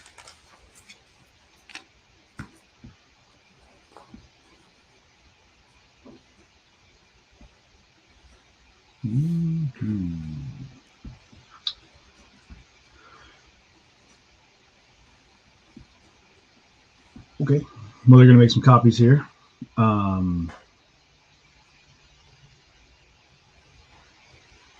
Good place to hide contraband. You know, that's not entirely, you know, whatever it is, he's doing what he's doing, you know. What I was looking up a second ago was the I'm gonna run next door and copy them and you can continue since we're on the first exhibit. Do you have exhibit 62, sir? Would be the autopsy protocol for Leanna Owen. I accept for value and return for value these documents, Your Honor. The record to reflect that the defendant has a copy of exhibit 62. Please continue. Ma'am, what did you do in this case in terms of examinations of Ms. Owen? On November, Generally speaking, I'm sorry.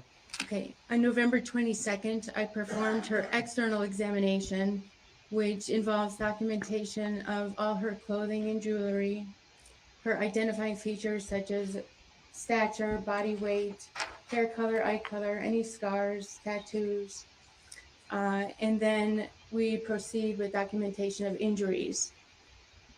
And did you also create a summary of the injuries that you located on Ms. Owen? Yes. Okay.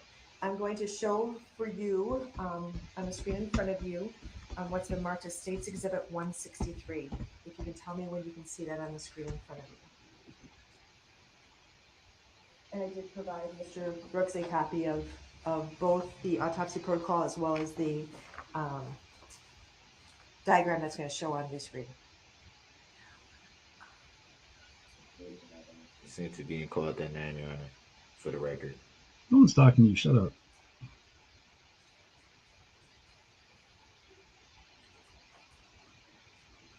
And you see, is it showing up in front of your screen? And Exhibit 163, is that the diagram that you prepared to summarize your findings in the autopsy protocol for Leanna Owen? Yes. And does it accurately depict the injuries that are notated or described in the autopsy protocol? Yes. I would ask the court to accept Exhibit 62 and 163 into evidence. Objection.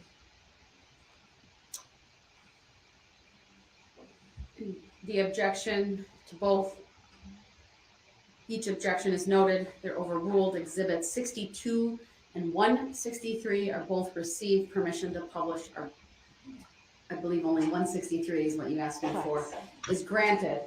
It's interesting that he doesn't have Permission to publish 163. That's what I said. Thank you. he doesn't even give a reason for his Ma'am, objection. can you briefly describe what this document, Exhibit 163, portrays? This diagram depicts Leanna Owen's injuries. The red represents open wounds, lacerations or abrasions, which are scrapes to the skin. Blue is for bruising or contusions. Black is internal injuries or skeletal fractures. And in performing the autopsy procedure on Miss Owen, what was the cause of her death? Multiple blunt force traumatic injuries. Specifically for the injuries that she sustained, can you describe the fatal injuries for the jury? Objection. Overruled. She may answer. Leanna Owen had injuries to her head, spine, torso, and viscera, or her internal organs.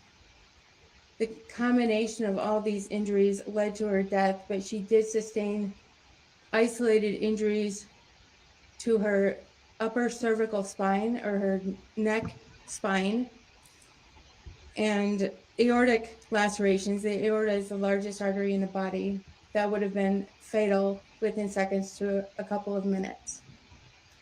And would all those injuries be consistent with being struck by a moving SUV weighing approximately 3,300 pounds? Objection. Hearsay.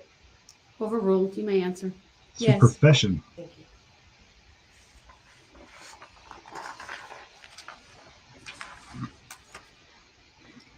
I'm next going to direct your attention to, did you perform an autopsy on an individual identified as Virginia Sorenson? Yes. And do you have her autopsy protocol in front of you, Exhibit 63? Yes. And do you have a diagram detailing Miss Sorenson's injuries on in Exhibit 164? Oh, I don't have a diagram. You do not have a diagram.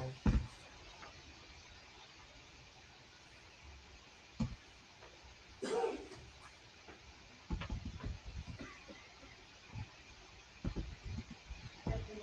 it 164? That is correct. Right, thank you. Do you see it in front of you? Yes. Does the documentation in Exhibit 164, is that a summary of your findings from the autopsy protocol for Ms. Sorenson? Yes.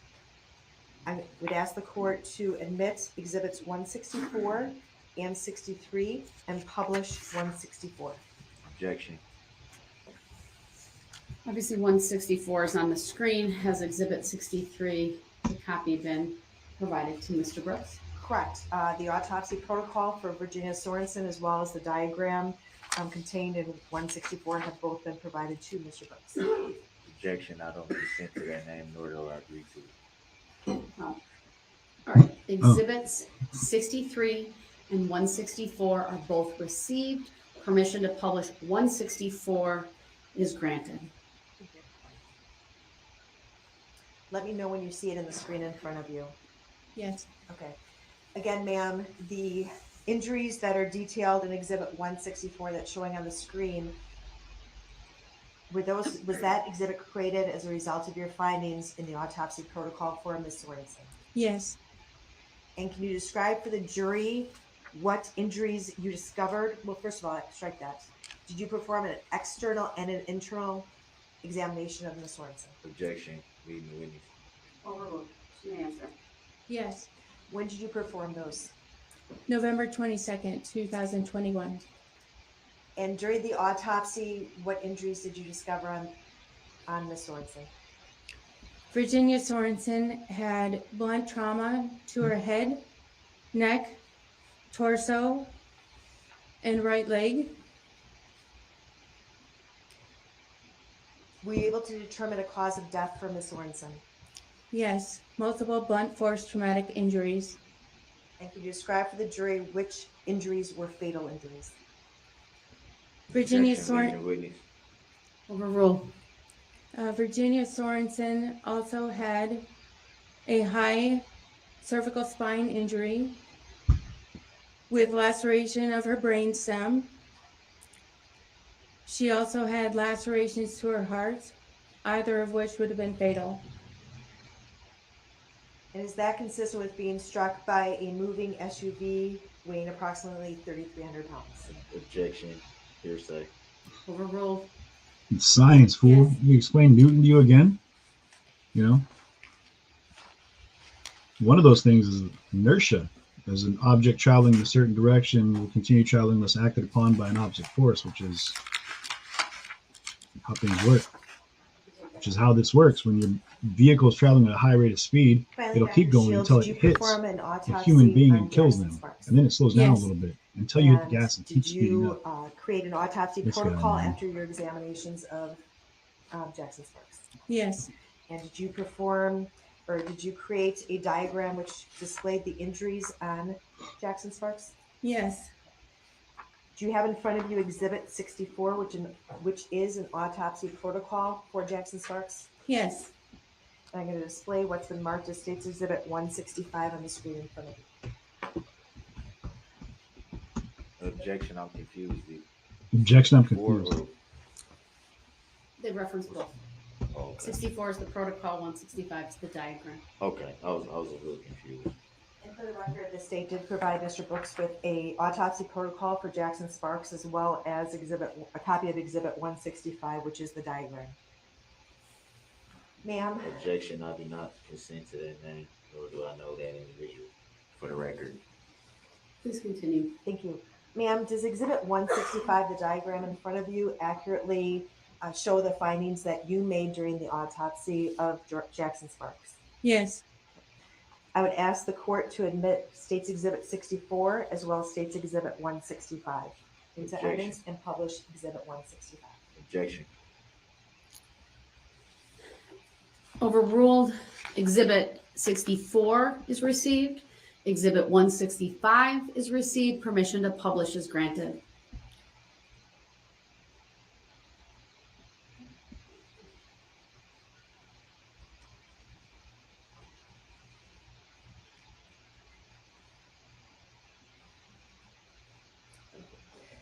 And Exhibit 165 is the diagram that you took, which displays the findings that you made in your autopsy protocol. yes. You described for the jury the injuries that you observed. Strike that. When did you do your external and internal examination of Jackson? November 27, 2021. Why was that later than the others? Jackson went to the hospital. He was pronounced brain dead on November 23rd. And again, is there any reason why it would take till the 27th to perform the autopsy? Objection. He was Hold in. on. Oh, sorry. Overruled. You may answer. Jackson was in the hospital. He became an organ donor, which often requires a couple of extra days. Can you describe for the jury his injuries?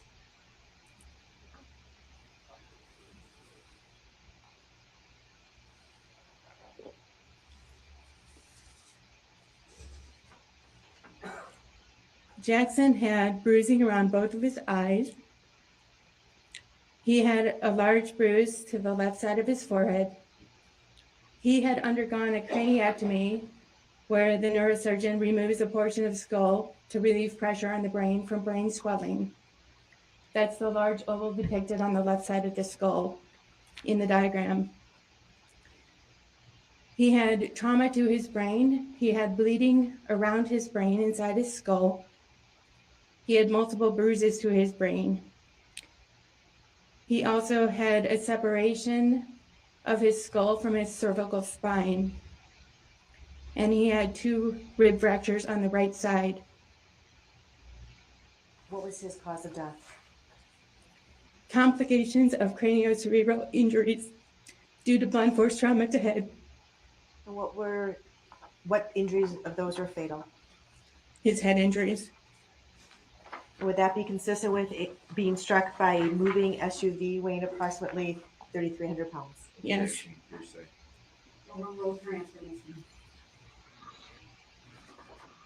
Nothing further, Your Honor. Thank you.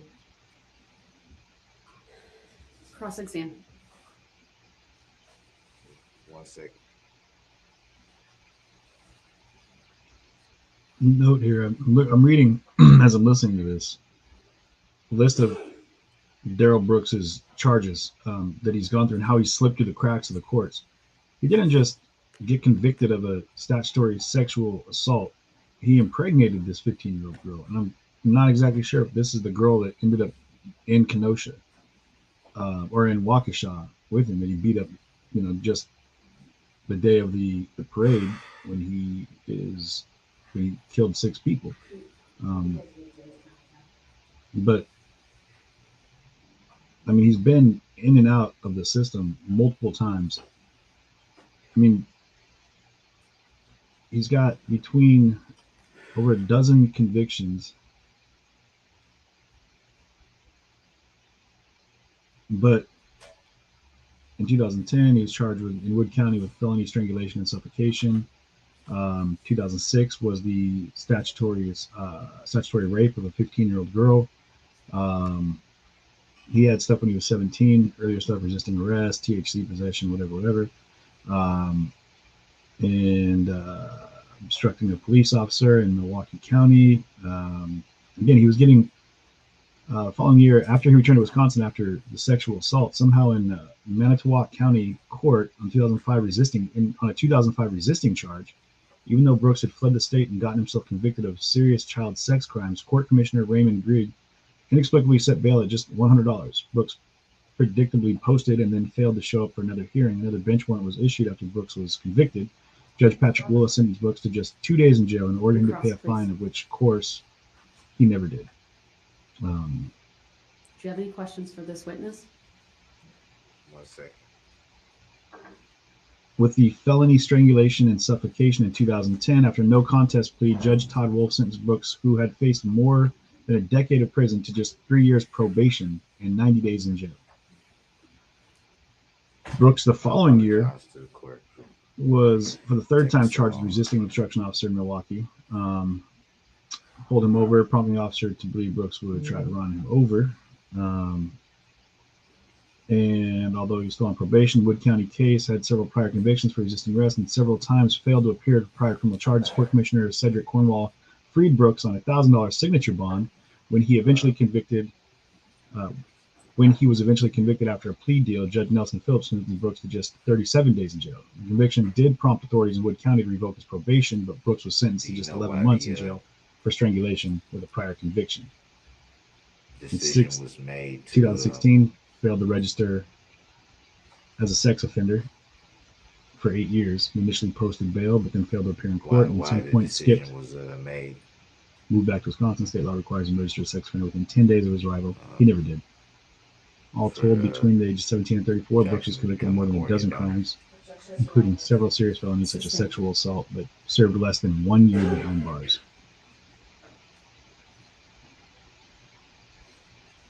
In 2020, he had 2 counts of second-degree recklessly endangering safety through the use of a firearm and 1 count of felony possession of a firearm by a felon after he allegedly fired at his nephew and his nephew's friend during a party. Bail was set at $10,000, but 2 weeks later, Brooks issued a demand for a speedy trial.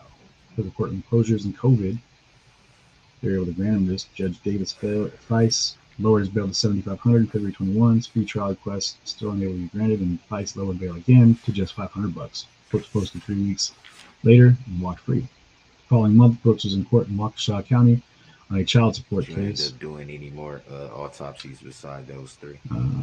Court finding in jail time. Court Commissioner Daniel Works stayed 120. He stayed 120-day jail sentence pending Brooks' payment of support. 2 months later, on May 27th, Brooks was arrested in Union City, Georgia, on yet another domestic violence charge after a man at a hotel reported hearing Brooks repeatedly striking a woman. The following day, he was released on yet another signature bond and again fled the state and returned to Wisconsin. That November, just 16 days before the massacre, Brooks was charged with running over his girlfriend's leg during an argument at a gas station. Those 0 shits given. autopsies that you did. I'll shut up. So. Yes, Jackson Sparks, Virginia Sorenson, and Leanna Owen.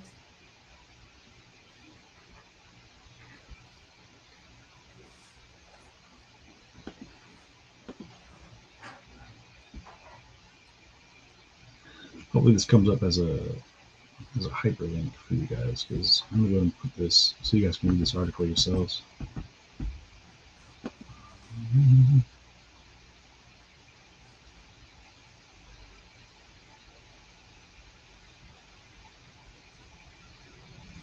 We'll see this. So, I'm gonna throw this in the comments. It's talking yet. Sorry. Hopefully this shows up as a hyperlink. Can you recall when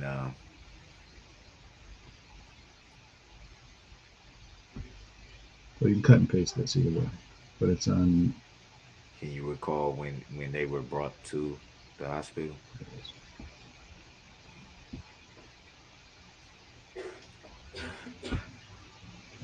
Virginia Sorenson and Leanna Owens were pronounced at the scene.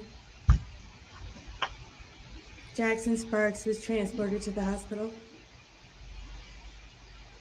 He has 2 children, apparently. I'm assuming that's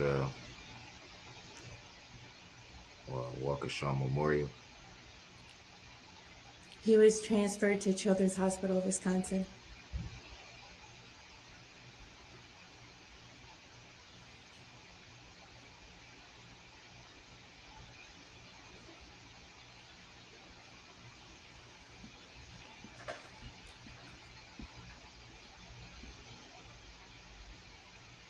Upon first tending to the victims,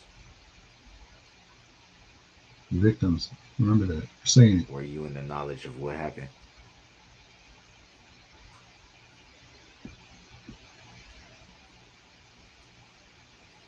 Yes.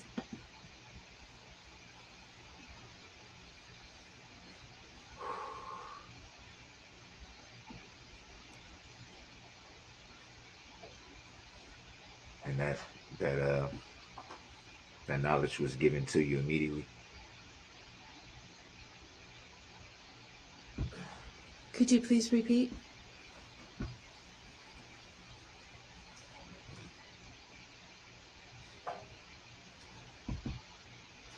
That knowledge was given to you immediately when you were called to tend to him?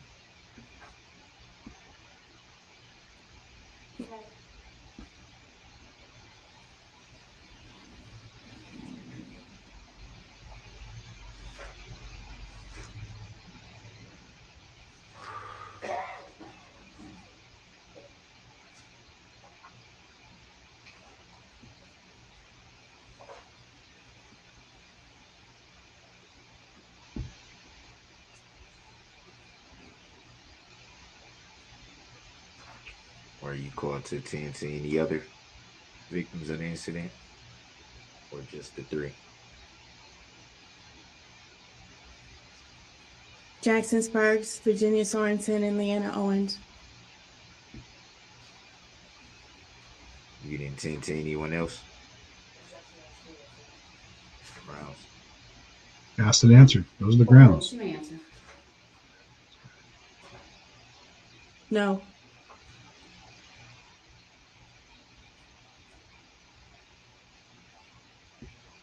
No further questions. Thank you. Any redirect? No, Your Honor. All right, thank you, Dr. Shield. You may step down.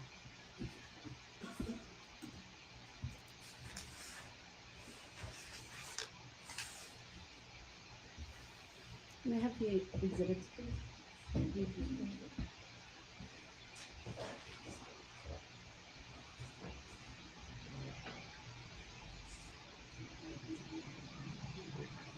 say Honor. they called, I'm sorry? Your Honor, if it pleases the court, may I have a few moments? We can take a short break. I'll excuse the jury. We all can take about a 10-minute break. All rise for the jury, please. All right, while they're taking this break, I'm going to go ahead and pull up where are we at over here?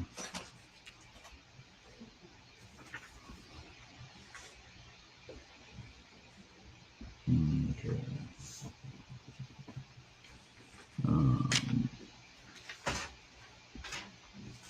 Mute this one here for a minute. Is he playing the emotional card? Be in recess for 10 minutes. We'll be back at 2:23. Thank you. Yeah, no, you don't get to play. You don't get to play that card right now, pal. No, that's not how you're gonna do it.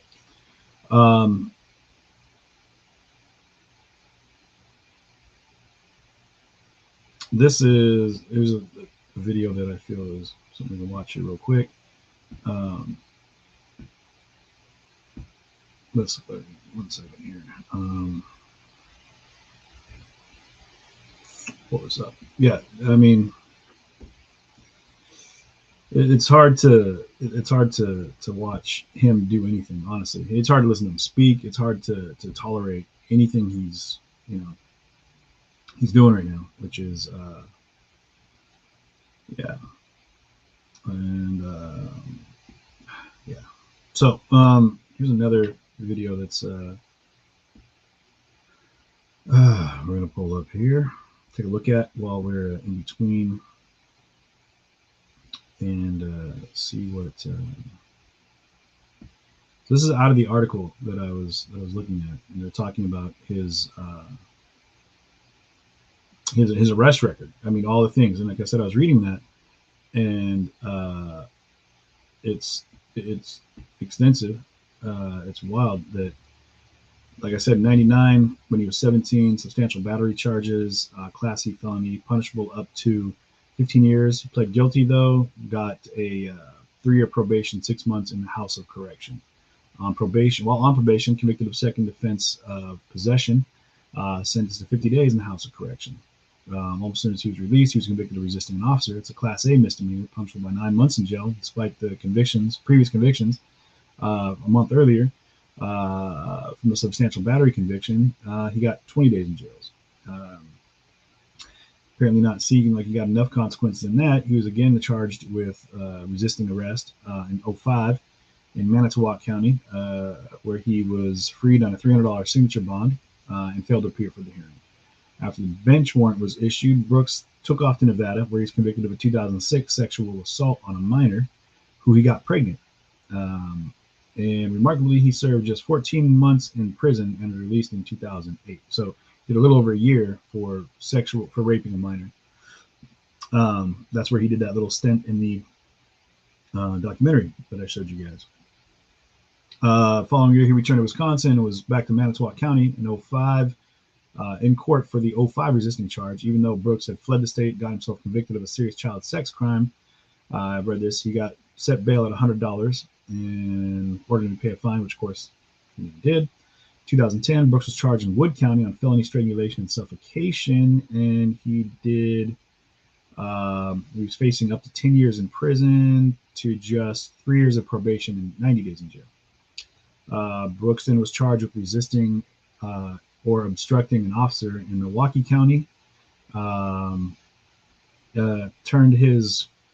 What he did was he used his car and shifted a drive while an officer had him pulled over, prompting that officer to believe Brooks would try to run him over, which they deemed, as we saw with the Kim Potter trial, part of the Kim Potter trial, but one of the things they talked about was how a vehicle can be considered a deadly weapon if, while in the application of a traffic stop, if the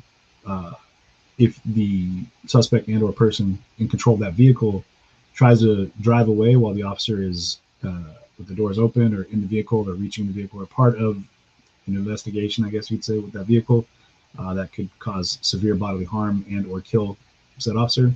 So it can be considered a deadly weapon. But the vehicle obviously is a deadly weapon, as we've seen in this trial alone and in over 46,000 deaths in the United States last year.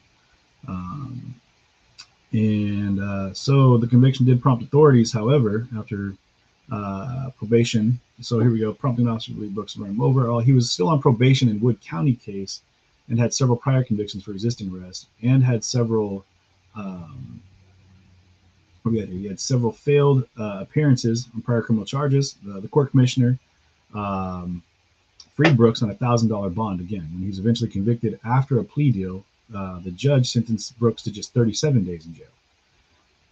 The authorities in Wood County did revoke his probation, and but Brooks was sentenced to just 11 months in jail for the strangulation, which had a 10-year potential. But he fled on that one too, because he had a prior conviction, but he only got 11 months.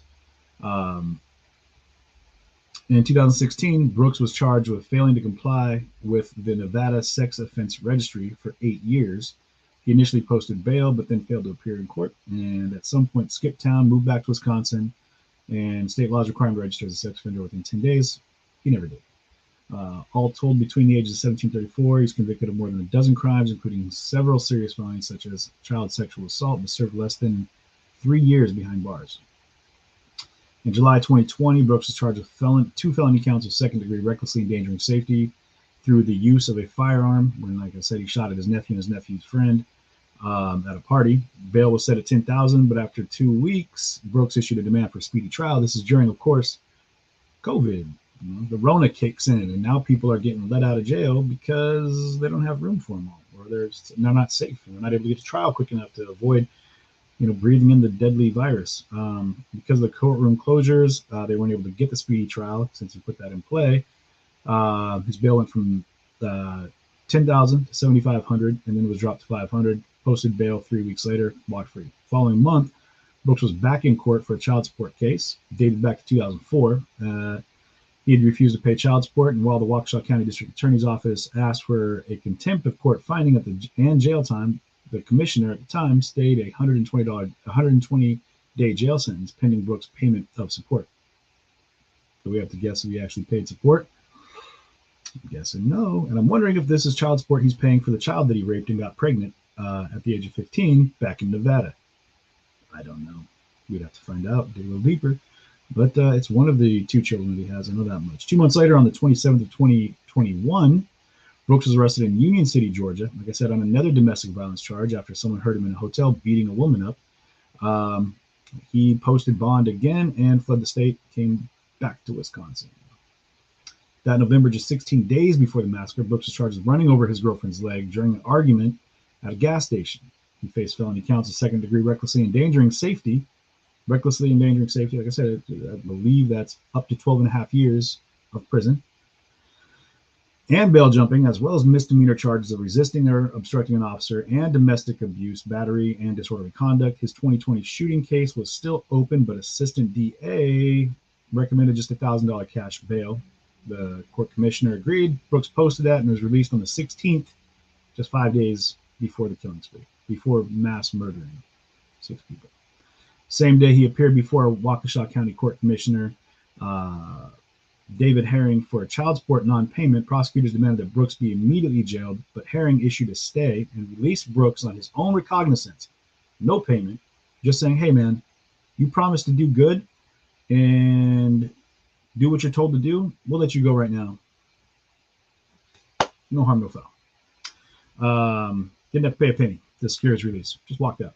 5 days later, following the last in a long line of domestic violence incidents, Brooks allegedly slammed his SUV into the Waukesha Christmas Parade, killing 6 people, injuring more than 60 other people.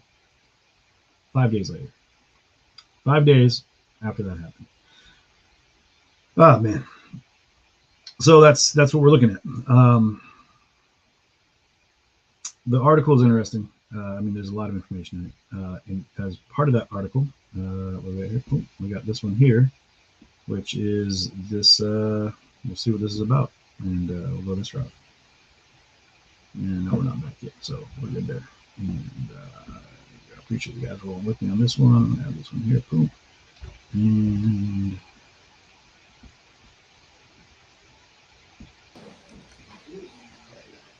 this is previously recorded. hope so. Yeah. They don't miss it. I don't wish I.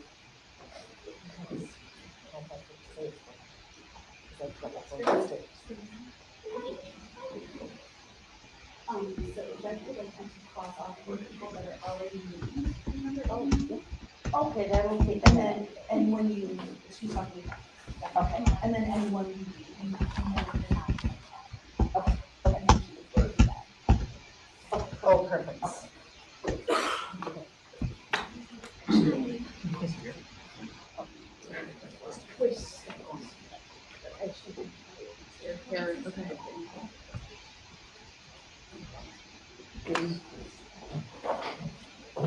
Was able to inquire. I've been told it would take maybe 15 minutes, but I'd like you to go to your cell to get whatever that list is that you have so that I can adequately advise the jury, potential jurors, about any witnesses who may be called in this case. I don't designate when I say if it's the state or the defendant, but you told me you have that, so I'm going to give you that opportunity. In the meantime, I'm going to print off the state's witness list. I don't need it. And give them to the state so that you can cross out any individuals who are already listed in question 89. We have that already, and we just started doing that. All right.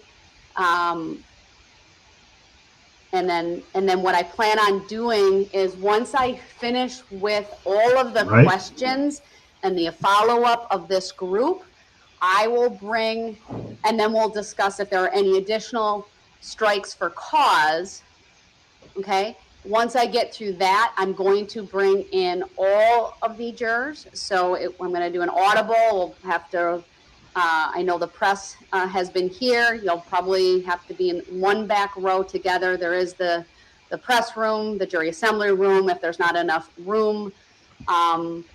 There are, and we'll just figure it out from there. But I'm not closing the courtroom by any stretch of the imagination, but I need to, it's a long witness list. I need to make sure none of these jurors know any of these individuals, either personally or by reputation, work with any of them. But we should be able to do that, still maintain some room for victims, some room for the press. And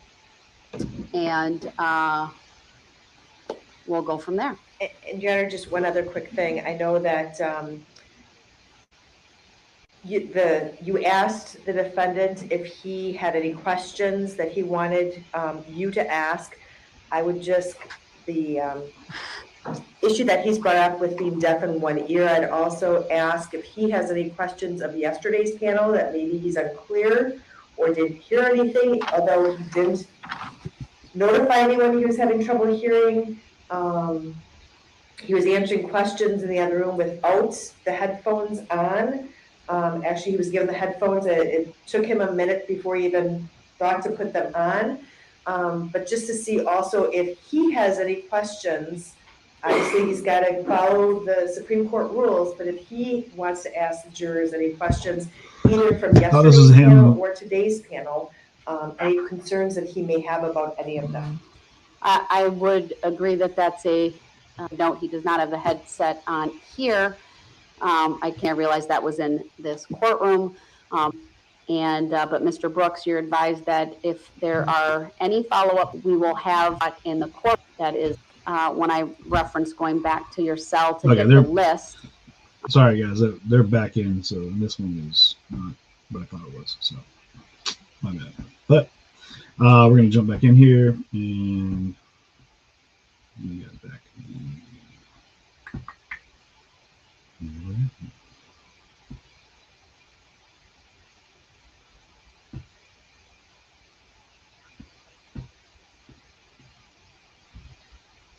Attorney's budget to the county board tomorrow morning at 8:30. So if the court would be willing to start court at 9 a.m. tomorrow, then we'd be ready to go. I don't have an issue with that. We 9 can a.m. cut would be into great the for lunch me. hour. If we need be, go a little bit later. We have ample time, from my perspective, set aside for this entire case, even if the state believes they're a little bit behind. And to that extent, Your Honor, we feel like we're catching up a little bit here today. So, Mr. Brooks, any statement or comment based on the requests that have just been made? Of course. No comment. Just briefly touch on the subject matter jurisdiction again. For the The record. court will not be addressing that. Please bring out the jury.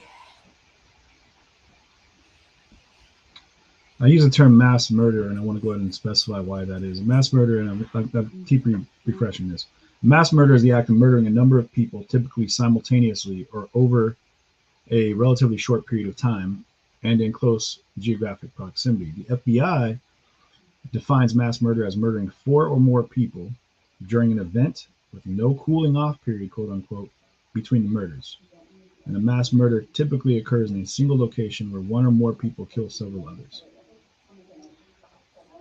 I mean, this case is exactly that. So when I use terms like mass murder, he's on trial for mass murder. If found guilty, this will be considered a mass murder. So I just don't want that to be confused when people are thinking that we're just throwing terms out for no good reason. Why? No one knows why he's still wearing a mask. He wants to hide his identity. He wants to be, he loves the fact that he can play this cloak and dagger, Mysterioso BS,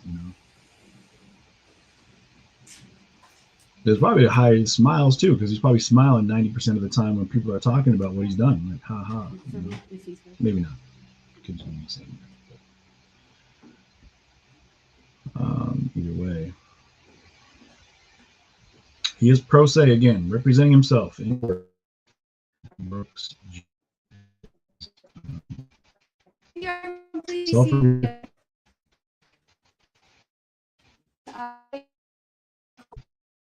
Dr. Linda. Good afternoon, Dr. Fitzricky. If you would please make your way to the witness stand, which is to my right, up one riser. When you get there, please remain standing, raise your right hand, and my clerk, Teresa, who's on my left, will swear you in. Do you solemnly swear that the testimony you're about to give shall be the truth, the whole truth, and nothing but the truth, so help you God? I do. Thank you. Please be seated. First thing I will ask you to do is to state your first and last names for the record and spell each. Linda, Lynda, Biedrzycki, Biedrzzycki. Thank you. Go ahead, your witness. Thank you. Dr. Biedrzycki, how are you employed? I'm the medical examiner for Waukesha County. How long have you been the medical examiner for Waukesha County? About 25 years. And can you briefly describe for the jury your education and training that you obtained prior to becoming the medical examiner? Yes. I went to medical school at the Medical College of Wisconsin. I did an internship in internal medicine. Then I did general pathology training, which is anatomic study of tissues, and clinical, which is laboratory medicine. 4 years of that at several different places, including the Medical College of Wisconsin, University of California, and William Beaumont Hospital. I did a fellowship in forensic pathology, which is the study of trauma and legal medicine. I'm just going to make sure this is up to date. I'm going to delete that, so bear with me for 1 second. Matt Larkin thinks his Give me 1 second while she's override our rights while she's on banning abortion. explaining everything. I just want to make sure that we are He'll on even the vote loop for a here. nationwide abortion ban, overriding our state laws. Don't Pay no attention to the ad. So, Brenda, did you get your car fixed after you offended? Just want to make sure that we no, are not yet, all Linda. caught I'm up still on the looking for a live. Lenza. So, You know, with lending. Autopsy that you performed, There you go. an autopsy protocol. Yes. Did you also prepare a diagram for court in order to summarize your findings from your autopsy protocol? I did. In front of you, you should have State's Exhibit number 59, which is the autopsy protocol for Tamara Durand. Yes. Do you see that? Okay, and then I'm going to show in front of you Exhibit 166. It will be on the screen in front of you. all right, yeah, we're all caught up. We're good.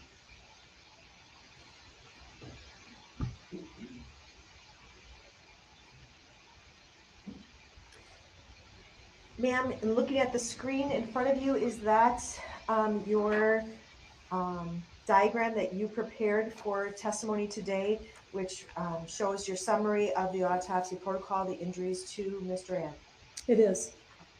Can you describe for the jury, well, first of all, when did you perform the autopsy on Mr. Durand? On November 23rd.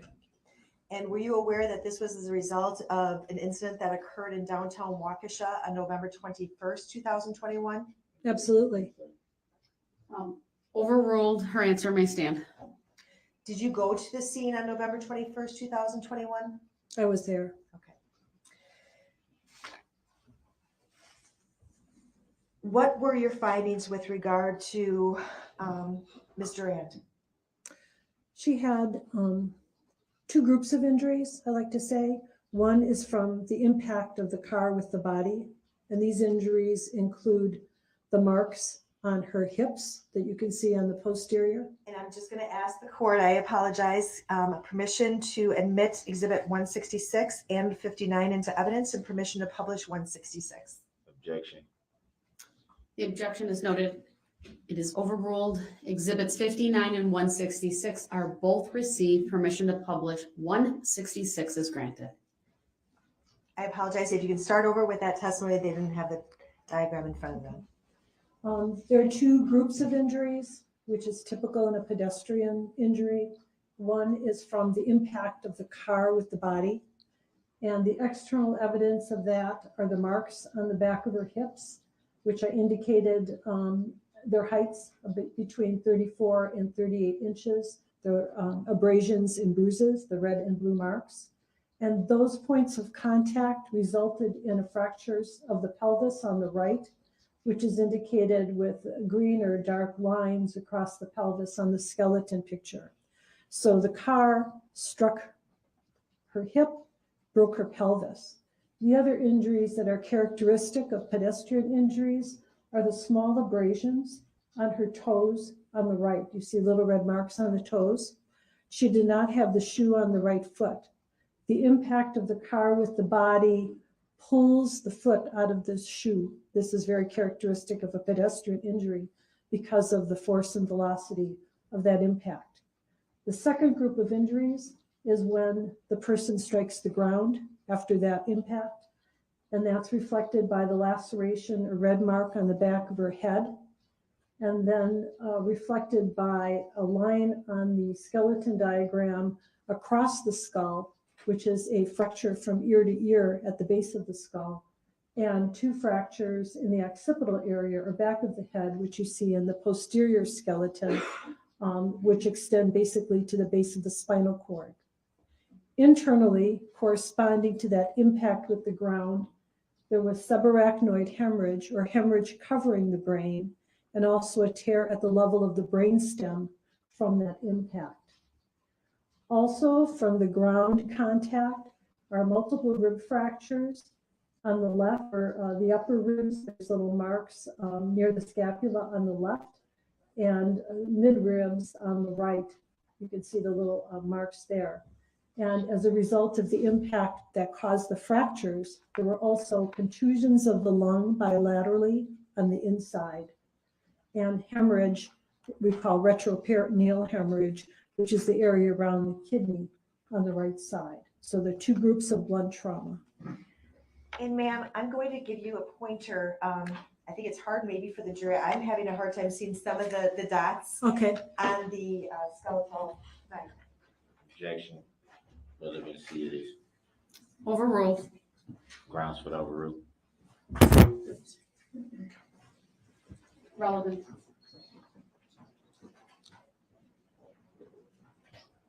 Again, if you can just briefly describe what you just testified to, or briefly point to what you testified to. Objection. Ask and answer. Overruled. The witness may answer. Okay. So the first type of injury from the car, the skeletal, the fractures of the pelvis here, and the external marks here at the heights that I've indicated from the hood of the vehicle. The toes are seen at this time. You could bring them up right here. On the top of the toes, when they're lifted out of the shoe, there's often scraping, and that's what you'll see. Then the second group of injuries from the contact with the ground, if you can go down now. is a laceration to the back of the head from contact with the ground, a fracture across the base of the skull, ear to ear, fractures to the back of the head on the right and the left, and internally subarachnoid hemorrhage and the brainstem tear. In the chest, fractures here, ribs 3 and 4, and 5 and 6 on this side, with also contusions to the lungs, pulmonary contusions bilaterally, and retroperitoneal hemorrhage, or hemorrhage in the soft tissue around the kidney area. And just because it's flipped, this kidney area, the right kidney, is in this area of the skeleton, right above the areas of the fractures of the pelvis. You have measurements on the third diagram from the left-hand side. What is the significance of those measurements? You had talked about the height of the car. Did you see the suspect vehicle, or did you go to look at the suspect vehicle in this case? Yes, I did. Overruled. She may answer. Go ahead. I did. On November 23rd, I went to Fleet in the county complex where the car was being held. And I examined the car, looking for points of contact between the car and the pedestrians. And I also looked at the configuration of the vehicle, like the height of the hood, what the wheels look like, what the tires look like, where the bumper was, where the damage was, and took multiple pictures. And with the observations that you made on the third diagram from the left and those measurements, that would be consistent with the measurements taken of the hood height of the suspect vehicle? Yes, it's typical of the more SUV type of configuration of a car. I mean, a very low sports car would have the hood would be low and the bumper, and if a bumper protrudes, then the bumper might be the leading edge. But SUVs have kind of a flat front and a higher hood. The hood that I measured and the vehicle was damaged was 42 centimeters, but that's only at one point because the configuration of the hood had different shapes as the metal was curved over the wheel well and so forth.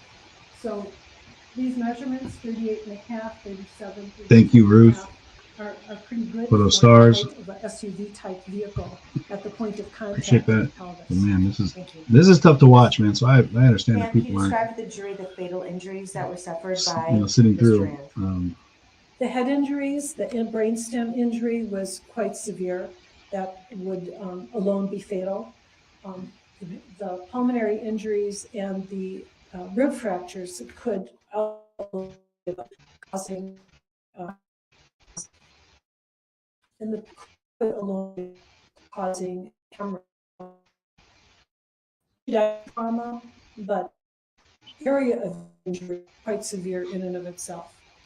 Would that be consistent with her being struck by a moving SUV weighing in excess of 3,300 pounds? Absolutely. It's overruled. She may answer. It's typical of a pedestrian injury. It's typical of an injury with a SUV configuration, and the speed would be at least considerable because of the momentum which resulted in these severe injuries. When you say the speed would need to be considerable, what does that mean? I will explain. Injuries are proportional to the energy delivered, kinetic energy. Kinetic energy, the formula, is 1/2 times mass. Mass would be the 3,300 pounds times velocity squared. So velocity is like really critical. So if you look at severity of He's gonna need her to injuries explain and this to speed him of the again. Watch. vehicle on a graph, the graph doesn't go like this. It's not when speed increases, injuries increase that way. Injuries increase like this because velocity is such an important part of the equation. Thank you. Moving next to the autopsy that you performed on Jane Kulich. I would direct your attention to State's Exhibit number 61. Yes. And also I'm going to project in front of you State's Exhibit 167, which is the diagram, I believe, that you created for to assist in the testimony today. Yes.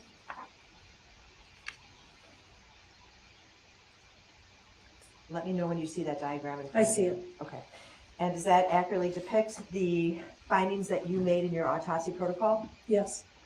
I would ask the court to admit State's Exhibit 61 and admit and publish 167. Where's 61? You should have that. It's not been on the screen. It was provided to you previously. That'd be the autopsy protocol for Jane Kulich. All right, Exhibit 61 is received. Exhibit 167 is received, and permission to publish is granted. Now, ma'am, directing your attention to November 23rd of last year, did you perform an autopsy on Jane Kulich? I did. And can you describe your findings during that autopsy? And if you can use Exhibit 167 as well as the pointer and the screen to your right. Okay. So Ms. Kulich had 3 types of injuries. She had the first kind we discussed, being struck by the vehicle. We have an impact to the left hip here at 39.5 inches, and we have pelvic fractures on the left here. We have injuries to the tops of the toes. Now, she had no shoes when I saw her, but the sock on the left foot was torn right in the area of the toes. Also, there's an abrasion to the top of the foot. That would be considered with being taken out of her shoe. So that's from the car impact. Then second, we have injuries from hitting the ground. We have a laceration to the back of the head. And we have some abrasions on the left side of the face and the nose area. The third type of injury she has is being run over by a tire. So we have a squared off abrasion across the upper abdomen, lower rib area that was sharply demarcated as I drew there. So it's not as if the abrasion blended into the skin, like if you do a sliding motion, but it was quite sharply demarcated. And associated with this injury, her liver was like lacerated, multiple tears in the liver. Bleeding from that liver injury, she had multiple fractures on the right side of her chest.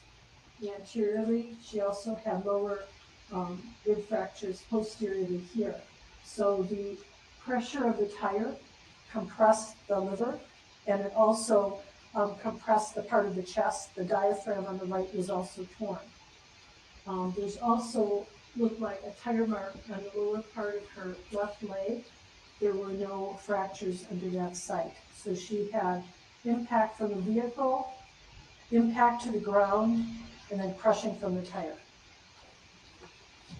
What did you determine the cause of death to be for Ms. Kulich? Multiple blunt trauma. And the fatal injuries, can you describe those for the jury? Her injuries from being run over were probably the most severe, with the multiple rib fractures and the crushing of the liver. Also severe, however, was the pelvic fractures.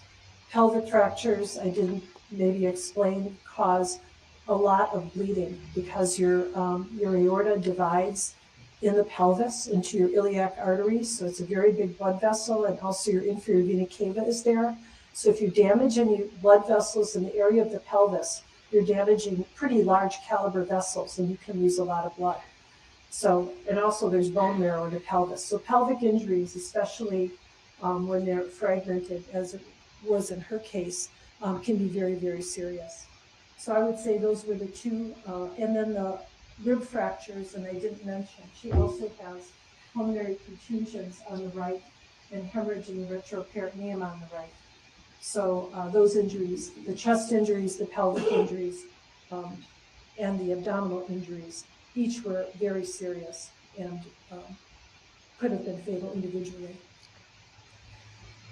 And is that consistent with Ms. Kulich being struck by a moving SUV weighing in excess of 3,300 pounds? Yes. Overrule, transfer and scan. Yes. Thank you.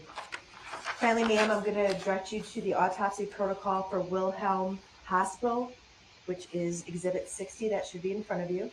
Yes. I'm also, did you prepare a diagram documenting your findings through the autopsy protocol? Yes. And I'm going to show you what's been marked as State's Exhibit 168.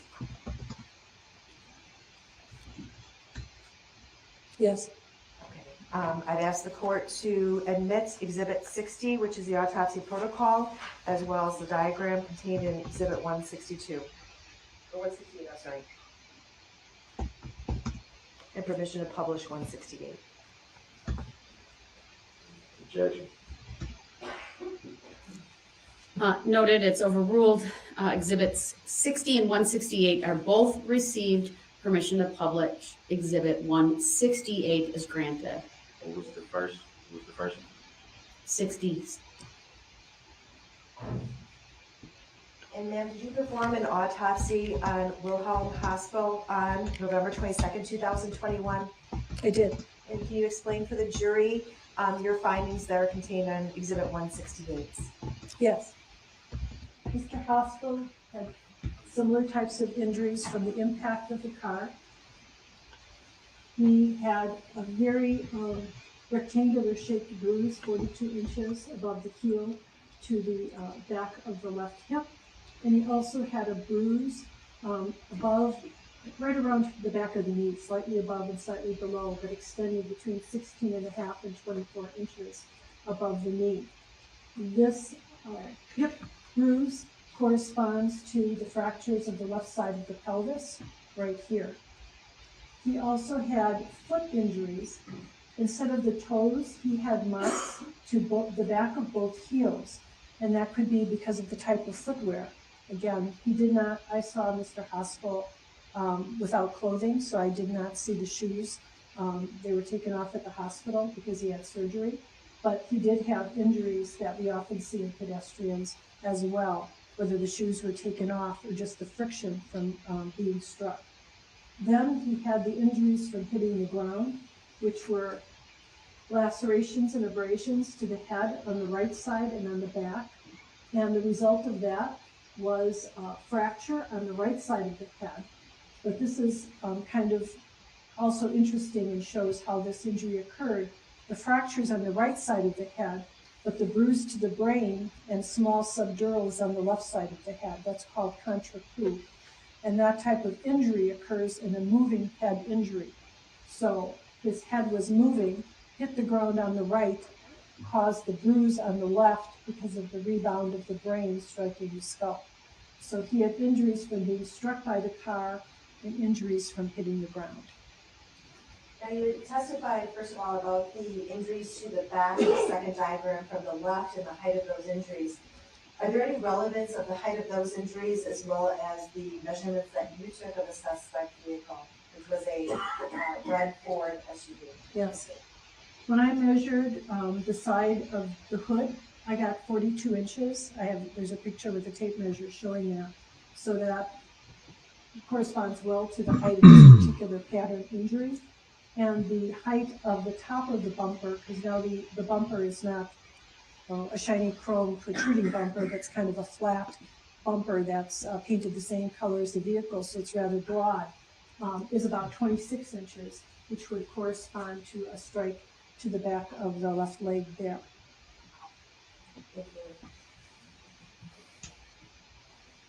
And you had testified that unlike the other two people that you had performed autopsies on, were those people brought to the medical examiner's office from the crime scene being Main Street?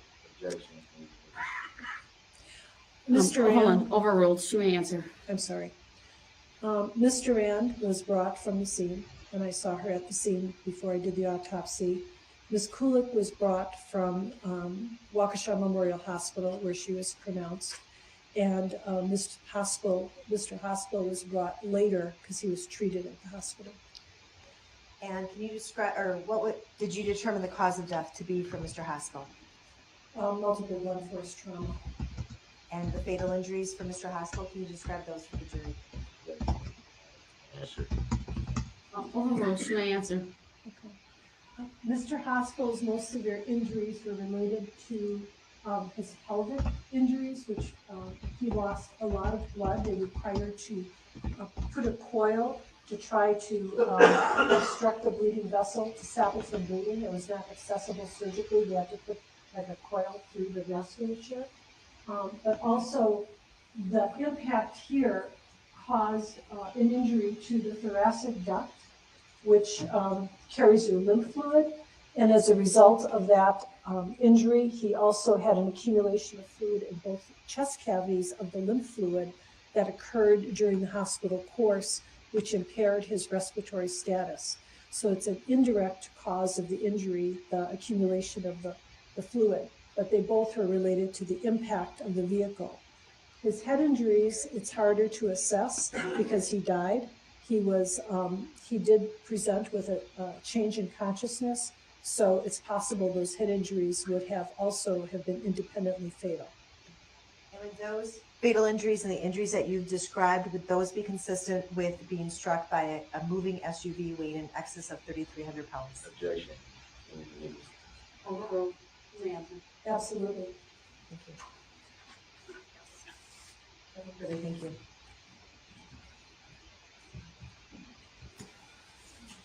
Any questions for this witness? I do.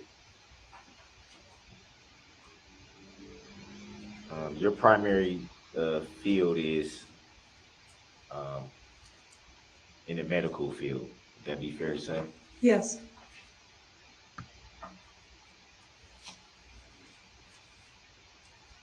Any reason why you would be inspecting a car if that's not a medical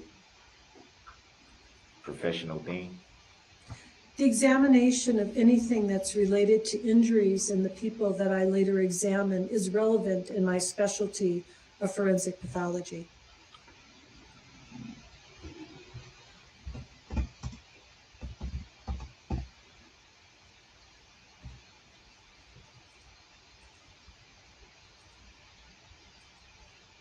So examining the vehicle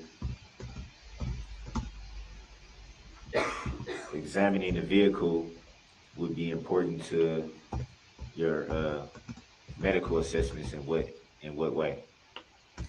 Because the injuries that people sustain, whether it's a vehicle in this case or anything else, it's important to correspond the nature of the implement being the car. So it's possible I would be shown a car that would be not consistent with the injuries. So it would be fair to say you've done numerous autopsies in your time as a medical professional. Would that be fair to say? That's true. And as you just said, examining the vehicle would be essential to your medical expertise. Is that fair to say? Examining the vehicle is important to interpret the injuries. I'm not sure that, I don't know if that's the answer to your question. So if you were doing an injury assessment based on if the injury was caused by a different kind of instrument, would the same apply to having to view that? Yes, if in cases of gunshot wounds, I ask to see the gun. In cases of stabbings or blunt trauma, I ask to see the weapons that they think were used so I can determine if they are consistent or not consistent. I can't make matches, like precise matches, but I can say it looks like a baseball bat or it looks like a pair of scissors, that kind of thing. It would be fair to say if in a case of a gunshot wound, as you brought up, it wouldn't be, let me back up. Would you say it would be hard to assess the gun, being that it wouldn't be the actual gun, but the bullets that caused the injury? Well, actually, I don't examine the bullets, but I would examine the gun, especially, for example, if it's a contact wound. So if the muzzle of the gun touches the skin, then the muzzle could leave a mark. So then I could say the muzzle of the gun shown to me might match the mark. And that if it was something similar to that, the muzzle type thing, that would be, the mark would be from the heat. Would that be fair to say? No, not actually. It's actually from the contact of the metal. So it's more of an abrasion than a burn.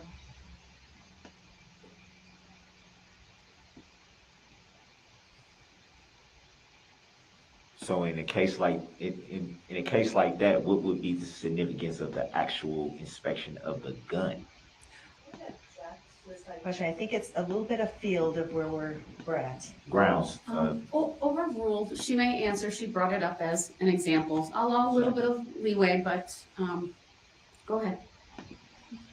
Could you repeat your question? What would be the significance in a case like that, as you stated?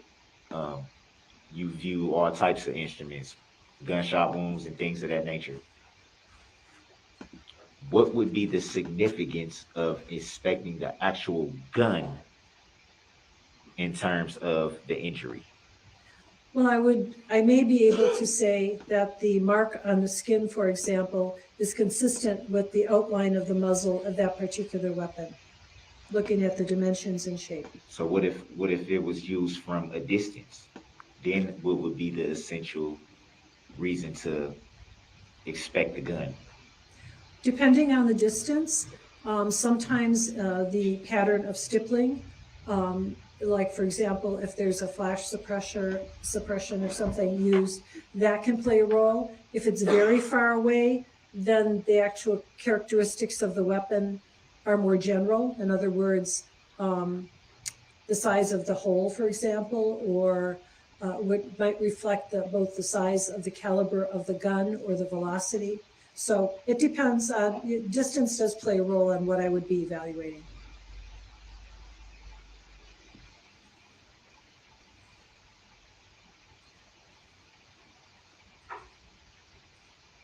Do you know if at the time you did the autopsies, if any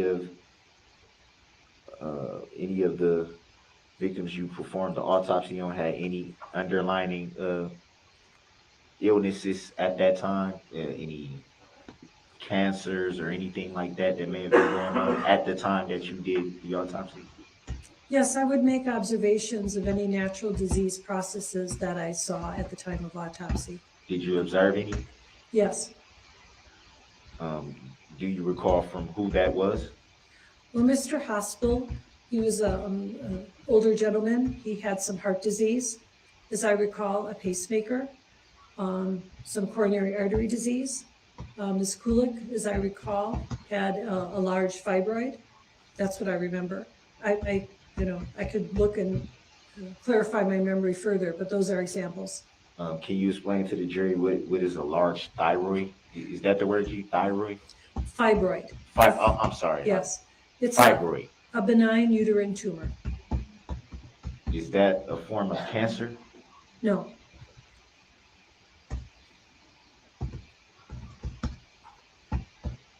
And you said the older gentleman had some fluid buildup in the chest. Correct me if I'm wrong. I don't want to misquote you.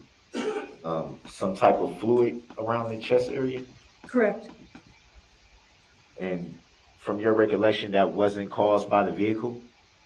That was. He entered the hospital actually with no evidence of that fluid, but it's lymphatic fluid from a thoracic duct injury.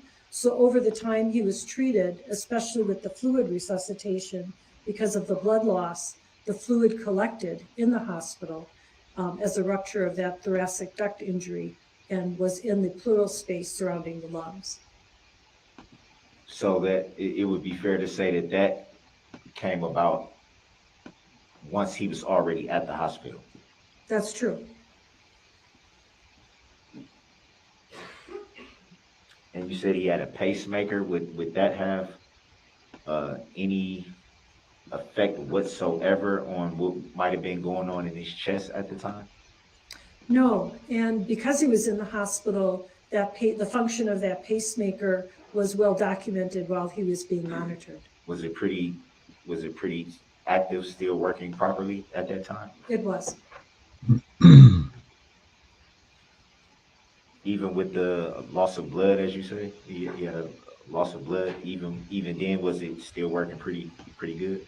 Yes, the loss of blood had no effect on the electrical function of the pacemaker.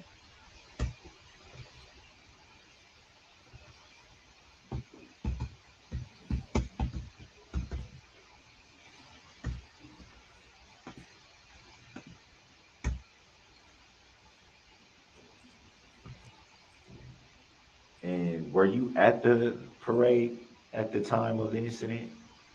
No, I was called after.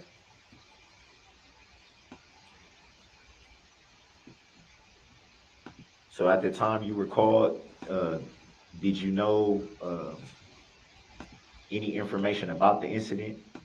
Yes, because I was called in my function as a medical examiner, I was informed about the death of numerous people, injuries of more, and that this was a result of a car going through the parade.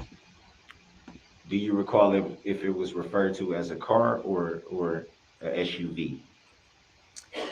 I'm sure I was told it was an SUV because the vehicle in question was in custody at the time.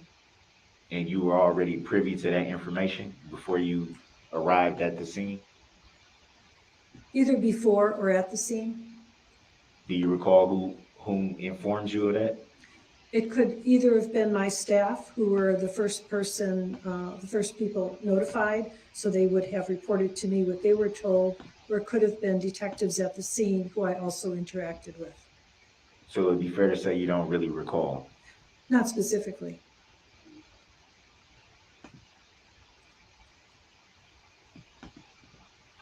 And you said you observed damage to the vehicle when you were able to view it?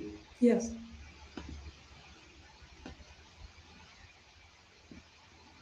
Would you say it was extensive damage, or did you really look at one specific area? Or let me rephrase that: were you really focused on one certain area of the vehicle when you viewed it? Well, when I was examining the car, actually the crime lab was there. So we looked at the entire circumference of the vehicle, and the vehicle was also on a lift, and we looked under the vehicle because we were questioning whether there was clothing perhaps or other physical evidence that would be important to document. So I would say that I looked at the car quite comprehensively, although it was not my job to document damage to the vehicle per se, other than what related to my autopsy interest. And that would be specifically looking at the hood of the vehicle to determine how it fit with your medical expertise? Well, I paid attention to the front end of the vehicle, which is the part that typically is involved in pedestrian strikes. And those are the parts that I paid more attention to in terms of measurement than say, I don't know, but it would be wherever the damage is, because now I'm thinking in some pedestrian strikes, there are cracks to the windshield or injuries to the side mirrors and so forth. So I paid attention wherever I thought the damage would be that would be relevant to my cases. But I did take measurements of the front end. With your expertise, would you determine that all of the damage that you observed would be caused strictly from hitting one thing or numerous?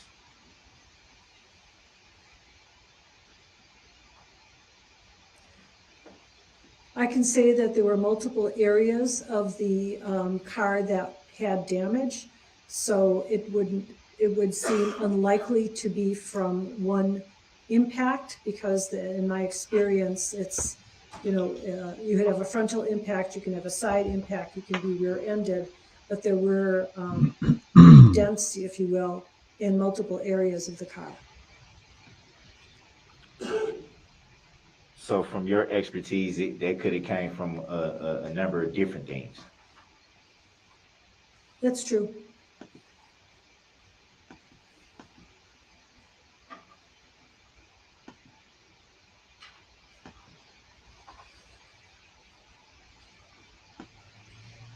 You made a brief observation about speed and velocity. Do you have any expertise in that area? Only to the extent that I understand how injuries occur, and in terms of the transfer of kinetic energy, because all injuries I see in the body have to do with that kind of transfer.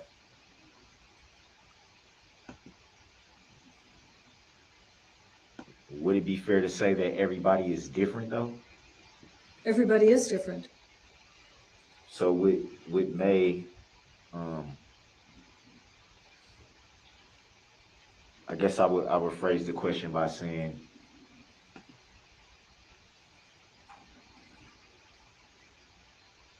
something that may seriously injure someone else probably wouldn't seriously injure another person, based on your expertise. Generally, things of a serious nature don't become not serious.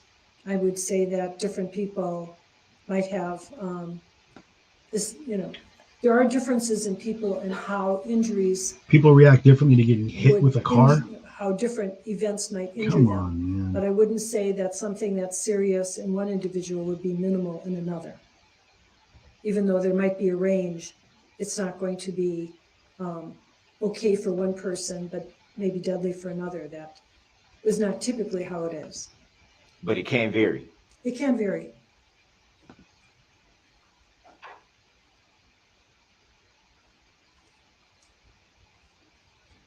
Do you recall how many people you were called to attend to the night of the incident? How many people I was called to attend to? Yes. There were 3 victims on the road. Those are the ones that I saw that night. Did you see anyone else besides those 3? I later saw Ms. Kulich, who came from the hospital. Those were the people I examined that evening. So it was just the 3? The 4. Oh, I'm sorry, 4. Yes. And no one besides those 4? Correct.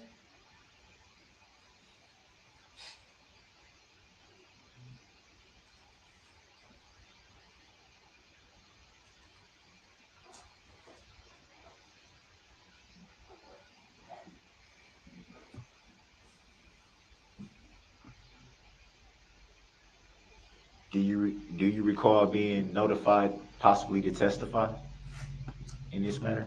Yes. Do you know about when?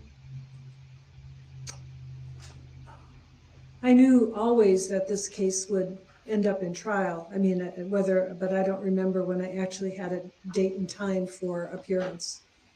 And how would you know exactly that the case would end up in trial? And I say that because many factors could play out along, many different things happen over time. You're right. That was probably a misstatement on my part.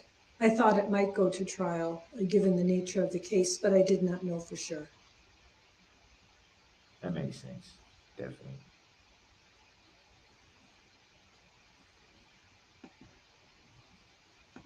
So you had an idea that you might be testifying. That's true.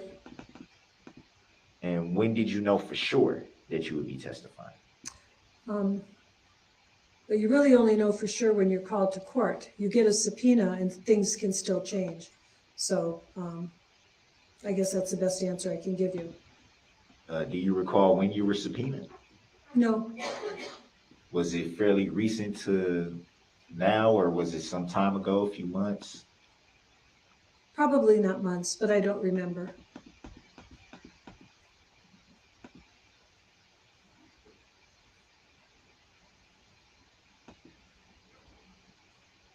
Do you recall whom you were subpoenaed by? The district attorney. Would that be referring to one of the district attorneys here today? Sue Opper.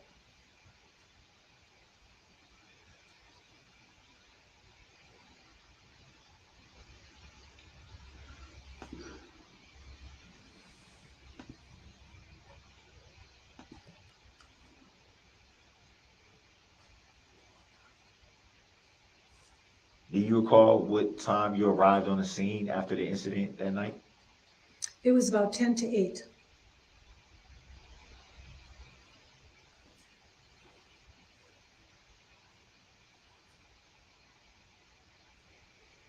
And do you recall what time you finally left the scene?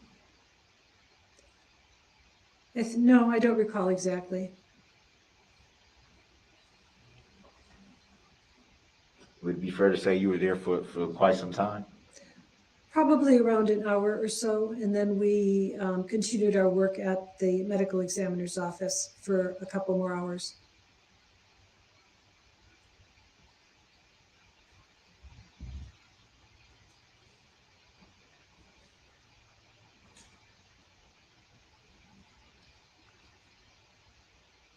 And after you were subpoenaed, did you were you in contact with Attorney Opera after that? Yes.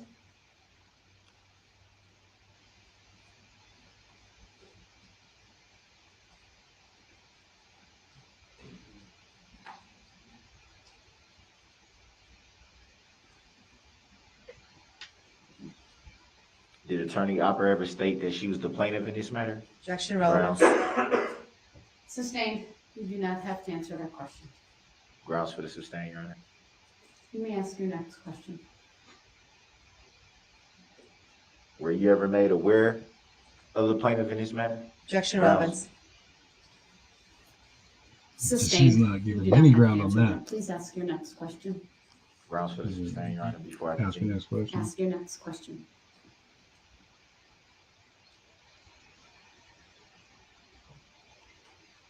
Do you even know if there's a plaintiff in this matter? Objection, Grounds. relevance. Sustained. Reason for the sustain, Your Honor. Ask your next question. No reason for the sustain, Your Honor. Ask your next question. Do you know of any claims filed in this matter by you or anyone else? What are claims? Any reports filed, any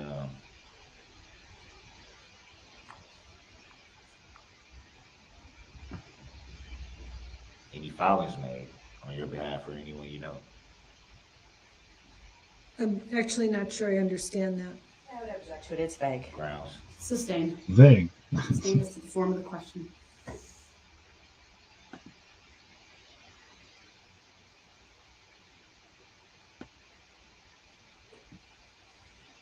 Did you make any claim of being an injured party in this matter?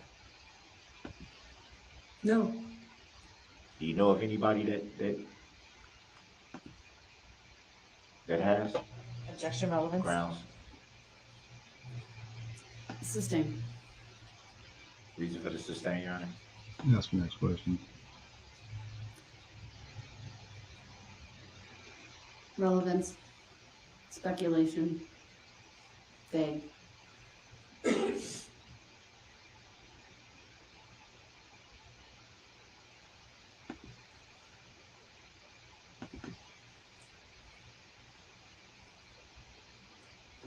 Have you had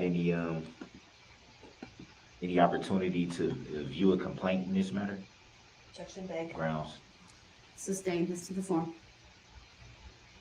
Have you ever seen a complaint in this matter? Objection, vague. Grounds. Sustained as to the form.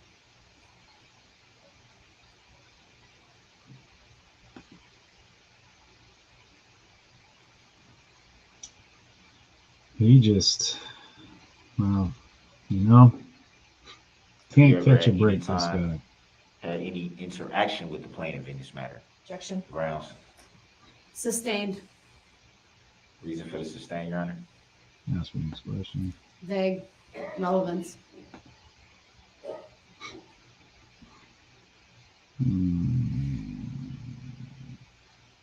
I would object to that sustain. Oh, Gail, thank you so much. Vague and relevant to the Sustained. case. Next question, sir. It's relevant, Your Honor. Not according to the judge. Deserves to know. Just saying. I respect that. Jury deserves to know, though.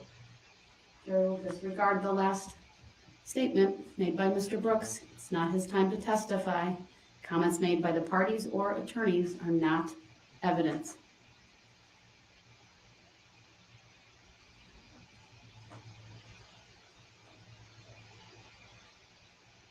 Have you ever seen the plaintiff in this matter? Objection, relevance. Grounds. Sustained. Reason for the sustain, Your Honor. Ask your next Same as question. before. So that would be relevancy and vagueness. Ask your next question.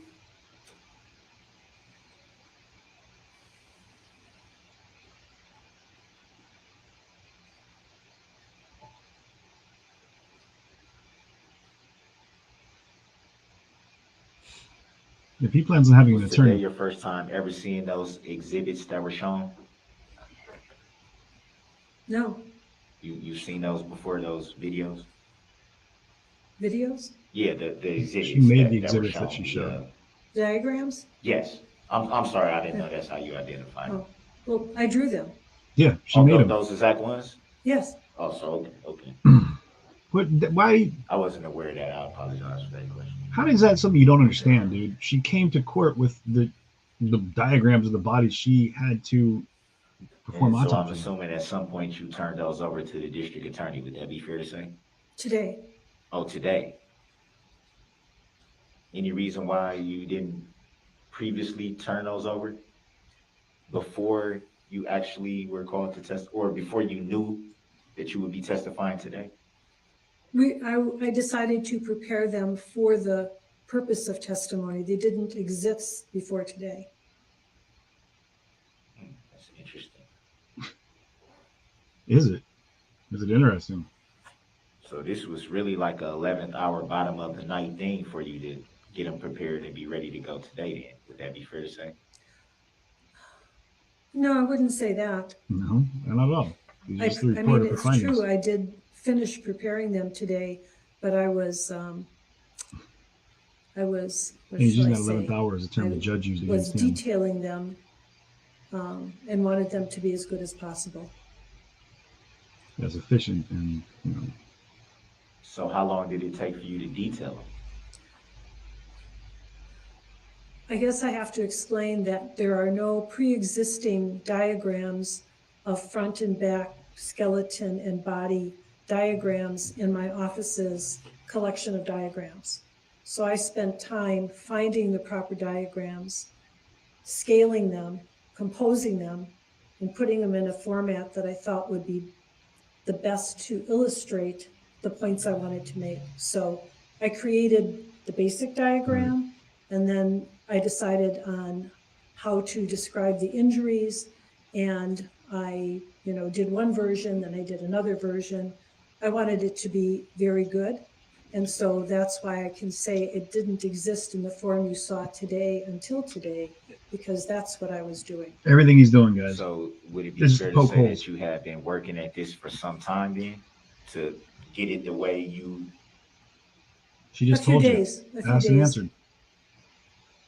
Did you anticipate that you would be using those diagrams? Yes.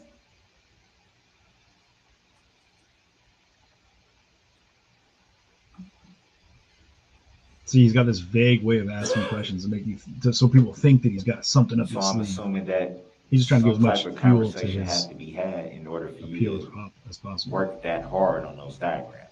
Would that be fair to say? Yes. And you had that conversation with Attorney Opper? Yes.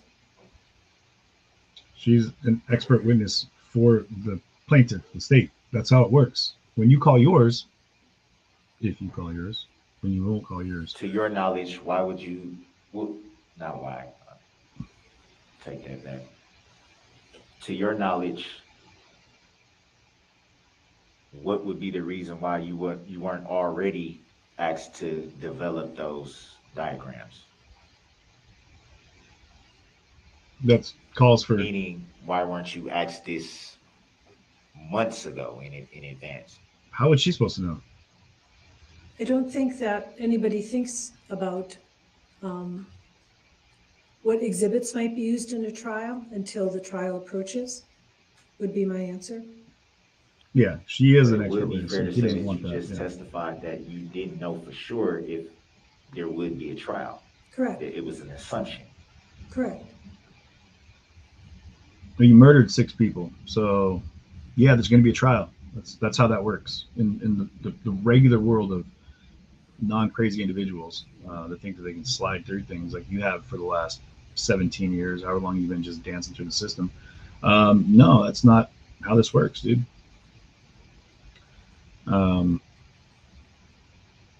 This is not working that Had way. you ever created any diagrams like that before this Yeah. incident? I'm sorry. For these cases, Or at any time before this particular case? are you still you're not referring to these particular cases? These particular the way that you did these. Yeah, Had you ever done this before? He's trying, the whole mind F game. I've used diagrams in many, many trials. I just didn't have a diagram that displayed the body and the skeleton in this manner. You know, I had no pre-existing form, but I use diagrams all the time. Why didn't you use one of those previous diagrams? So for this particular case, you decided to go a little bit extra. Would that be fair to say? Nope. Grounds. Speculation. Sustained.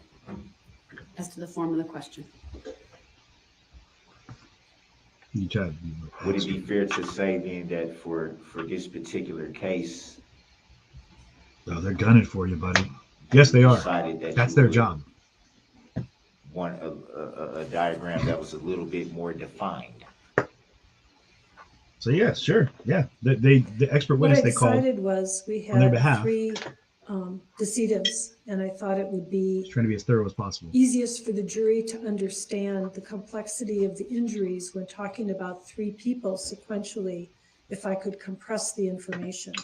Otherwise, a typical autopsy might have a skull diagram, and then another page a body diagram, and then another page a skeleton. You know, it would be multiple pages. Right. And I thought that would be very Jamie, you are spot on with that. difficult when we're talking about 3 different people. So had you thought of that before in any other cases that you've done before this one? I don't remember testifying about 3 pedestrians in trial in one sitting ever before. No. I wasn't asking if you've testified at a trial before. I was asking based on the explanation that you just gave about making it easier to read the diagrams. Had you ever thought of that before this particular case? Yes, it's not unusual for me to create my own diagrams specific to a case.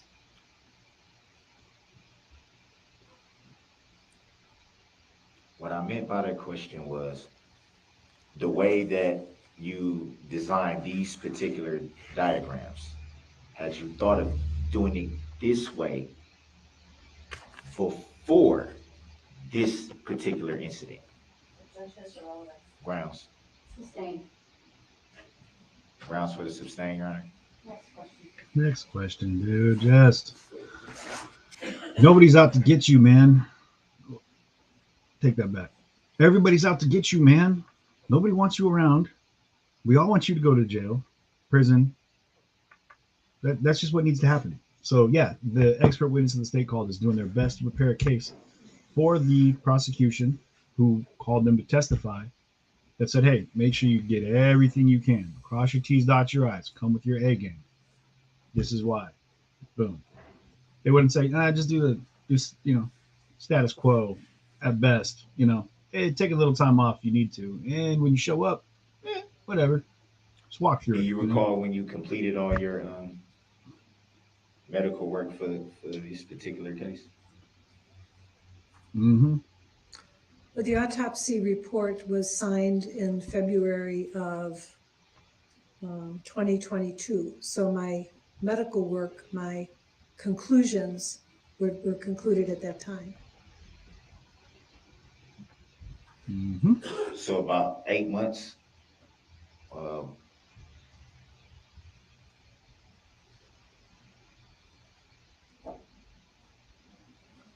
At the time that you concluded your reports, were you already thinking about forming the diagrams for the injuries?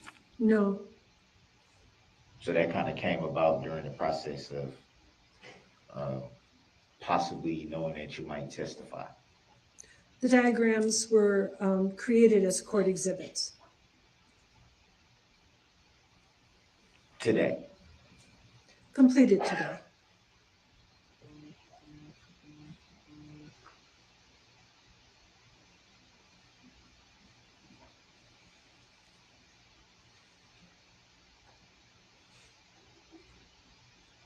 Do you recall at what time they were completed today? Was it morning or shortly before you came in, or grounds?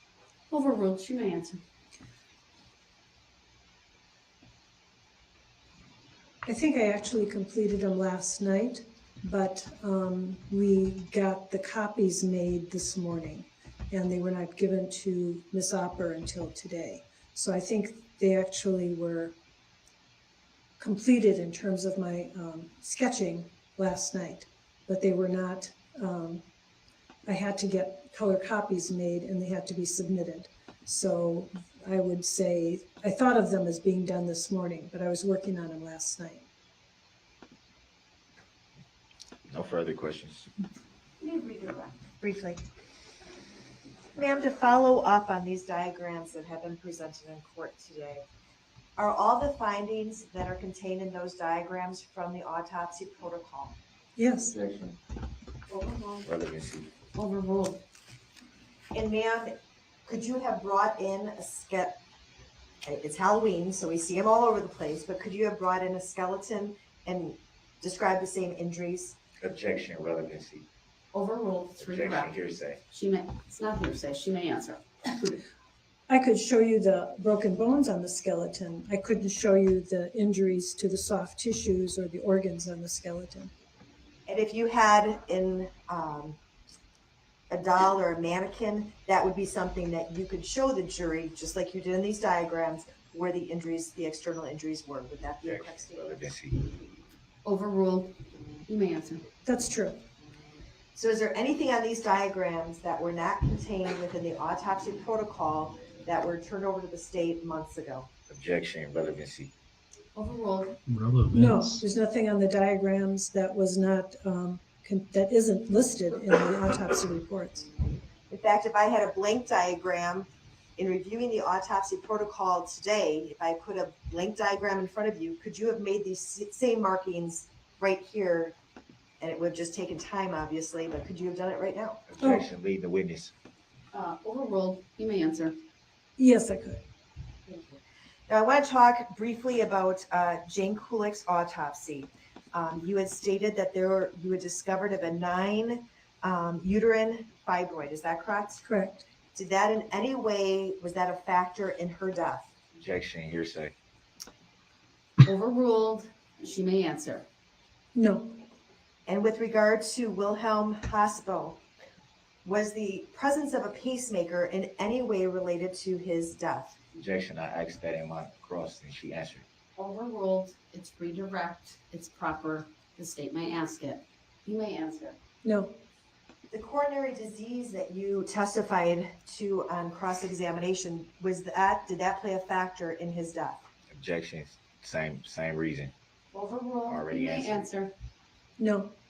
The thoracic fluid found in Mr. Hospel's lungs that you said did play a factor in his death. Is that correct? Yes. What caused that fluid buildup around his lungs? Objection, answered already. Overruled. You may answer. It was an injury to the thoracic duct that was caused by the impact of the vehicle to his body. Nothing further, thank you. All right, thank you. You may step down.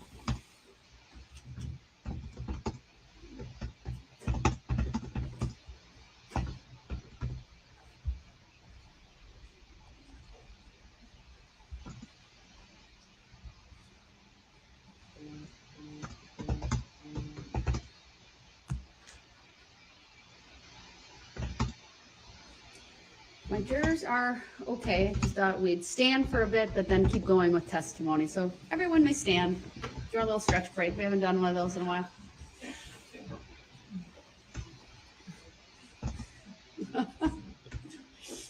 It's a good thing the camera can't capture you.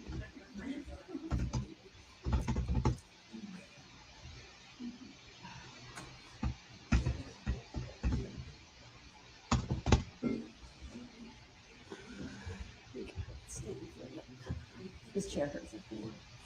The non-chair.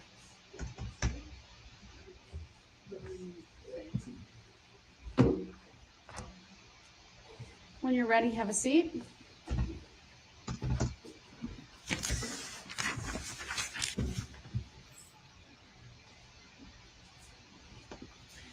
All right, the state may call its next witness. Father Matthew Witter. Sir, if you would please make your way to my witness stand, which is all the way up here, upper riser to my right. When you get there, please remain standing, raise your right hand. My clerk, Teresa, will swear you in. Do you solemnly swear that the testimony you're about to give shall be the truth, the whole truth, and nothing but the truth, so help you God? Thank you, sir. Please have a seat. The first thing I will have you do is state your first and last names for the record and spell each. My name is Matthew Witter, Matthew, and then last name Witter, Widd as in dog, ER. Thank you. Go ahead, your witness. Sir, how are you employed? I'm the pastor of the Catholic community of Waukesha for 4 Catholic churches in the city of Waukesha. And what are those Catholic churches? So St. William, St. Joseph, St. Mary, and St. John Newman. We're also associated with Waukesha Catholic, the school. Okay, thank you. And when you say the Catholic community of Waukesha, 4 parishes, and you're the pastor at all 4? Exactly, yep. There's 4 of us priests. I'm the pastor, there's 2 other priests, and a team, that kind of works together. So you actually do sermons or services at each of the 4 churches? Yep, exactly. So the 4 of us priests kind of go around, and exactly wherever we're called to be, we're kind of on a bit of a rotation, but we're at all those 4 churches. Directing your attention to November 21st of last year, were you at the City of Waukesha Christmas Parade? Exactly. I was the Catholic community of Waukesha Catholic. We're walking in the parade. And when you say, were there just one group of people, or when you said the school and the church? we were one group. Okay. One group. Did you have a float or anything? We did not have a float. There was a banner, and the banner was kind of being carried at different times by a different amount of people, but otherwise we were walking different proximity to the front and back. We were spread out a little bit. Approximately how many people were in that group that day? Probably between 40 and 50. Was there any type of formation? There wasn't like I think at different times we were probably closer together, at different times we were more spread out. As the parades went on, I think, some people walk faster, some slower. And no uniform, or did everyone wear the same type of shirt or sweatshirt? We didn't have, no, it was somewhat cold, so we had different kind of, trying to stay generally speaking warm. We had some little, very small kind of lights that were kind of carrying, very small, just kind of that sense of, not everyone had them, I didn't have one, that sense of kind of bringing the light of Christ into Christmas. And I'm going to show you a variety of exhibits. First, I'm going to publish them or put them on the screen in front of you, and I'll direct your attention there. I'll ask you some questions about them, okay? So first thing, I'm going to start with Exhibit 129. And let me know when you see that exhibit in front of you. Okay, yep, I see it. Okay. And have you seen that picture before? Yep, I have. And do you know who that was taken by? I believe it was taken by Jason Petloff. He's at least the person that I saw the picture from, so it was probably circulated, but. Okay. Do you know when it was taken? It was taken before the parade started with some of the group. So this wasn't all the people in your group? Not everyone, but a chunk of people. Are you familiar with pretty much everyone within this picture? Yep. And there are names that are associated with certain people who we are considering injured parties in this matter. Do you see those names? I do. Do you see the arrows that are associated between the people and the name? I do. Can you briefly look at that and let me know if those names are correctly associated with the correct people?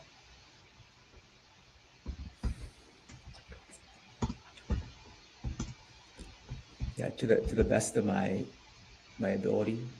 Juan Marquez is kind of in the back. That's a difficult one to say. It's probably him. On that angle, I couldn't say like 100%, but very, very probable. I would ask the court to admit Exhibit 129 into evidence and publish it for the jury. Would ask the court to publish. The objection is overruled. Exhibit 129 is received and permission to publish is granted.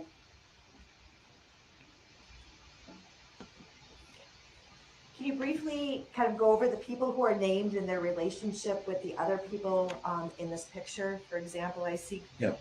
Some kids with the last name Perales Alvarez. Exactly. Yep. Can you kind of describe what their relationship is to one another? Exactly. Yep. So Yamilet and Ashley, they're and then next to them unnamed is Yashleen.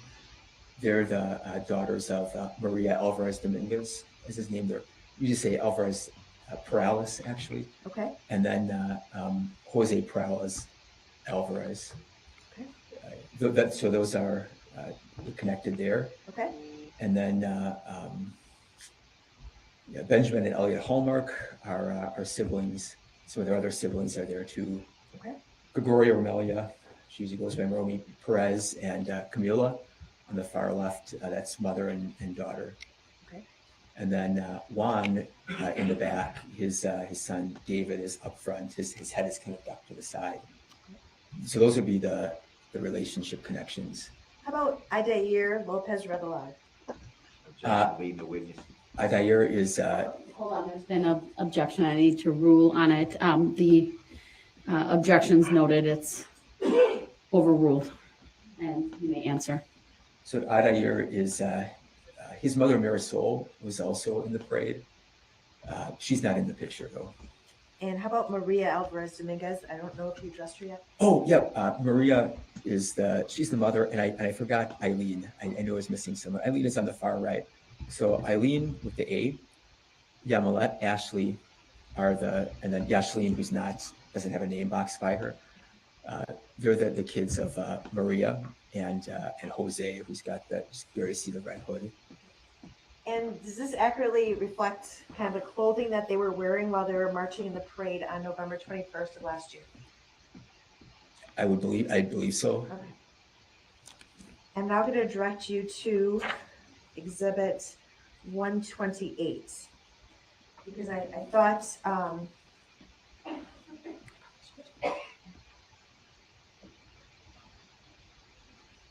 so can you identify the person depicted in that photograph 128? Yeah, so as it says, that'd be David. Okay, He'd be so one that of the is correct. younger kids. He was kind of hidden a little bit in Exhibit 129, so I wanted to get a better picture of him.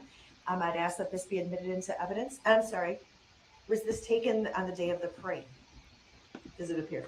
It would definitely appear. I'm not familiar with the picture, but it would definitely appear. That appears to be the street that you guys Exactly. walked on Yep, and the clothing definitely. that he was wearing. Overruled.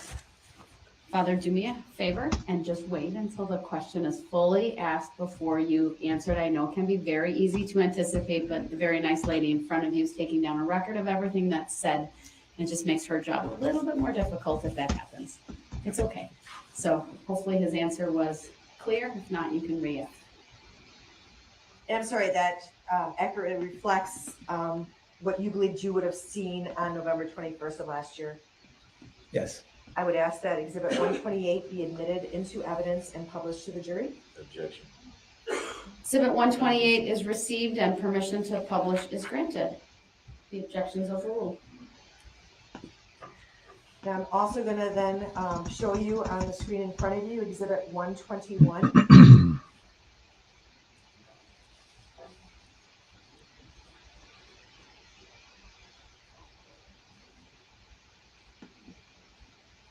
Let me know when that's showing in front of you.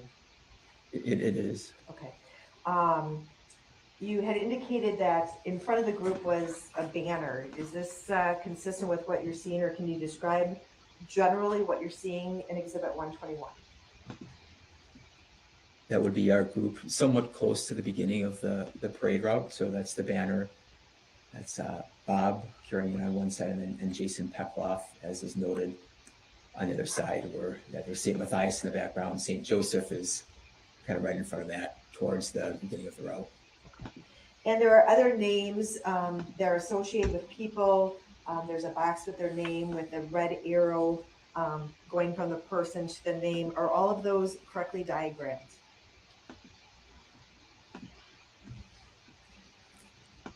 Camila certainly is. Jason certainly is. Adair certainly is. Maria certainly is. Juan, I couldn't say definitively that that's him. And Jose Perales, I believe that's him, but I couldn't say definitively on that particular angle. Okay. And with regard to Jason Peckloff, specifically, since we've identified the other people in this photograph through Exhibit 129, that is Jason Peckloff, and he's correctly named in this diagram? Yeah, definitely. Objection. Everybody was not positively identified. I would note that the witness identified most with certainty, others without. So the jury should just keep that in mind at this point. I don't believe there's been an offer, though, to or a request to receive it just yet. So I'll withhold any of that.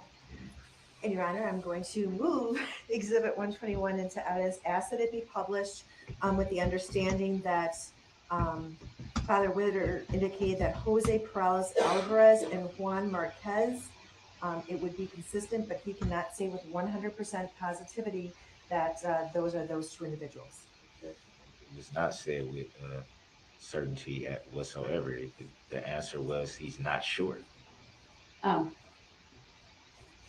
Exhibit 121 is received as noted by the state. Permission to publish is granted. Sir, again, in looking at this exhibit, which is 121, other than Jose Perales Alvarez and Juan Marquez, which you indicated you weren't positive about, the other people whose names are and arrows are on that picture, you can positively identify them? 100%. Okay, thank you. I'm going to show you what's been marked as State's Exhibit 122.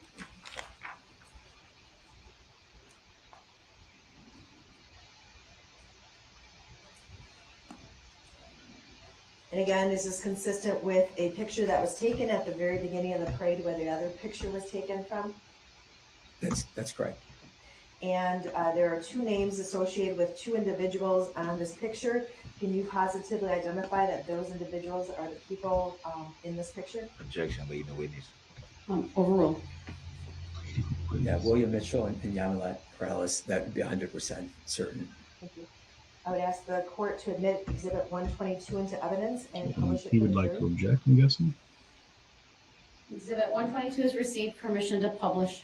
Granted.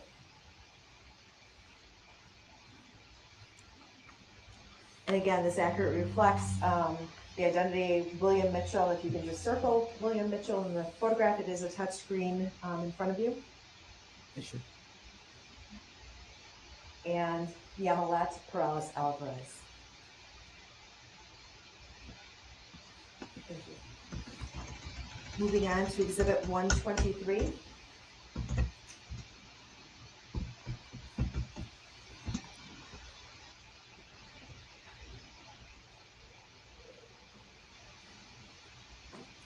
Can you identify the individuals who are named in this exhibit? Objection, the names are on there. Question was whether he could identify the individuals who are named. So That's a big arrow pointing to here. Your objections noted. It's overruled. You may answer the question. So each of the people, Benjamin Hallmark, that arrow is correct. Maria Perez, that is correct. That is Luke Hallmark. Marisol, that will be Marisol, and then Gregoria. I would say 100% I would attest to that picture. And again, does this look to be taken in the same vicinity as the other pictures I've shown to you? Yeah, definitely, it's towards the beginning of the route. That's probably St. Matthias right there in St. Joseph, right in front of us. I'd ask the court to admit Exhibit 123 into evidence and to publish it for the jury. Objection, relevancy. Overruled. Exhibit 123 has received permission to publish is granted. Again, sir, I'm just going to ask you to circle the people associated with the names as I call them out. Benjamin Hallmark, I think you had previously identified in Exhibit 129, but where is he? And you'd circle him. Okay. And Maria Perez. Yeah. Luke Hallmark. Marisol Lopez Gutierrez. And Gregorio Romelia Perez, I think you said you know her as Romy. Yeah, she also goes back home. Thank you. I'm now going to show you State's Exhibit 124.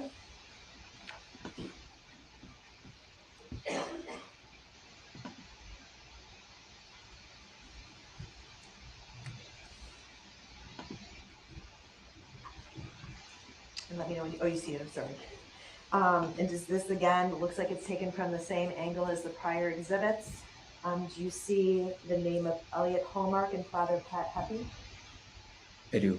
And are the arrows associated with the people that you know as Elliot Hallmark and Father Pat Happy? Objection, leading the witness. Overrule. You may answer. Yep, 100%. Those would be correct. Thank you. I would ask the court to admit Exhibit 124 and publish it for the jury. Objection, relevancy. Overruled. Exhibit 124 is received and permission to publish is granted. And again, just to clarify for the jury, Elliot Hallmark, can you circle him? And Father Pat Happy, can you circle him? Now, was he one of the other three pastors? Exactly. Yep, Father Pat is the pastor emeritus in the Catholic community of Waukesha, so he's one of the four of us priests. Okay. And finally, I'm going to show you what's been marked as Exhibit 125. Let me know when it's on your screen.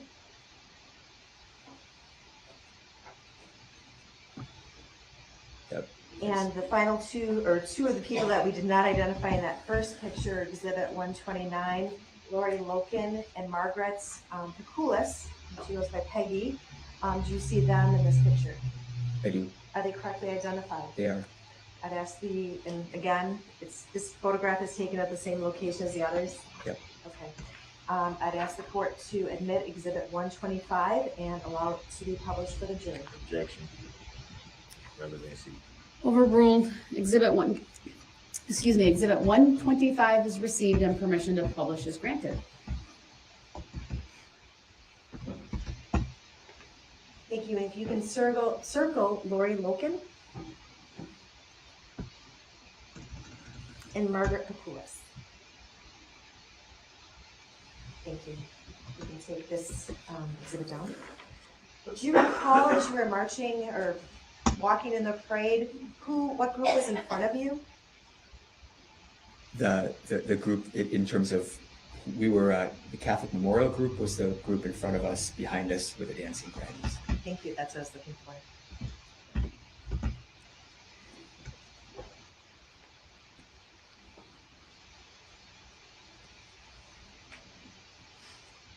What at some point was your attention drawn to something during the parade? Something unusual? Yeah, so we were all of a sudden kind of heard a scream, and my experience was I turned to my left and there was an SUV just flying down the road. My next experience would be kind of hearing it, kind of striking people. And I'm gonna just, because we have to put on the record that you put your fist to your palm of your hand, making a striking noise. Yep, just kind of like a pounding sound, I guess you call it. Overruled. The description may stand. Keep going.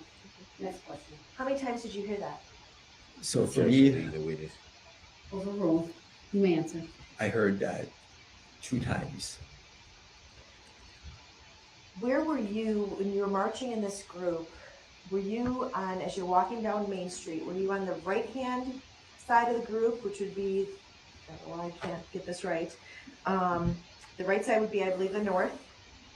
Or were you on the left-hand side of the street, which would be the south? Or were you in the middle? I was more towards the right-hand side of the street. And did you look back? And you said you looked back and saw the red SUV, correct? Yeah, the way I would describe it is if the car would have hit me, it would have hit me. I kind of saw it as it was entering into our group. And the 2 impacts that you heard, did you see those impacts? My mind blocks that part out of it, so I couldn't say who was who was hit in those impacts. What I could say is that my next encounter was that there were 3 people from our group that I don't believe would have been the ones with impact that were lying more or less right in my immediate path. So 2 right in front of you on the right-hand side of the street Yep. as you testified? On the right-hand side.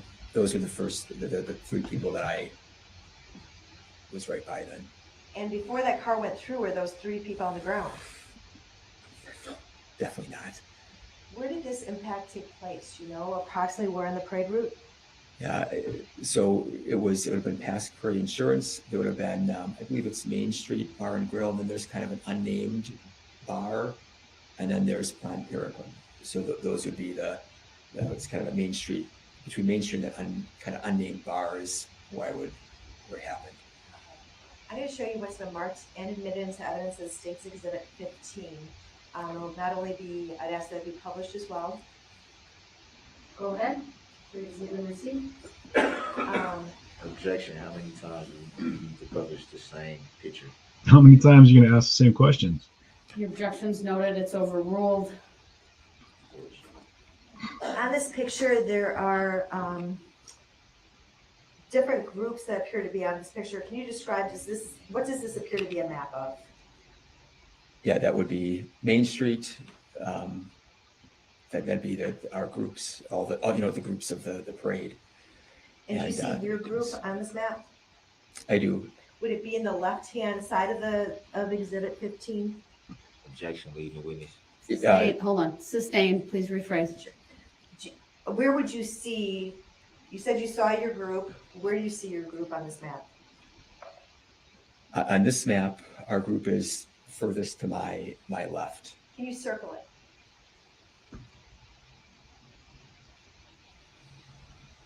And that would be in that arrow, or I'm sorry, that star that you circled, then is attached to a list of names. Is that correct? Objection, leading the witness.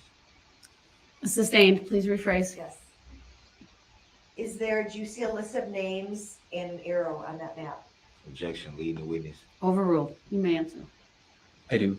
And where does that, do you recognize the names that are on that map? Objection, leading the witness. Overruled. You may answer. Yep, I recognize all those names. And it appears that approximately how many names are on that list? Objection, leading the witness. Overruled.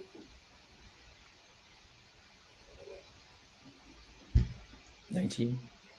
Didn't mean to test you.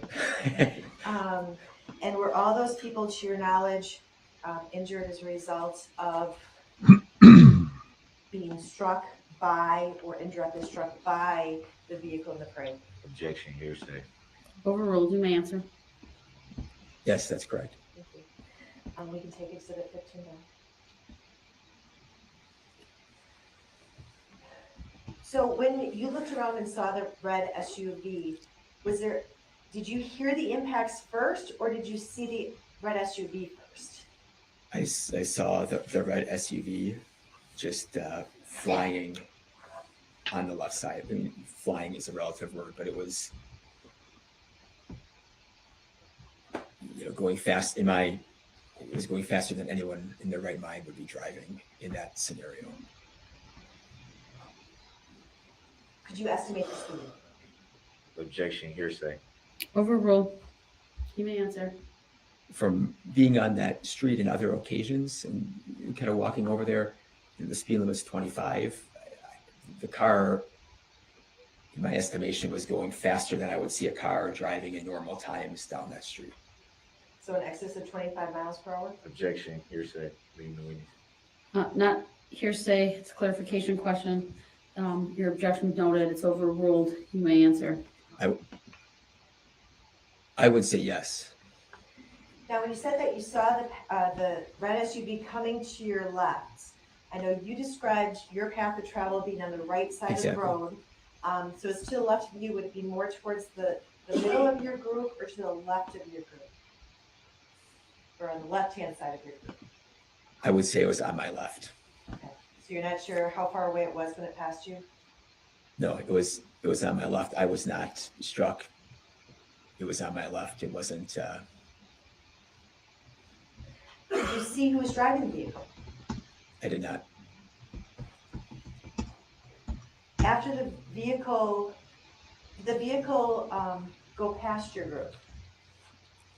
Did it drive past your group? I believe it did. I saw it just fly by, and my attention immediately was drawn towards the three people that were on the ground in my vicinity. After the car went by, did you ever see the car stop? I simply I saw the car fly by, and then the next thing I knew, there were three people in front of me on the ground, so my attention was right there. Did you see anyone else on the ground after the car passed, other than the three people you initially saw? There were other, so all around them, there were different kind of, as time played out, kind of pockets of.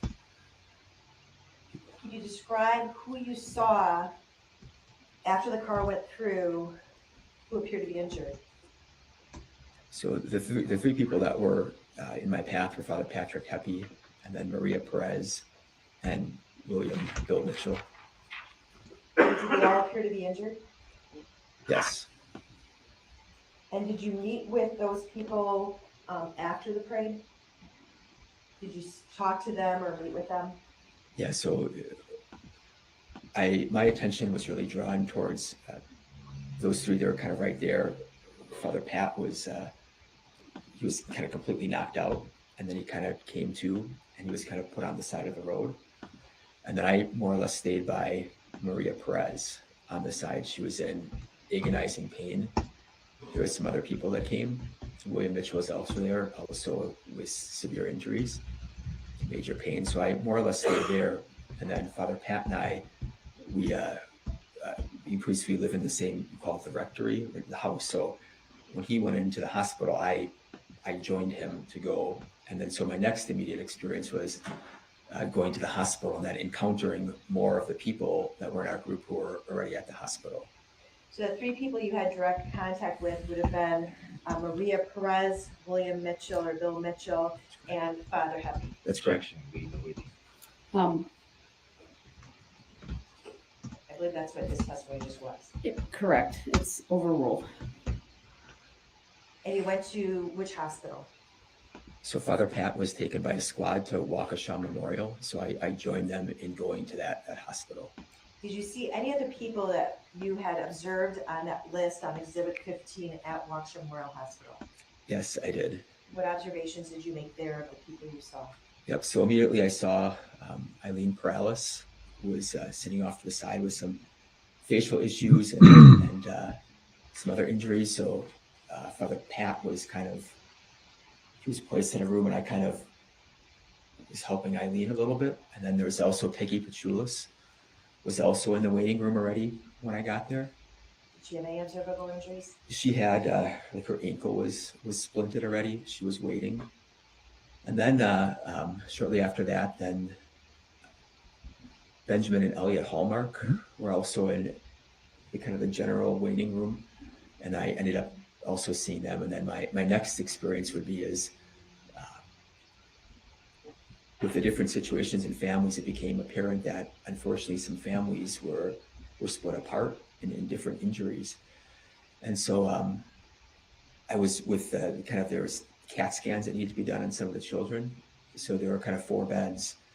And I was, especially with that, Benjamin and Elliot Hallmark, their parents were out. And then it also turned out that Eileen and Ashley Perales also then were waiting CAT scans. So that would have been my next encounter. What injuries did you observe on those individuals? So at the time, I mean, Ashley had some what's it called, facial lacerations and major injuries there. And I think you already testified about Eileen. How about Elliot and Benjamin Hallmark? Yeah, so they were both in, at the time they were getting checked out for brain situations. It was clear Benjamin had a major fracture in his leg, and also a major golf ball coming out of by his eyes. And Elliot also then had some injuries. Now I'm just going to go through the remainder, and if you saw them or either that night or in the following days, let me know, and if you know that they were injured. Maria Alvarez Dominguez. Objection. It's hearsay. It's not hearsay. It's asking about his knowledge, not what he heard.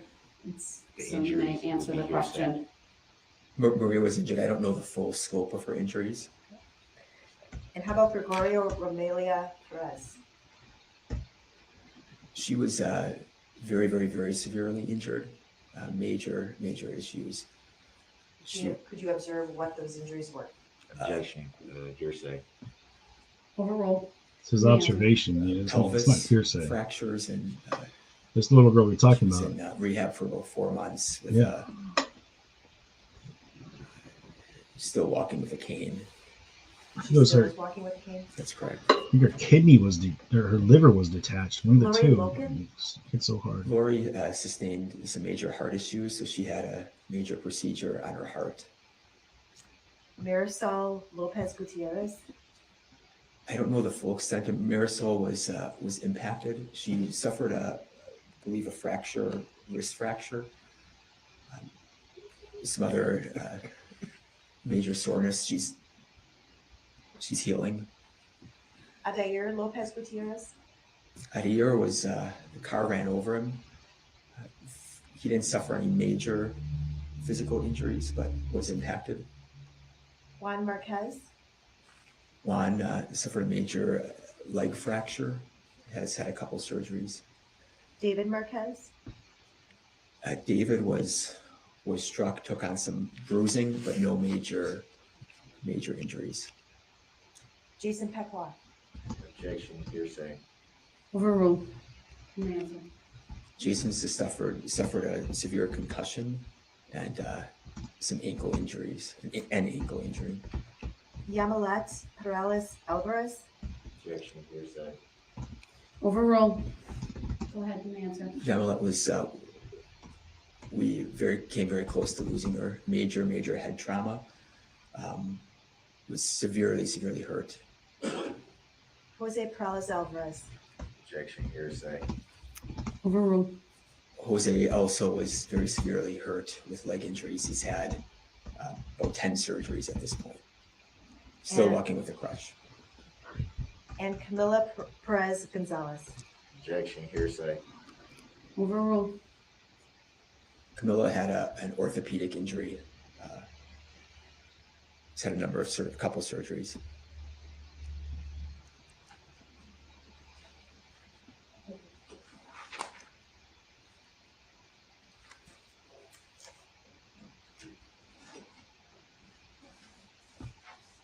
Looking further. Thank you, Father.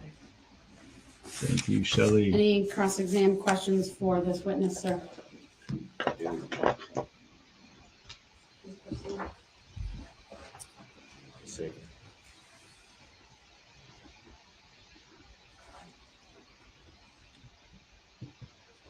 I don't have too many questions for you, Father.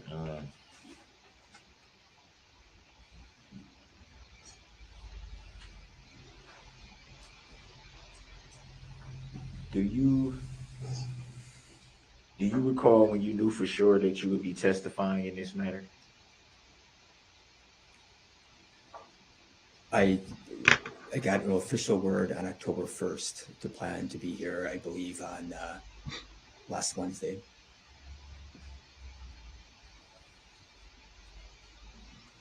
And to the best of your knowledge, do you have any reason why you would be testifying on behalf of an injured party if you are not an injured party? Grounds. Overruled. You may answer. No. My thought would be that as the pastor, I would have a more wide-ranging kind of knowledge of different people's situations as a pastor, where some people might. That's what I would assume, but.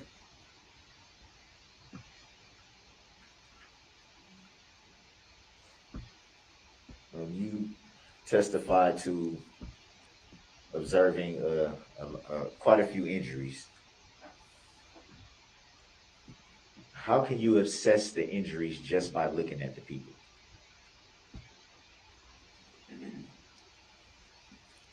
It's an observation, man. He's not a medical professional. Can you clarify what you mean by that? Like, what are you getting at? For example, if I was to see someone injured laying on the ground, I could essentially say, "Oh, it looks like this." Yeah. But how can I be certain that that's what it is? You can't. So my question is, he's not there as a medical professional. being that you observed a lot of injuries, how are you able to assess what they were just by looking? Well, the question mischaracterizes his testimony, so I'm going to ask that you rephrase. Yeah, seriously. How did you know the You better. injuries just by looking? It still mischaracterizes his testimony. If someone's bleeding from the That's not head, I would assume they have a head He was injury. asked about whether he was aware. That's just basic Yeah, common he sense right there, observed man. injuries. So how could he know Yeah, He Holly. observed some, so you need to be specific as what point in the time. injuries that you saw at the God, I want to hospital? give this guy an injury, man. How were you able to say for sure what those injuries were just by observation? Yeah, so some of it is seeing people at the hospital, and then part of it then is, so there's the immediate seeing people in the hospital, and then there's the later times of seeing people in the hospital or seeing people in other contexts. This guy. So would it be fair to say that you were told those injuries either by medical professionals or by the people? Exactly. So if people would say, this is my injury, I would believe them. If they'd be in the hospital, if I see people with crutches, wheelchairs. This line then of I would stupid say questioning brought to you by probably the accurate. cutest bottle of You didn't know Nutella for I've sure ever seen in my life. yourself until you were told. That's all. Nutella hooked me up. I'm not a What doctor, integrity so I'm is. not the one But yeah, diagnosing this line an of stupid injury. questioning I can brought to you observe by what they say. I can observe what I the see. smallest and then bottle of Nutella on the I see planet. people with That's- crutches, wheelchairs. That's And what I'm I was like, getting at. there's probably truth there. That priest is praying. He's Do like, you oh, know, Lord, give me strength. Give me strength. Did you testify to seeing those some of those people after the How epic would it be, though, if the priest is the Yes. one that snaps? Do you And know is like just starts any of putting the the people you saw putting after the power of incident God filed out any there. He's claims letting in them the know. Yeah. Could you clarify by what you mean by claims? Did they file for to be an injured party in the matter, or did they file for any Give those away to new medical bill supporters. support or anything of that nature? As a To your knowledge, do you recall any of that? We certainly told as many people as possible to get involved in the Waukesha Parade support and other means of help. I can't speak specifically for each person what they do. We went to a fundraiser at the Oak Barrel, I think it's called. To the jury with Excuse me. And support brought a good group. are referring to? Donated money. Was that I like bought a tickets for a group 50-50 form, or raffle. was that Never done that before. Won the raffle, which was awesome. Then sort gave of that like money. an He event gave of that a money right back to GoFundMe the account or something to like the that? Can you fundraiser. give some clarity on that? Yeah, there was the Waukesha Parade fund that was, I think, an international type of thing. Yeah, There Tina, was, you're lying. our Just parish you're had a lying. fund. Well, that's There were GoFundMes. There were any number of the real deal. different things. It's, There were different 25 encounters to allow people to come together and talk about. Sorry, it's 25 what grams of had happened Nutella. I'm just saying. Start healing from the emotional Yeah. part of it. I'm waiting for this priest to get up and just straight up like, the power of Christ compels you. Hit him with it. Hit him with that holiness. So it would be fair to say that there were financial interests attached to this incident. Objection is how it relates to this witness's testimony. Nothing he asked relates to any Sustained. testimony. That's how he does it, you know. I should try to answer the question. No, I sustained it. You don't Should I have to try, answer should I that. try to answer You that? can rephrase, but don't know. as it relates to how it was asked and this witness, I'm sustaining it. Well, it was actually because he referred to some GoFundMes being set up and anything. So my question was,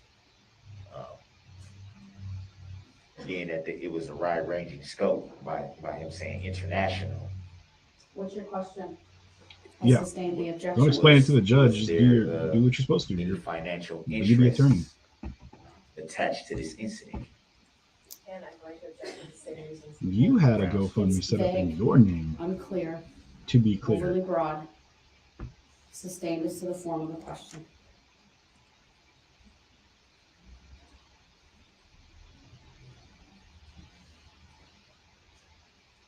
The crazy part is that Any idea? he does these questions that how much are assumed money they're was going raised somewhere, but for calls for the, speculation, objection. I guess I would say GoFundMe's, groups, support Good to see you too, Stace. Objection as it relates to this witness. grounds. Every time he says grounds, I want to punch him in the. I want to I'll allow it throat jab. a little bit of leeway as it potentially could relate to Because bias, not of this witness. He made no claim, but go ahead if he knows. Subject to you. There was a $5 million following up with other, I guess, GoFundMe witnesses later for on. this guy when he got arrested. I know, got taken down right away. so the Catholic community of Waukesha had an opportunity because people wanted to give, and so there were $73,000 that came into the fund that I'm aware of, the Catholic community of Waukesha, that we dispersed in different ways. There's still, I think, 3,000 left. That's for kind of community healing events. What the end of what GoFundMe's reached, what the Waukesha Foundation Fund reached, I don't know, but I know the Catholic community of Waukesha was 73,000. Every time he says anything, Holly, I just Specific. want to. Couldn't say 73 what, but 73,000, I think. So is it safe to say, fair to say, in your That goes opinion, that straight God has an towards invested the interest in victims to watch help them in any way? people that you So an attack? example would be, there are many people that they could not work because of Right, Lori? being hurt, or this isn't they very had good drinking. situations where a loved one was severely hurt and they had to be at home, or going to the hospitals, nursing homes, and taking care of them. So there was, and I have no idea the ins and outs of, payment of hospital bills and things like that. But I know people were, they could not go to work because of some of these scenarios. So what's the scenario? And Yeah, I'm in the same boat. Some blood you pressure stated you meds. didn't see the vehicle approaching at the time when it got to where you were. Would that be fair to say? That's correct. It was very close to me when I saw it. About how close to you did the vehicle come? The vehicle was on my left side. I saw it probably, very close to when it was on me, I would say, to my left. So you were on the right side of the street at that It was on point? the right side of the road. So it'd be fair to say it was on the opposite side of the road from you. It was on my left. Where on the left? If you show me a picture of the road, like point to where it was on my left, I could not say that it was on my left. Did it come pretty close to you at any time when it was passing you? The car did not hit me. It was on my left. You refer to it as a car, as you just said. Was it a car? Was it an SUV? What was the vehicle? I would describe it as an SUV, to be specific. Any reason why you would say car? Objection argument. Grounds. Overruled. You may answer. For me, people that know me, I'm not a car person, so car is a wide-ranging descriptor to me. Would it be fair to say you wouldn't call a bus a car, though, right? Objection argumentative. That's argumentative, sustained. You don't need to answer that one.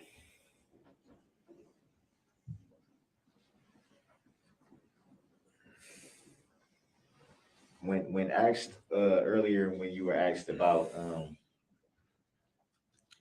if you saw anyone else on the ground or something to that effect, you said as time went on, you had observed someone else laying on the ground. Can you explain what you mean by as time went on? Was that a significant time that passed, or a very short time that passed at that point? Do you recall? My testimony is there were 3 people that were right in front of me, and I really spent time. Father Pat then was taken to the side as he waited for a squad to come. I really stayed with Maria because there weren't a lot of people around there first, so I really kind of focused on staying with her. From looking up and waiting, there'd be officers or, different medical personnel, whether they were, I can't say, what type of personnel there were. People would come and check and kind of evaluate, but I could see other kind of pockets of people. Did you observe the other pockets of people that weren't with your group being struck at any point in time? The only experience that I saw was our particular group. At the time of the incident, I had no idea what had taken place behind us. And would it be fair to say you had no idea what had taken place in front of your group? As I stated, I only saw what I saw. At any time when the vehicle was passing you, were you able to see into the vehicle? The vehicle was going very fast. So I would not have had a picture of who was driving the vehicle. But you can't estimate a good speed that the vehicle may have been traveling.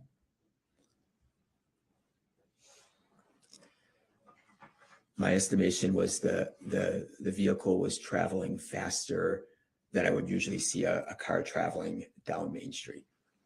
So over 25 miles an hour. So would that be that you said traveling faster than you would see a car traveling down Main Street? Would that be in terms of if there was a parade actively going on, or even without any traffic on Main Street? If I was at Main Street right now, watching cars go past, if I was just on the sidewalk, I would say that the parade was traveling faster than those cars would be traveling. I'm saying in terms of even if there was no parade, if it was just a normal day. That's what I'm saying. On a normal day, the car was traveling, in my estimation, faster than you would see a car traveling on a normal day.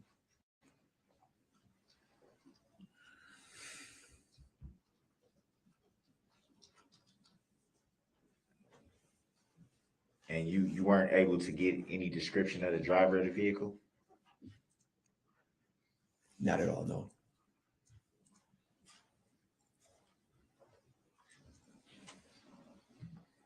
Could you at any point tell if there was more than one person in the vehicle? I would not have been able to, no.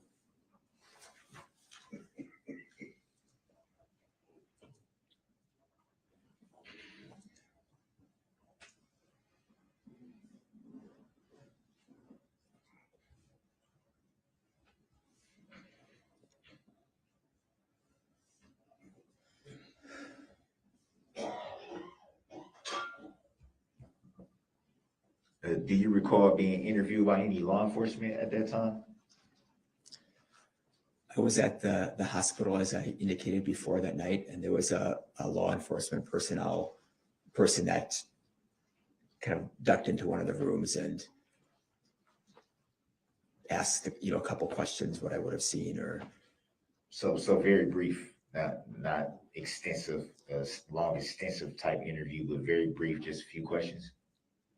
In the hospital that evening, yes, there was a law enforcement. That was a brief interview. Did you give any, or were you interviewed by any law enforcement after that night?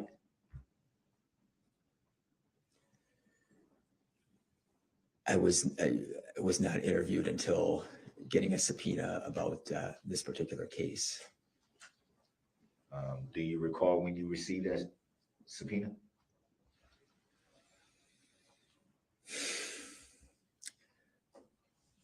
I can't say a specific date. I can say, after that first one, October 1st was when I got the official, to report, to testify to the case. I can't remember what date it was, before that. Were you in contact with any law enforcement about this incident leading up to the October 1st subpoena that you received? Not before I talked to the DA that first time. And do you recall what DA that was? It was Susan and excuse me, Susan. May the record reflect that there was a right hand gesture towards the prosecution table? I believe the witness identified our district attorney, Susan Opper, as the Susan. The record can reflect that. And was that October 1st time the only conversation you had with Attorney Opper? October 1st was when I received a notification that I was to report to court. I spoke with Susan, sometime in the month before. We spoke once. But in the month before the October 1st subpoena?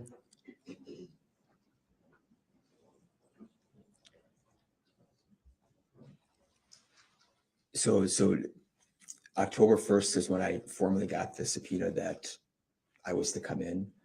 It would have been sometime in September where I was, notified to come in and talk to the DA. So I talked to the DA once. And at that time in September, you weren't yet subpoenaed. I was, how do I say this?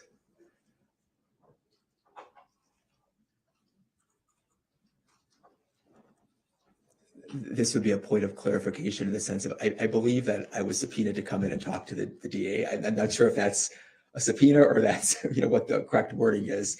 I was, told to come in and talk to the district. I'm not sure if that's a subpoena, but I believe it would be more than come in if you want to. I believe it was kind of like, you need to come in, not if you want, you can, if not, don't. I'm not sure what the terminology for that is, but that's how I would take it. If that's a subpoena. No, that's not a subpoena.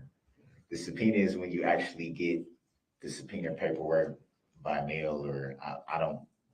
Mr. Brooks, you need to ask a question. Can I get to it, Your Honor?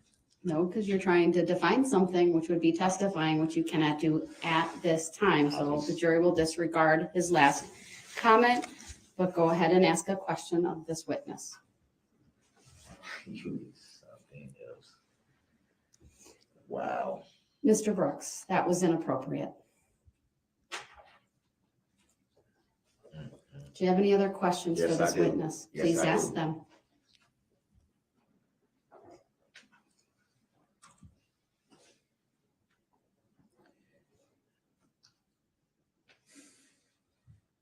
During your conversations with Attorney Opper in September and She said, October wow, 1st, this guy, man, it just blows me away. Blows me away. He's trying to explain what a subpoena is. He definitely knows. Provided the complaint in this issue.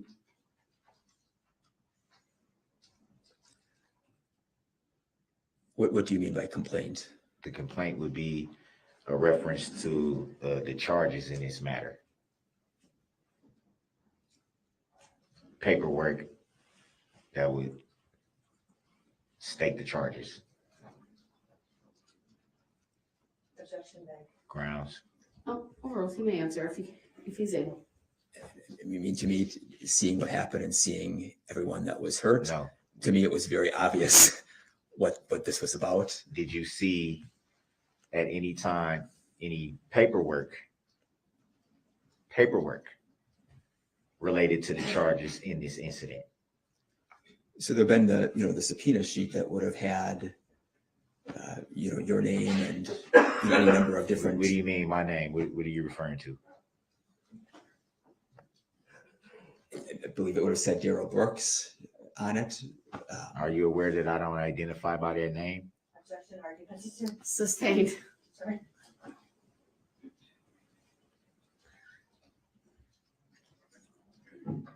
So is that what your subpoena said? Was that the language of your subpoena, the logistics? We've been down this road under 90611, Mr. Brooks. You're not, I need you to ask a relevant question to this witness. That was relevant. He said what was on his No, subpoena. you've talked at length about the subpoena. So under 90611, move on to a new topic, please.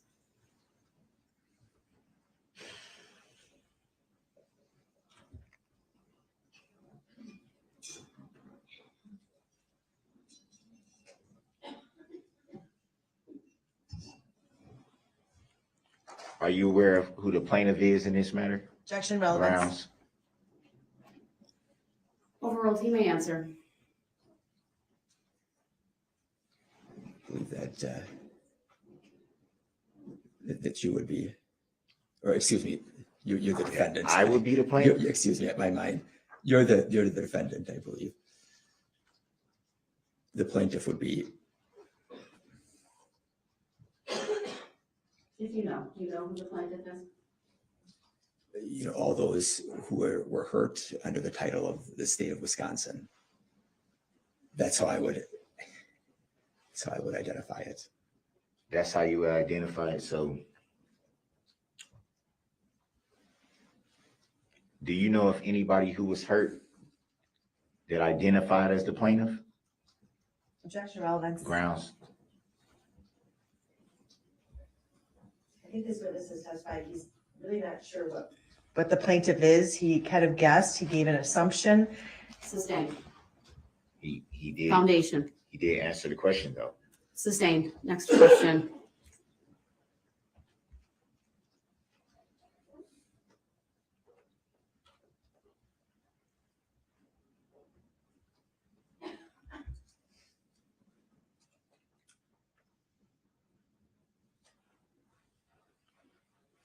So to the best of your knowledge, the plaintiff would be the representative of the people. Objection is relevance. Sustained. You're now asking him to make a legal conclusion, which I will not have him do. It's also not relevant.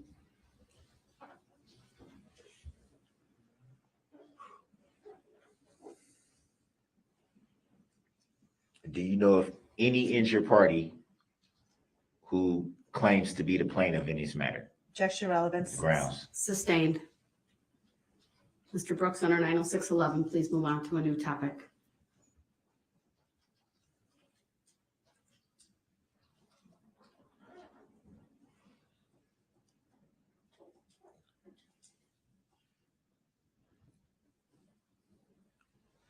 Are you aware that only an injured party can be the plaintiff in this incident? Objection, Grounds. relevance. Sustained also misstates the law. You don't have to answer that. Mr. Brooks, new topic, or under 90611, I will close the cross-examination. How does that mischaracterize the law? An injured party has to make the claim. Under 90611, you haven't asked a question. I will give you one more opportunity. Don't question me. Please ask a question of this witness. The jury will disregard his statement as it mischaracterizes the law, and he is not testifying. He's asking questions at this time.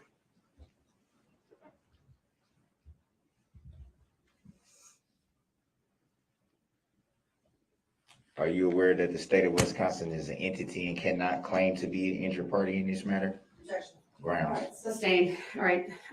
Your cross-exam is now closed under 90611. Does state have any redirect for this witness? Go ahead. Sir, prior to the red SUV coming through your group, did you ever hear a horn honking? Objection. Overruled. You may answer, sir. Objection. Hearsay. It's not hearsay. I personally didn't, but That's fine. Now I'm going to show you State's Exhibit 15 again and ask that that be published to the jury. This has already been admitted into evidence. Go ahead. Objection. What was the answer to the last question? The record speaks for itself. Next, the witness can consider the annotations. And again, you previously identified the individuals in the Catholic Communities of Waukesha box.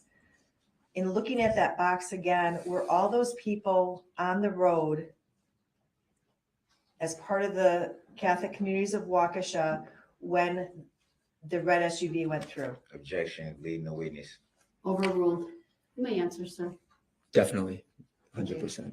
And we can take that exhibit off the screen. One final question. When you spoke with District Attorney Susan Opper in your meeting that you testified to, did she ever tell you what to say today? Objection, hearsay. Overruled. You questioned his credibility. You questioned his talking to the state. He may answer the question. The only reason why I'm objecting, Your Honor, is because your objections noted. Attorney Opper is not asking the question, so how would Attorney Daisy know what Mr. Opper Brooks, said? I'm not going to explain the legal procedures. Go ahead, ask the question. You may answer when she does. Do you recall the question? Yeah, I do. She did not. Okay. No. Did she tell you to tell the truth today? Objection, relevancy. Sustained as to the form of the question. Everything that you testified today, is it truthful? Objection, hearsay. Overruled. You may answer. Yes. Nothing further. Thank you. All right, Nathan, you may step down.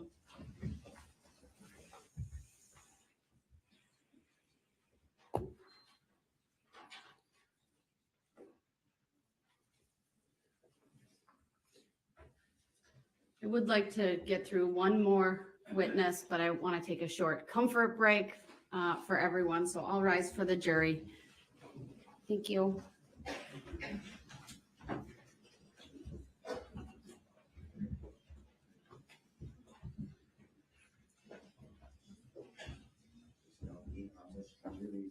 Mr. Brooks, not now. Not allowed to. Not now. He just doesn't stop, man. In this courtroom, and you will show respect for them and for this court. Respect for them would be Mr. Brooks, telling them the truth. stop. I'm putting you on notice that you are on the verge. Final of warning this should be court final warning, right? Right? creating a curative instruction about your frivolous arguments. I will not have you claim legitimacy for what are debunked, frivolous, sovereign arguments. Then That is why prove your questions are being Prove that it's objected frivolous. to. Prove and that it's why frivolous. Frivolous? all the cases that we've already referenced, sir. We are in recess. We'll be back in 5 prove it. minutes. Thank you, everyone. I don't agree to a estoppel. Can you prove? He said, I don't agree to a stop. Well, guess what? The judge is the judge. You're not. You're going to keep on talking. I'm going to leave this up just in case they pop back into the. I wish they'd leave the audio up, man. Let him talk his talk so we can all hear it, because that just sounds, amazing to listen to this man ramble on about about his own idiocracy, and he's about to get thrown in the naughty room again, because if you guys don't know, if you haven't been watching this trial, most of the beginning of the trial, Darrell Brooks spent in a separate courtroom. He had to go to a separate courtroom, and it was televised into the main courtroom, and vice versa. And I'm sure, like you said, there'll be memes of this, but he had if he had any objections, he had to hold up an objection sign. At one point, he was, I can't remember if he was shirtless at this point, but he was wearing his orange jumpsuit or his orange tracksuit from jail. And he had the objection sign tucked into his pants, just flossing it like it was the thing to do. Because he had so many objections, like he does now. Objection, grounds, the whole thing. And it's just, he will object to everything. And I'm so glad the judge is finally stepping in and saying, hey, guess what, dude? Like, I've already entertained your nonsense, your frivolous questioning, your ridiculous misdirect. And we can only take so much of it. And we're at a point where we're done, tired, pushing past it. Shut the hell up, move along. Because and it's tough because for us to watch, because it feels like every time, and someone said it, that every time you ask a question to a witness, basically it's badgering the witness, because this guy, it just feels like anyone who was directly affected by this shouldn't have to be questioned by this guy, but is our courts. And but he proceeds and he asks questions in rounds and rounds and rounds and rounds and rounds and rounds. Terry, welcome back. I want to say, yeah, thank you. The wrong page I'm on. Yeah, you're here. That's what counts. So yeah, the guy. The guy's, he's next level. He's next level. But Chad, you're right. At some point, he needs to be given his final warning and put in timeout. Like, just let him know, like, hey man, you've been given many. You keep doing these outbursts. I mean, he was explaining what a subpoena is to a pastor, and then on the back end, asking him to make assessments if he knew about the definition of what a plaintiff is and whether or not Wisconsin could actually be in trial as a plaintiff in an entity. Like, common sense would lay you to understand that those aren't questions you ask, because they have no relevancy in said case. So yeah, he's Fred, hey, I'm with you, man. He's on my last, he's been on my last nerve since we showed up. And yeah, thank you, Tinsha. I'll definitely look for that contact. But yeah, goodness, man, I tell you what, man, this guy, next level frustration for me. I know for everyone else too, because he just doesn't stop, man. He just keeps going. And like, he won't. I mean, yeah, don't be surprised that he's talking back to her. Like, he's been outburst after outburst after outburst. Yeah, and then he comes up. You think that he'd had enough objections at this point, he would understand what the objections mean. You know what I mean? Because he might get one to stick if he said the right thing, but he keeps just saying objections, and none of them seem to show up as legitimate, even grounds for an objection. So what he's trying to accomplish is really just to draw this out. And again, his goal isn't about beating the case. You know, his goal is simply to have everything that he could possibly get, any ammunition, any arrows he can throw in his little quiver there for an appeal, for the appealing process, and praying for some type of mistrial, right? Yeah, you're right, Gil. He's out of touch with reality.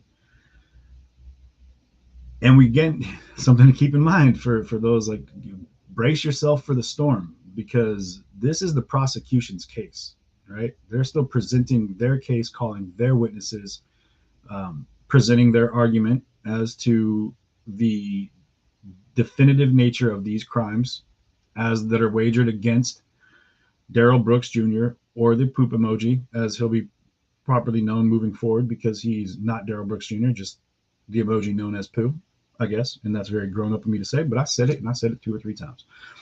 But at the back end of it, he's just hoping that he can, fuel up that tank and push for some type of case that he's going to present, where he's going to come in and say, all right, now it's time for me. Is there evidence of him behind the wheel? Yeah, there's multiple eyewitnesses that saw him behind the wheel. Yeah, he knows what he's doing. You know what I mean? But I'm looking forward to it. He waived his opening statement. So he hasn't even had his opening statement where he can say, ladies and gentlemen of the jury, I would like to tell you why I'm here today. This is what I'm doing. This is what I'm hoping to accomplish. Blah, blah, blah, blah, blah. He's not even gotten to that point yet. So we're still at a position where he's going to tell everybody what he's hoping to accomplish. And then he's going to proceed to call witnesses. He's going to, expert witnesses, maybe, testimonials. Who knows who's going to pull up. But really, with all of this being said, like, he still is leaning on this, trying to prove that you couldn't see if there was anyone in the back seat or the passenger seat. So please let him go to the direction where he says, there was a man in the back seat with a gun to my head, and he said, if you don't drive through this crowd, I'm gonna kill you. I'm waiting for that to come out. Or he's gonna say there was someone in the passenger seat with a knife to his throat saying, if you don't drive through this crowd, I'm gonna kill you, Or, he had a Liam Neeson moment where his family had been abducted, and if he didn't drive through this crowd at a fast pace, they were going to off his family in some Abu Dhabi sheik's basement. You know, who knows what his thought process is, but he's in a position now where he's trying to, I think in his idea of what he's trying to accomplish is he thinks he's poking holes in the case, like by asking these questions. Like, oh, well, you know, when did you prepare that diagram? Sounds like you spent a lot of time on it. Would you say you put extra time into it for this case? As if that's going to make any difference. Yes, they did. So if it was a fender bender, you know what I mean? Someone's not going to put the type of investigation into someone who committed mass murder. You know, that's common sense. You're going to spend time on perfecting the case against that individual because you don't want a mass murderer getting off. So they're going to do what they have to do to make sure that this sticks. And that's what the attorneys are doing on the other end. The judge, I'm sorry, let me get all hot on the mic there. The judge, to her credit, I'm glad she's putting down the law today. But to her credit, is doing everything she has to do to make sure he has no grounds to say that like his voice was diminished or stifled, that he was, you know, put into a corner without reasonable, without reason. In the fact that she's allowing some of his objections to go through, allowing people to answer some questions. She's allowing him to go with his lines of questioning. And then she invokes, I had it written down on the page, I don't know where it's at, but she invokes like this executive code where she's able to, you know, cut the feed on him. And Doris, no, they're not done for the day. They're just taking a stretch break. They've got about, they said they'd go a little long today, but they're going to start a little late tomorrow, I think is the plan. And I think it's just because they cut early yesterday because of the tornado in the Kenosha area, in that part of Wisconsin, in eastern Wisconsin.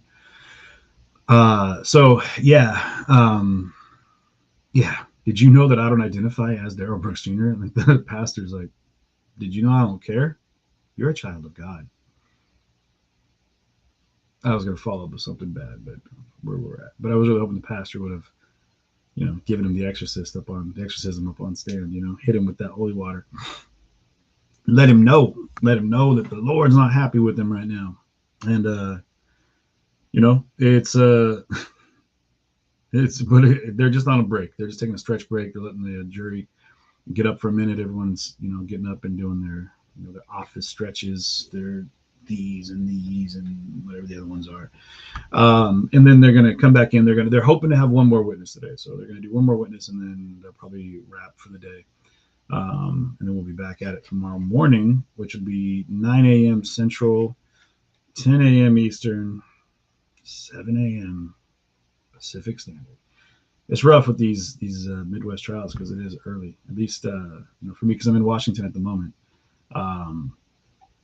It's tough though because when they start at like 6 o'clock, or when they start at 8 o'clock, it's a 6 a.m. start time, which is a 5 o'clock wake up call, and I don't sleep well, so it's tough. But and then we got family stuff I'm doing out here right now, and well play. How do you make holy water? You boil the hell out of it. Ew. How does he identify himself, C. Vance? We don't know. He won't say. He hasn't yet said who he is in his mind as to what he wants to be identified as. You know, he might identify as an Apache helicopter or a Roomba. I don't know. But yeah, I'll be streaming tomorrow, Doris. I'll be at another location tomorrow morning, but we'll definitely be in. I might be having to pop in and out like I'm doing right now, just while I'm handling a few other things. I got a lot of irons in the fire at the moment, but definitely want to give the attention here because, this is important and it's personal, and for all of us, it should be personal. But it's, for all my people out in Wisconsin, all my folks out there, which is home away from homes, is a home after home, whatever you want to call it. And there's a fly trying to get me. But it is very personal, and after having gone to there and mourned with the community of Waukesha, and met the families of those that were hurt and injured and killed. Yeah, it's very personal. So I'm definitely watching the case. So even if I'm not on, you guys, I'm still watching or listening. And then when I do get a chance, I pop in. I might, even if I'm not able to do it, talk to, so you guys can come in here to CJTV, support the show and be a part of this and communicate with each other and be live in the chat. Even if I'm not able to do it, I'm going to talk to my mods later today and see if they're able to monitor while I'm away. We'll go from there. But it's they should be back any minute, and then they're going to do one last witness, and then they're going to go forward. Now, and keep in mind, I say day 6 of the we're scrolling across the bottom here. When I say day 6 of the Brooks trial, it's because I'm going from opening testimony, so opening statements when the prosecution opened the case, and that was last Thursday. So we had Thursday, Friday, Monday, Tuesday, Wednesday, and now Thursday. So we're 6 days into it. But technically we had jury selection, and people include that as part of the case. I was under the impression at the time that it wasn't televised. I don't believe it was. So they're just taking a little break, Anna, and they're going to be back in a few.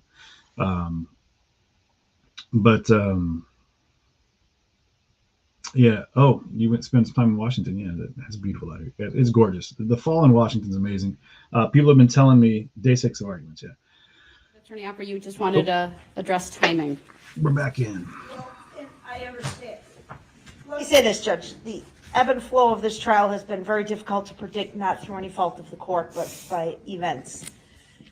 We do have 2 witnesses here ready to go.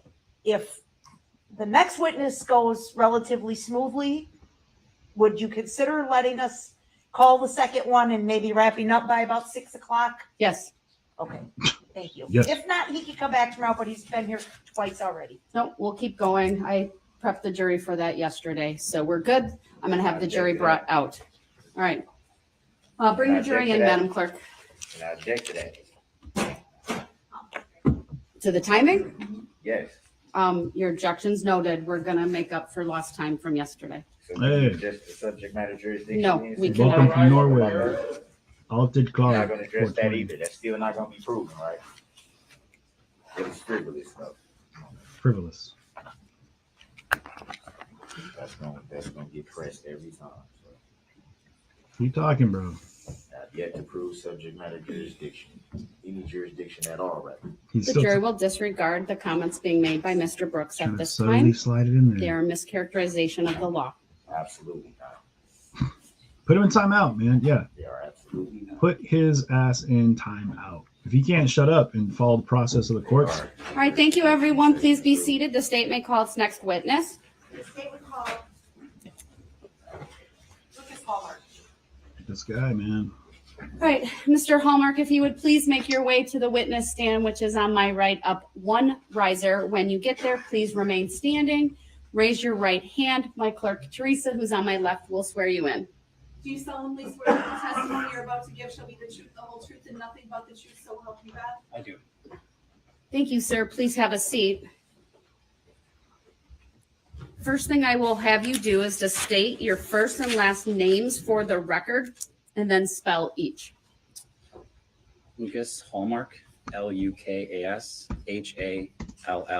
on a Hallmark. second. It would really help if our audio's on.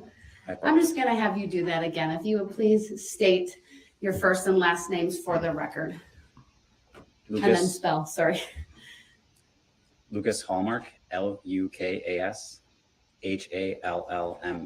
Hallmark. Thank you. Go ahead, your witness. Sir, how are you employed? City of Waukesha Police Department. What's your position? I'm a detective How long have you been with the City of Waukesha Police Department? for approximately 15 years. Has that been the entire time you've been in law enforcement? Yes, ma'am.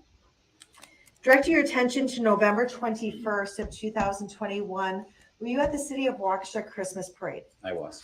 Were you there in as a law enforcement officer, a spectator, or participant? I was there as a participant. And what group were you with? I was with the Catholic Communities of Waukesha. Who were you there with? I mean, other than the Catholic communities, were you with your family? I was. And generally, I don't need names, but was your wife present? My wife and my 4 kids at the time, yes. And what are the ages of your kids? At that time, they were 3, 5, 7, and 9. And approximately how many people were walking with the Catholic Communities of Waukesha? I believe there was about 45 or 46 individuals that were walking with us. I'm going to show you a photograph and just ask you if you recognize it. It's Exhibit 121.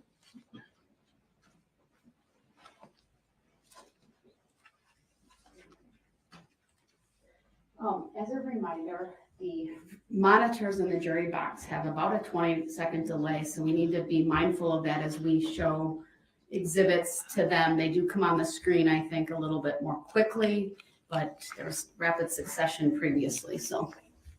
And I'd ask that also be published to the jury at this time. This exhibit has previously been admitted into evidence. Permission granted. And when is it the jury? Let me know when that exhibit comes up on the monitors in front of you.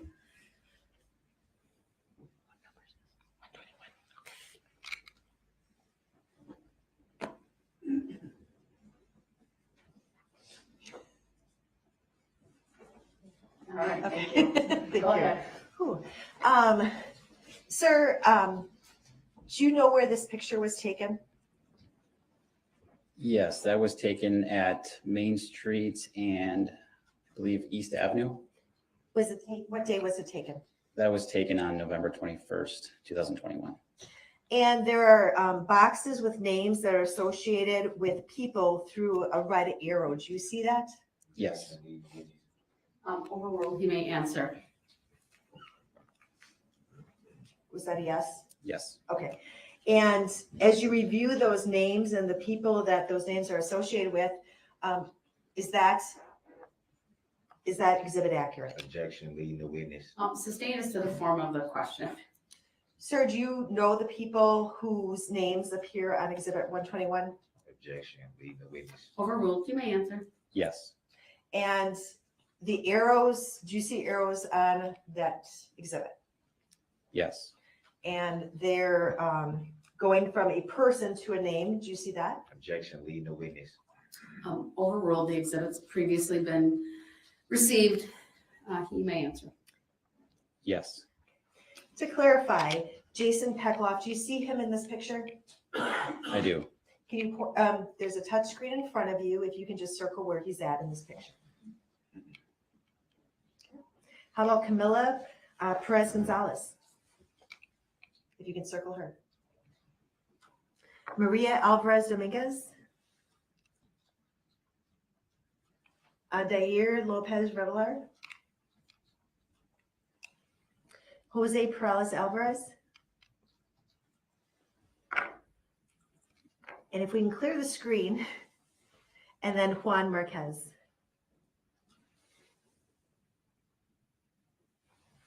Thank you. We can clear the screen.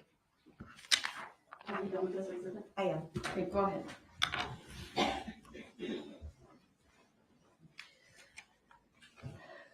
Did you know the names of most, if not all, of the participants who were marching with the Catholic Communities of Waukesha that day? Most of them, yes. At some point, did you hear some type of commotion behind you? I did. Can you describe for the jury what you heard? We were walking westbound on Main Street, and near the area of about 400 to 409 West Main Street, my attention was directed towards large amounts of screaming coming from behind us, so to our east. At that point, I looked over my left shoulder. At that point, there was still some folks from our group that were behind us, so it wasn't clear, but over the tops of them, I could see like a roof of a red vehicle traveling also to the east, coming towards us. I'm sorry, to the west, coming towards us. What were your initial thoughts?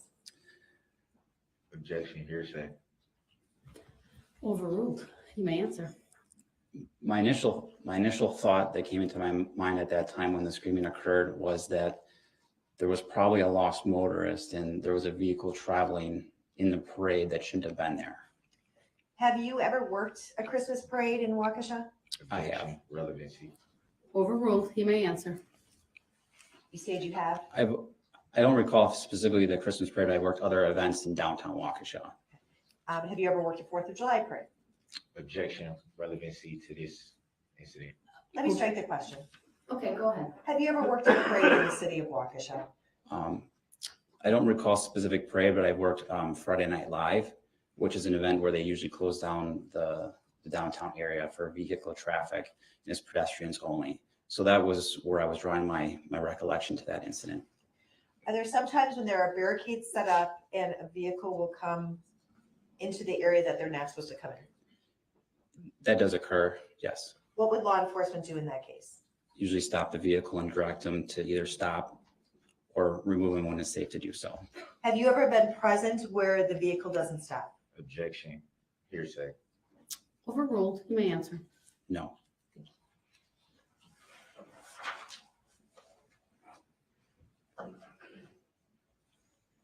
When you said that you heard screaming, can you describe for the jury what you mean? Because we're at a parade, so I'm assuming that there's some screaming. Objection. Leading the witness.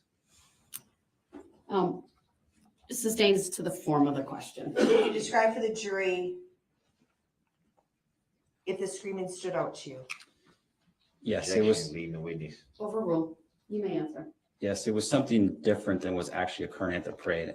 And just to give you a perspective, at this point, we were actually almost done marching in the parade, which was actually a very big relief to me because I didn't want to be in the parade in the first place. So I was actually very relieved at that point. So yes, at that point, this had caused some sort of commotion that was not particularly used to that we've already incurred through the entire parade. And did you notice anything different about your surroundings as you heard the screaming? Objection. I asked the form of that question and it was answered. Overruled. You may answer. Can you just repeat the question, please? Sure. Do you notice anything other than the screaming that seemed unusual when that happened? Objection. Different question. Overruled. Not sure what the objection is, but you may answer. Clear with the objection. So after my initial thought of that vehicle was just a lost motorist, or they didn't know actually what was going on,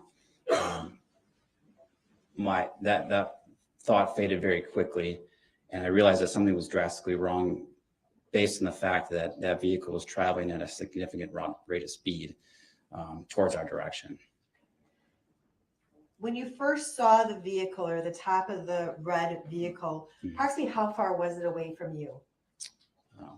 When I first looked back and saw it, I would estimate it to be about, I would say approximately 200 feet. My recollection is that it was near Curry Insurance. You testified already as to where your position was at that time, correct? Yes. Where were you in relationship to the group that you were walking with? Where were you within that group? Sure. So our group, we were just kind of walking together behind a white banner. There was no set, I guess, method of us walking. We actually, as we were continued down the parade route, some of us moved forward, some of us moved back, depending on how the kids were doing. But at that particular time, I was near towards the back. So I would say the middle of the back of the group and more towards the center of the road. And which shoulder did you look back over when you heard the screaming? I turned to my left. And that's when the vehicle was approximately 200 feet away? Objection. Hearsay. Overruled. Yes. What did you see next? The vehicle came, I recall the vehicle coming right at to where we were walking. It started hitting folks in our group, and the only thing that I could remember doing was I had my 3-year-old in my left hand, and I had my 9-year-old in my right hand. As we're walking down the parade route, my my 7-year-old was kind of walking in front of us at the time, and I remember realizing that we were going to get hit and it was going to come very quickly. And so I grabbed my 3-year-old as hard as I could and I threw him towards the curb. At the same time, I tried to grab Benjamin at that point and throw him with my 3-year-old. But Benjamin, is he the 7-year-old? Yes. And he was in front of you to testify? Objection, I'm leading the witness. Overruled. The answer may stand. To the best of my memory, yes. Yes, okay. And you stated that you had your 9-year-old in your on your right side. What's the name of your 9-year-old? Elliot. Objection, relevancy. Overruled. I'm sorry, what was the name? Elliot. Thank Elliot you. Hallmark. When you saw the vehicle and as it was coming towards you, could you estimate the speed that the vehicle was traveling? Objection, hearsay. Overruled. You may answer. I estimated the vehicle traveling about 30 to 40 miles an hour, What is the speed limit in that area of Main Street? 25 miles per hour. So you threw your 3-year-old to your left, you stated? Towards the curb, which would have been to the south. And how about Elliot? I don't remember at that point what happened with Elliot. As the vehicle passed us, I don't know if he got ripped out of my arms when the vehicle came through. I just remember that I kind of got, as I turned to my left, I pivoted on my left foot. I got clipped to my left foot and the vehicle passed us, but I don't recall what happened with Elliot. How about Ben? Ben, I saw him stumble and kind of roll from where the vehicle came towards the curb to the south. And when you said you got clipped, what clipped you? Objection. Overruled. It had to have been the vehicle. I had an abrasion on my left heel, and then I had just white sneakers on that night, and they had black marks along where I had my abrasion on that same part. What was that consistent with, those black marks? I would guess the vehicle tire. Where was your wife? She was standing a little bit behind and then to the left of us. So she would have been a little further at that point, a little bit further to the east and then to the south. Now, in terms of the path that the vehicle was traveling prior to it striking your group, can you describe that for the jury in terms of was it on the north side of the road or the south side? Or to explain it to someone like me, if you're traveling down the parade route, was it on your left or on your right? Objection, leading the witness. Overruled. As it was coming towards us, as I was walking initially, we were kind of in the center of the road. So when I saw the vehicle coming, I kind of moved to the left and threw my kids to the left. So we were kind of left of the center line, so to the left, as you described, and towards the south. But the vehicle had passed me on my right. And did you say that you observed anyone get hit that was behind you? I don't leading the witness. Overruled. I don't recall seeing anyone specifically getting hit. I do remember hearing sounds of the vehicle striking objects, and then the only objects in the road were people at the time. What happened next, or what do you remember next? I remember turning to my wife and asking her if all the children were okay. And she looked back at me and said that she didn't know where our son Elliot was. At that point, I couldn't see him either. So I began running up and down Main Street trying to locate where he was. Did you have eyes on your 3 other children? I did. And what did you do with those 3 kids? I had those children stay with my wife while I went and tried to find Elliot. Did you find Elliot? It was some time after. I would estimate it to be a minute to 2 minutes after the vehicle had passed, but I had located him on the road further to the south, almost towards immediately towards the curb was being tended to by some individuals that had covered him up with a blanket. While you're looking for Elliot, did you see anyone else on the ground? I did. Can you describe for the jury what you observed?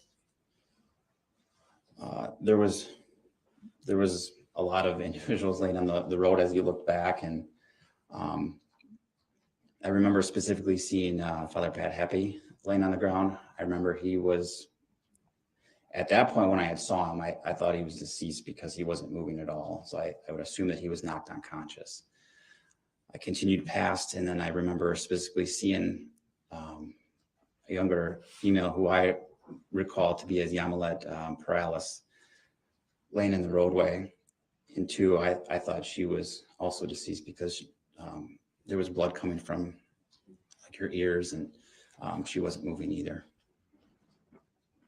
Did you see anyone else before you found your son Elliot? There was other people, but I don't specifically recalling at that particular time, no. Once you found Elliot, what observations did you make of him? At this point, he was awake. The person that was tending to him indicated that he was knocked unconscious. So when I had found him, he actually regained consciousness, but he was crying and complaining of injuries to his back and to his hip and to his leg. What did you do then? Pretty much just, I was told by the individuals that were caring for him that that we needed to keep him there for safety purposes, for like C-spine, making sure they didn't have any significant neck injuries or back injuries, and that we needed to wait there until paramedics arrived. Did they eventually come and assess Elliot? Yes, during this time I had spoken with my wife, and the decision was made that she was going to go get the car because it was, at this point, it was chaos in downtown Waukesha. And I'd actually made contact with a couple of different officers that I knew from the police department. And one of the comments was we didn't know how we were going to get a lot of these injured folks from the street to the hospital that needed care. So a decision was made that I was going to send my wife to go get the vehicle so she can remove our 3 kids that were mobile and remove them from the scene. At that time, I didn't know the extent of the injuries to Benjamin. And that's what I was just going to ask you about. Were there any observable injuries to Benjamin at the time immediately following the car going through the group? Objection, leading the witness. Overruled. You may answer. I knew that he had been injured because when I looked over to where he was over on the curb, I had seen that he had some facial injuries, swollen eyes, some lacerations. But he was calm and he was collected. So at that point, I didn't know that there was any other injuries to him. After the paramedics had put Elliot on a removable stretcher, I indicated that Benjamin was hurt and I needed to go bring him with us when we went to the hospital. After I went over to him to pick him up, I had looked down and I had realized that he had an open fracture to his left leg. So what did you do? I picked him up and then we ran with the paramedics down to, they called it the casualty collection point, or the point where all the ambulances were caring for individual folks. And did you ride in the ambulance with Elliot and Ben, or did they go separately? We went together. Where did you go? We went to Waukesha Memorial Hospital. And what happened once you were at Waukesha Memorial Hospital? What did you see in general? Yeah, I mean, as working in the city, we go to Waukesha Memorial Hospital quite a bit, and I've never seen anything like this in my entire life. It was pretty much chaos. When we first got to the hospital, there was some sort of physician or EMT that was actually triaging individuals with, I believe it was permanent marker, and they were triaging individuals on their forehead of what level of injury they needed. And based on that, it's kind of directed word to they had gone inside the hospital. So when we had gone into the hospital, we were directed into the waiting room. And at that point, we were still on kind of like stretchers or backboards. We were placed in the waiting room, and we were just waiting until we could be attended to by some of the staff. And did both Benjamin and Elliot receive treatment at Waukesha Memorial Hospital? Yes. What treatment did they receive, if you know? Elliot received treatment for a severe concussion. He had a severe ankle sprain. They did a CT scan. And then with Benjamin, he ended up spending the night because the same thing, concussion. They did a CT scan, but then he also had surgery on his broken leg that night. Now you stated initially when the car was coming towards the back of your group, you thought it may have been someone that just accidentally got on the Christmas parade route, correct? Objection. That was not the form of the question. Or answer, rather. Asked and answered, sustained. So after having your initial thought, did your thought change at some point that this isn't a misguided vehicle? Yes. And what did it change to? Objection, leading the witness. Overruled. After the vehicle had come through and struck our group, and then as I looked back at all the carnage behind us, it was pretty, my thought then that we were involved in some sort of terrorist act. It was overwhelming fear, overwhelming panic amongst everyone in the downtown Waukesha. After the vehicle went through your group, did you ever observe it stop? I did not. I'm going to show you on the screen in front of you, Exhibit 140.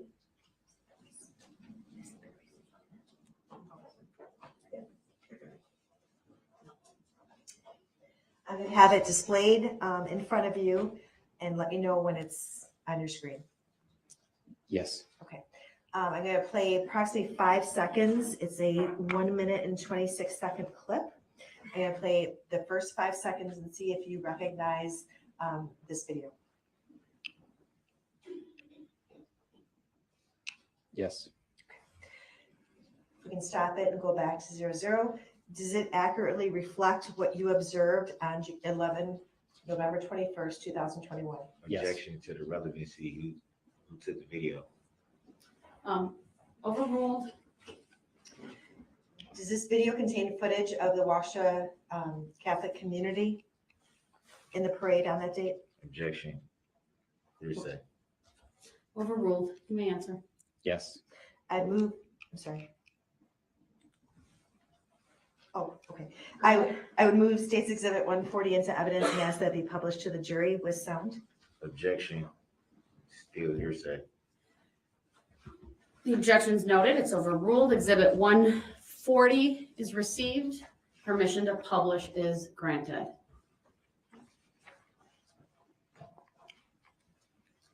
And I'd ask that it start playing now. Maybe, we'll see. I mean, it's actually at the Elks Lodge. It's like, see, it's really cool.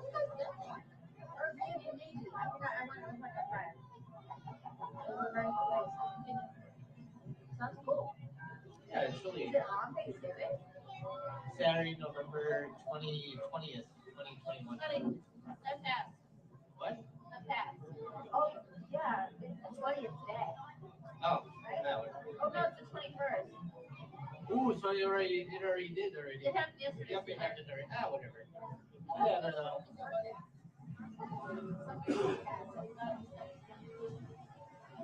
That's okay, whatever.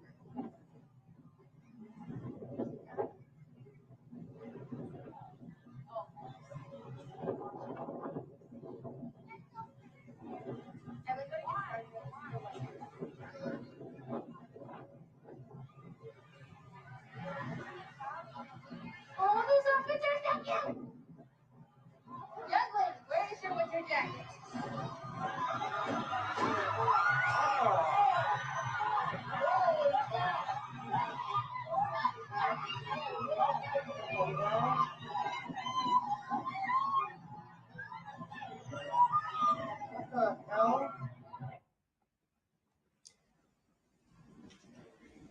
Did you see a red SUV traveling westbound in that video?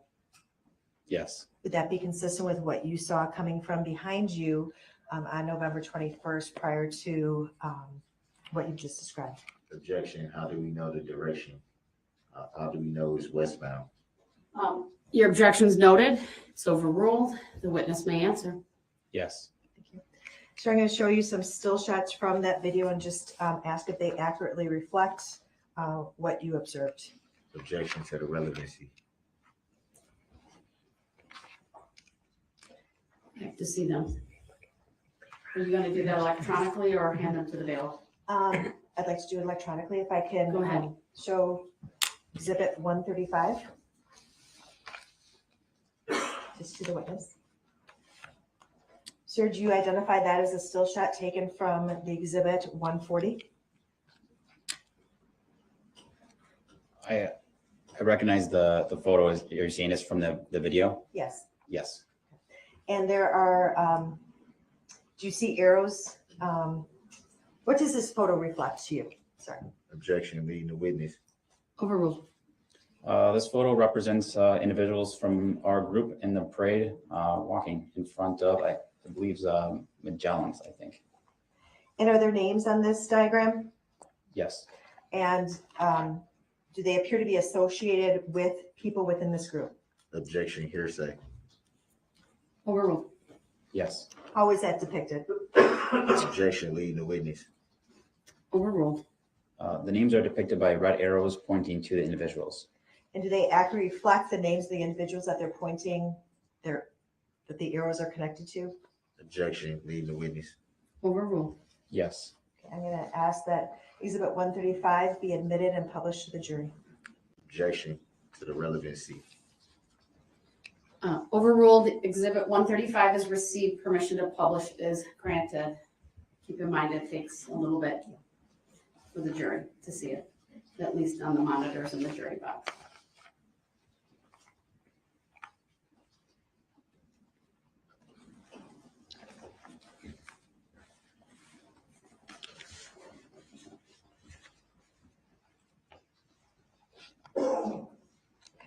It appears that the jury now can see it in front of them.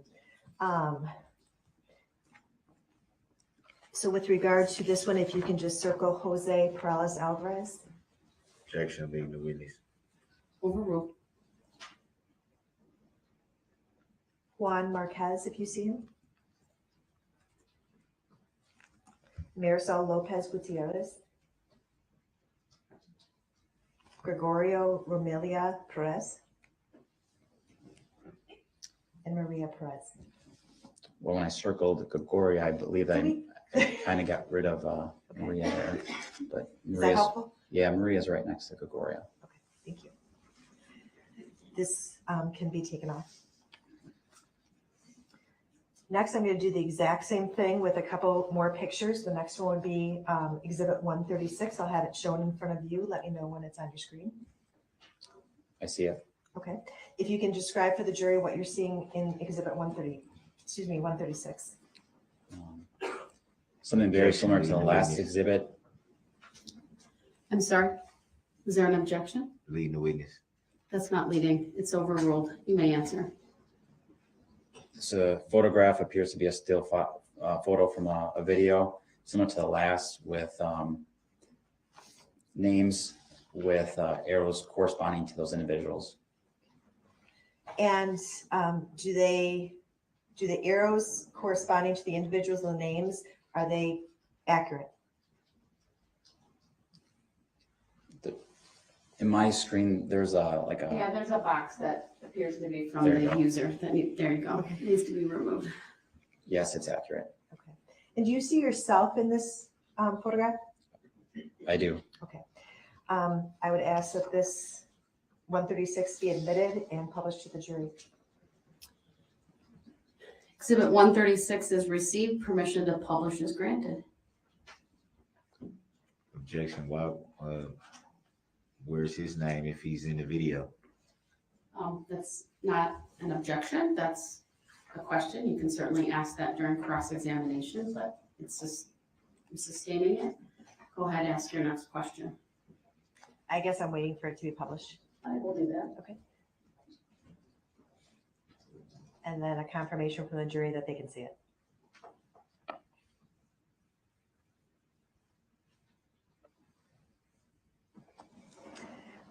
Sir, first of all, do you see yourself in this photograph? Yes. Can you circle where you're at? Objection. No name on it. What's the Overruled. relevancy of it? Overruled. You may answer the question. That's right. Thank you. And again, the names you've testified are associated with the appropriate people, is that correct? Yes. Can you circle Lori Loken? Maria Alvarez Dominguez. Ashley Perales Alvarez. Margaret Pachulis. Eileen Perales Alvarez. Yamilet Perales Alvarez. And I think you can possibly see her legs. Yeah, she's wearing gray pants. I'm sorry, green kind of leggings, but you can't necessarily see her face in this photo. So, but her green pants are right there. Okay. Camila Perez Gonzalez.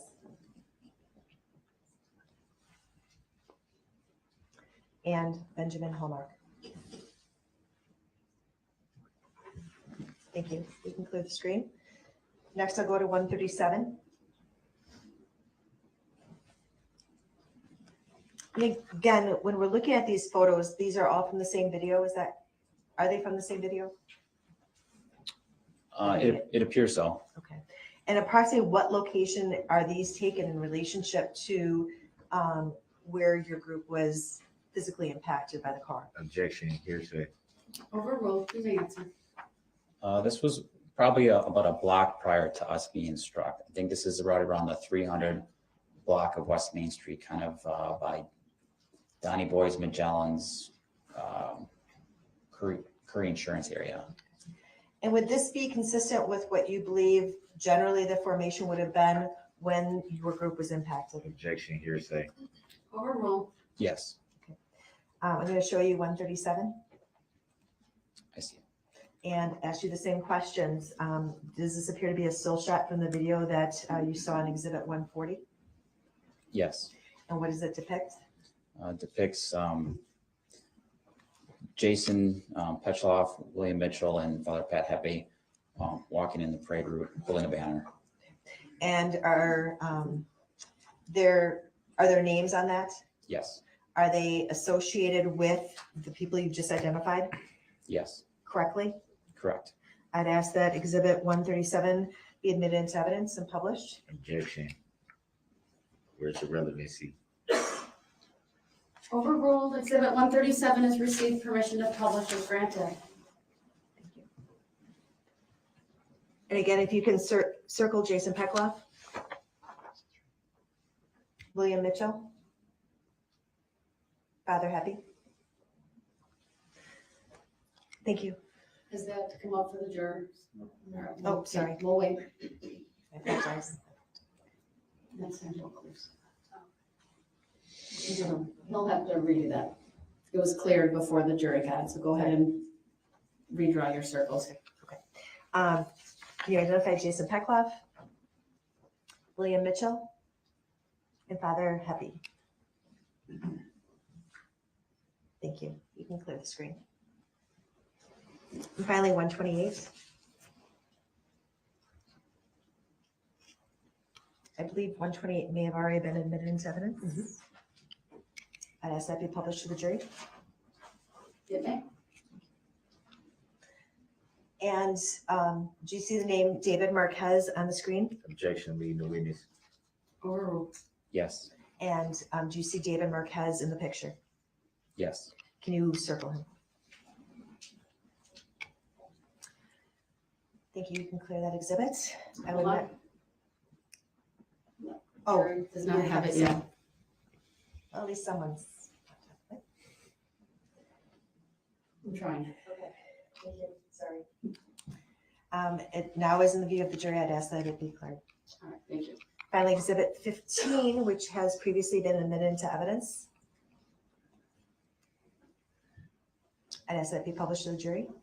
And I would ask that they give me a signal when it's on the screen.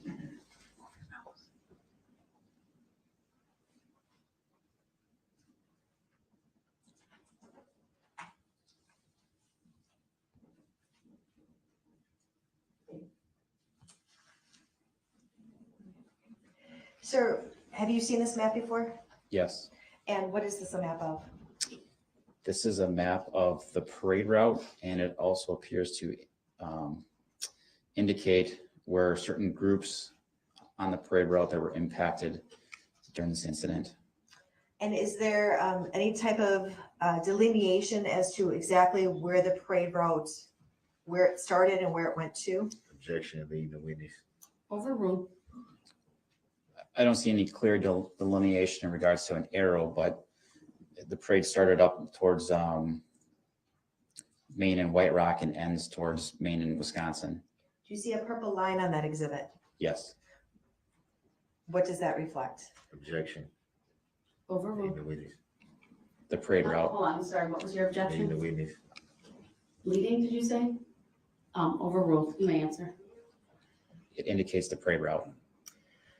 So directing your attention to the area where the Catholic communities of Waukesha, where there's a list of names, do you see that? Yes. And are all those people that are listed in that box, were they in the roadway at the time that the red SUV went through your group? Objection, hearsay. Overruled. Yes. Thank you. And again, it's there's a line with that box that's associated with this a yellow star. What's the significance of that if you know? Objection, leading the witness. Overruled. That would be the general area where we were when we were struck. Thank you.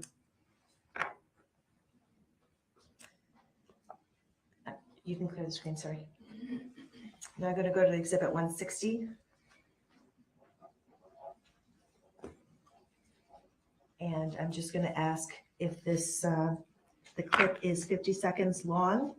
I'm going to show you approximately 20 seconds of the clip and see if you recognize it.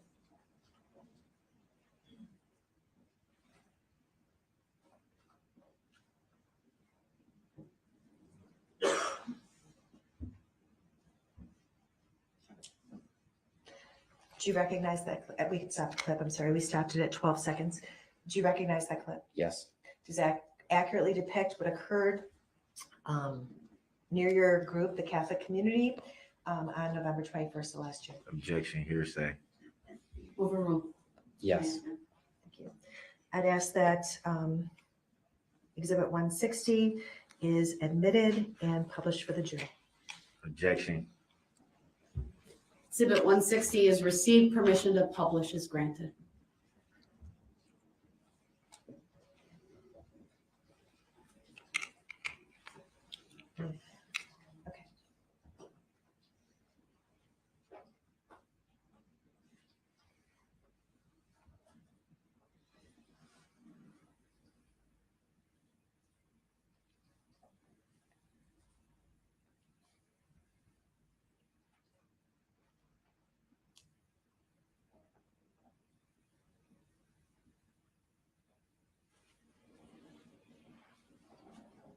No one's giving me a thumbs up. I just want to make sure I'm not missing something. Okay.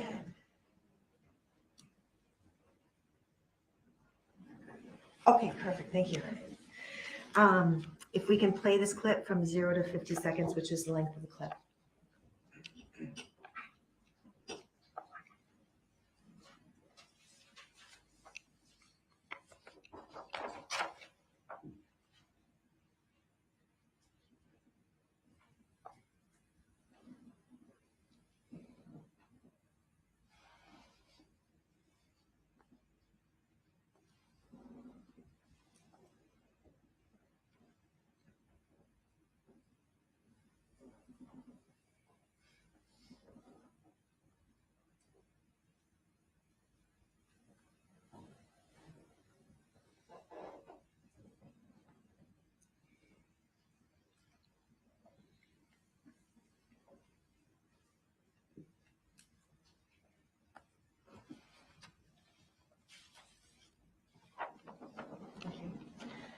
The 4 people that you saw sliding through the screen from left to right, did you recognize those people? Objection, hearsay. Overruled. I'm going to show you what's been marked as 126, which is a still shot from that video. If you can, it'll pop up on your screen. If you can tell me if it accurately represents that video, that still shot from a video. That video. Objection, leading the witness. The witness may answer. Yes. And ask that it be admitted into evidence and published to the jury. Exhibit 126 is received. Permission to publish is granted.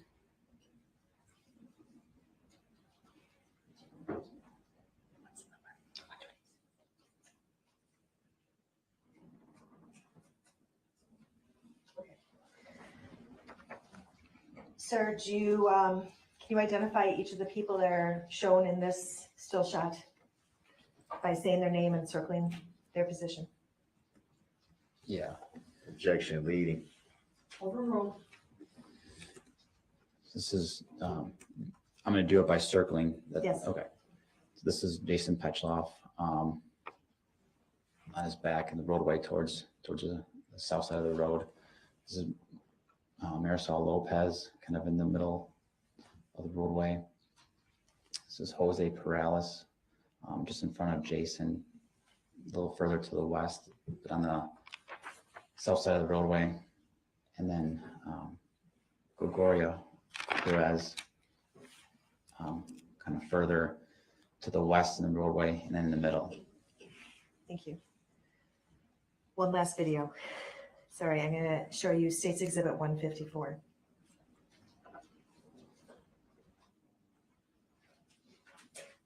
I'm going to play the first 5 seconds for you and ask you if it depicts what you observed on November 21st of last year. Objection was the relevancy. Overruled. Go ahead.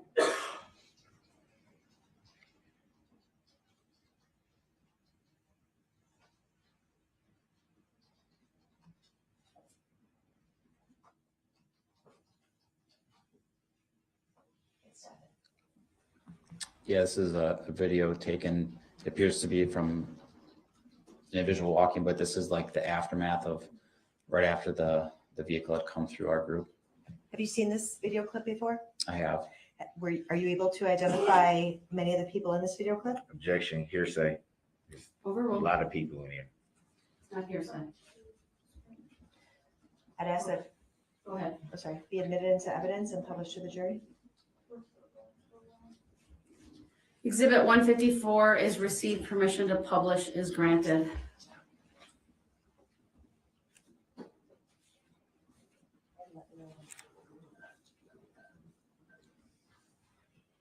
Sir, I'm going to take you through this video and I'm going to pause it at certain places and ask you if you recognize anyone that's in the picture and describe their position. If we can start the video.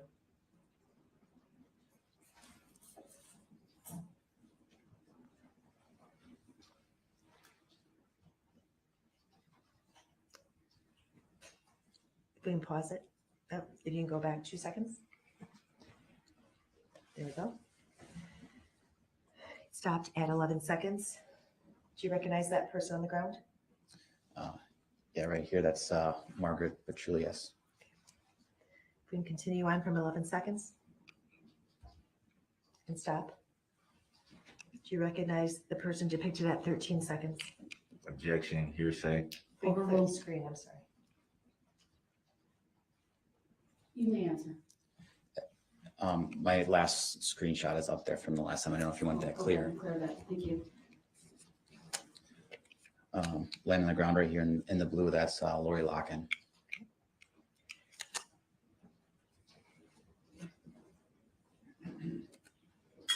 And if you can continue on from 13 seconds. You can pause it. Did you see anyone else? I'm sorry. Just prior to that, I could see where my wife and the other kids were with Benjamin on the curb, kind of behind Lori. If we go back 2 seconds, do you think that would do it?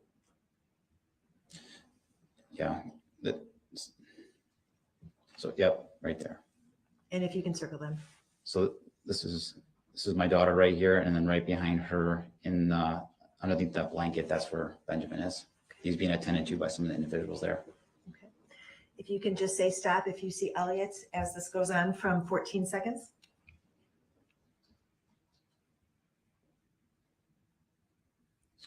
Stop. Where's Elliot? So he's being attended to. He's right with this group of people right there. And you recognize that to be the position you went to when you found him? Objection, hearsay, we can't see who that is. It's not hearsay. Overruled. Yes. And that was at 20 seconds. We can clear that. And continue on, sorry. If we pause, do you recognize anyone in this section of the video? Yeah. So with the blue sneakers, he's lying this way. That'd be Father Pat Heppy. Laying down right here is Maria Perez. And then being attended to by these folks in front of the banner, that'd be William Mitchell. If we can continue on. And if you see someone from your group on the ground, if you can say pause. Okay. And we're continuing on from 26 seconds.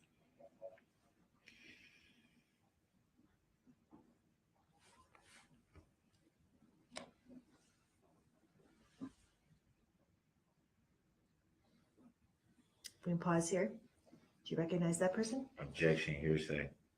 Overruled. Yeah, there's two people. Marisol Lopez is right there, and then Adir Lopez is right here with the gray jacket. And what's their relationship to one another? Mother and child. We can continue on from 41 seconds.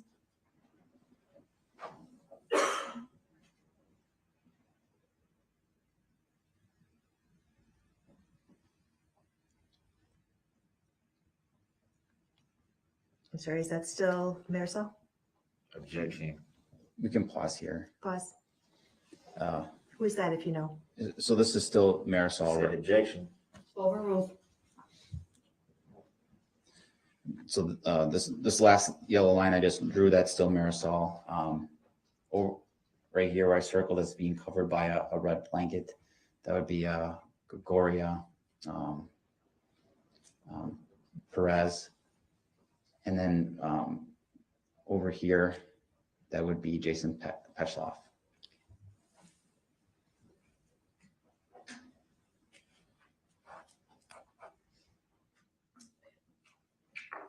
Stop the video at 58 seconds. Sir, I'm going to direct you to Exhibit 162.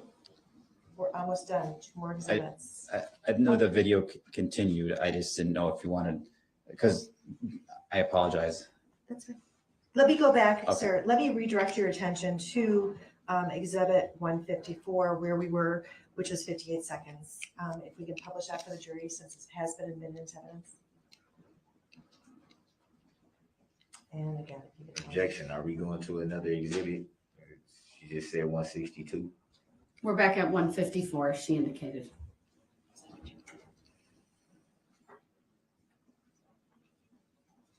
Is that okay? Do you see anyone else, or should I continue playing? I think you should continue playing. Let's continue.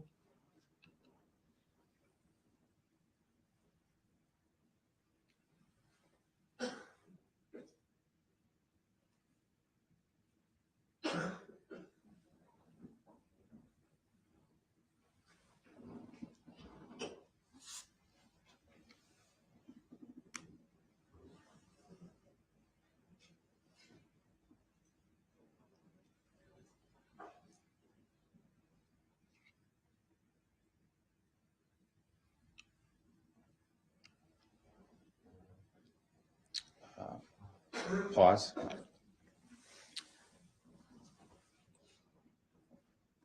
So at 136, this would be Jose Perales. Thank you. And that was at 136. Okay. Thank you. Did you viewed this video before? Yes. And do you know, are there any other victims depicted from Catholic communities? Yes. Okay, then let's keep playing it from 136. 136.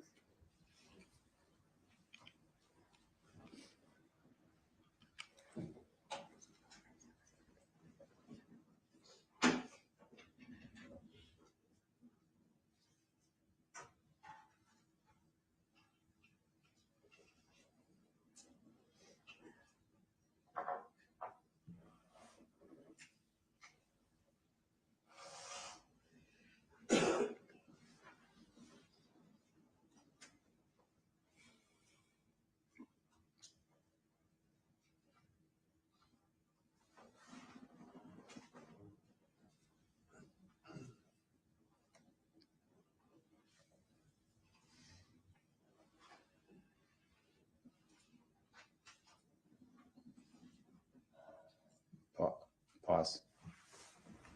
And we paused at 2 minutes and 30 seconds. Who do you identify in this clip? This would be Yamilet Perales.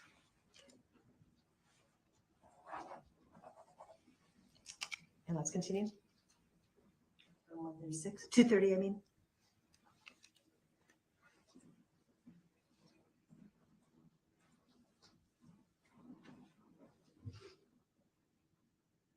Pause. So this would be me right here, and then Elliot's lying down on the blanket. And that's at 2 minutes and 41 seconds. Is that correct? Yes. Okay. I think we're good. Now let's continue to exhibit 162.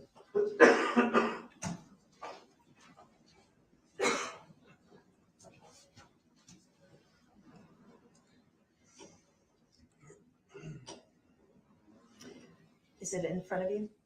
Yes. Do you recognize the person depicted in, actually, do you recognize this person? Yes, that's Eileen Perales. And is that how she appeared on November 21st of last year? Yes. Objection, hearsay. Overruled. And is this a picture taken from a video from the parade? Objection, hearsay. Overruled. Yes. I'd ask that the court admit Exhibit 162 into evidence and publish it to the jury. Objection, hearsay, and relevancy. The objections are overruled. Exhibit 152 has received permission to publish is granted. 162. I'm sorry, 162. No, publish it.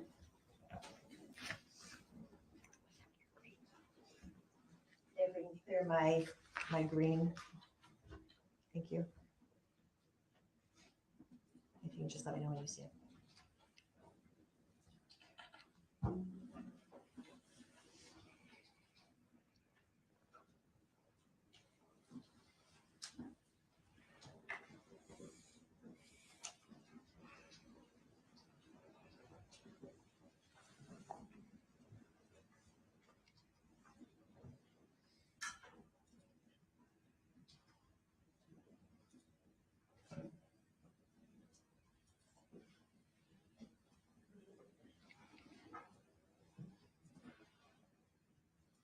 Okay. You stated that you could see Eileen Perales in this video or this clip, Yes. and can you point her out specifically, her and the hat that she's wearing on her head?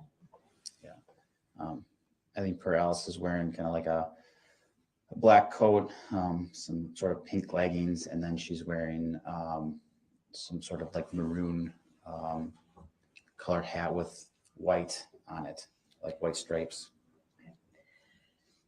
If we can save this screen capture, and this would be 162A. Objection, relevancy. Overruled. If I can then, 162A has been captured. and we can clear it down.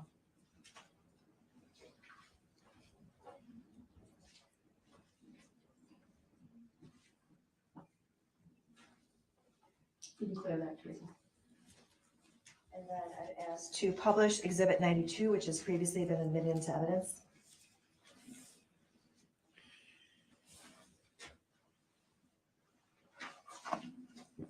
So do you see the hat that's in, oh, hold on.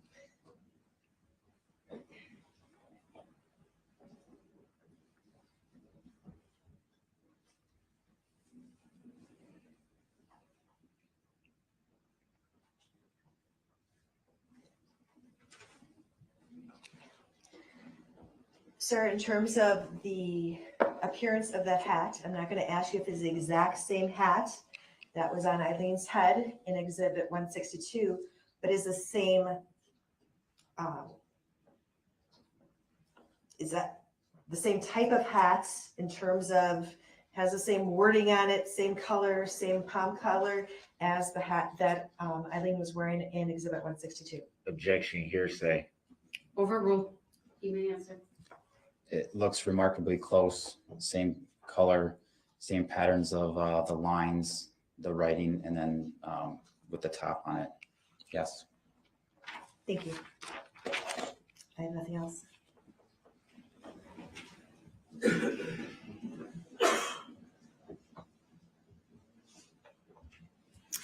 All right, you're crossed, sir.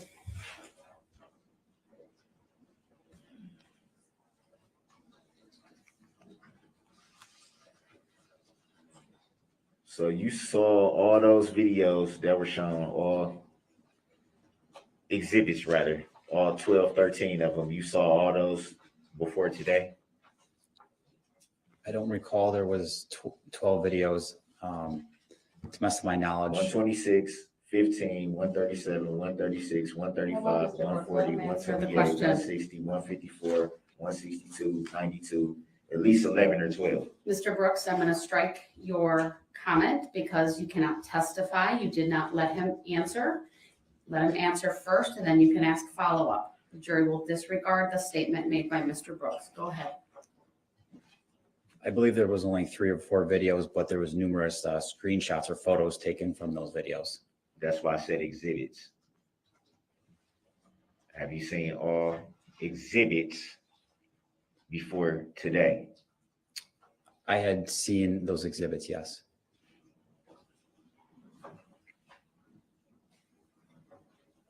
And do you know who took any of those exhibits, the videos or still shots? No, sir.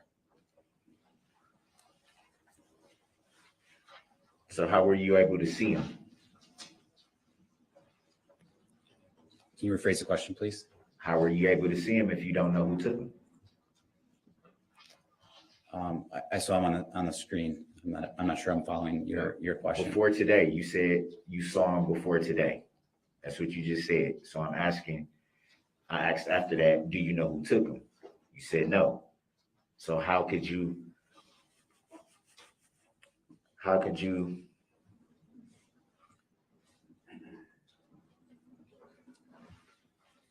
I guess I'm asking, how would you know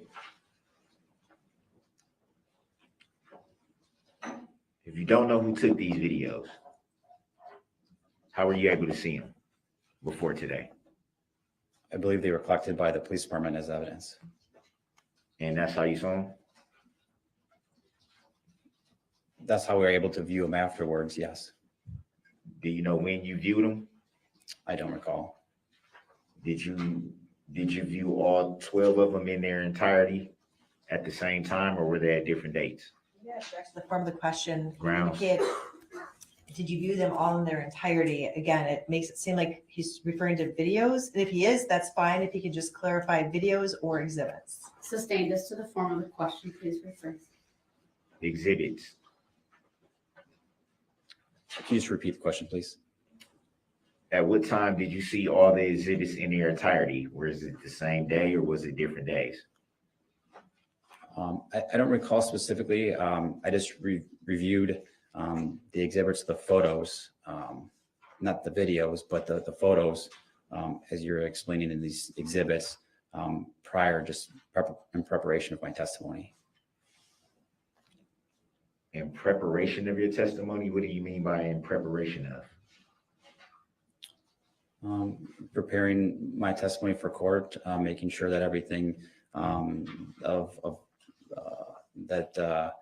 maybe kind of recall my memory, anything to that nature, making sure that everything is accurate in what I'm going to testify to.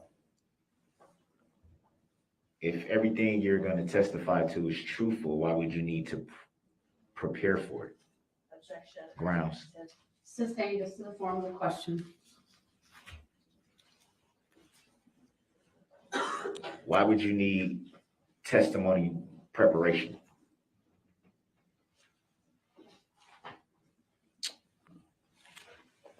This is a pretty significant incident. I wanted to make sure that I was prepared fully for being here and testifying. Wouldn't it be easy to just come in and recount what you saw?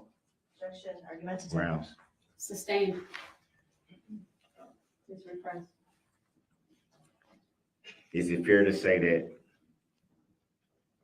it would be fairly easy to state what you saw that evening? Yes.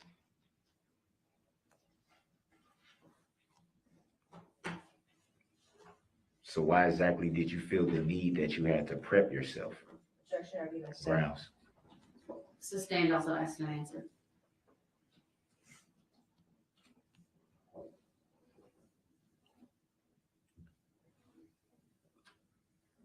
I'm gonna direct your attention to Exhibit 154, which is a video. So that's clear for the record, not a still frame. It's a video. You want to put up for him? I want it put up for him. All right, it's been received before. Put it up, please. Can we go to 41 seconds? Sure. Thank you to the state for assisting. 41 seconds, you said? 41 seconds. Is it fair to Hold say on, that? do you want to wait until the jury has it in front Yeah, of them? yeah. Okay, Sorry. it's okay. There's a delay. Sometimes it's long, sometimes it's short. Seems to be long right now.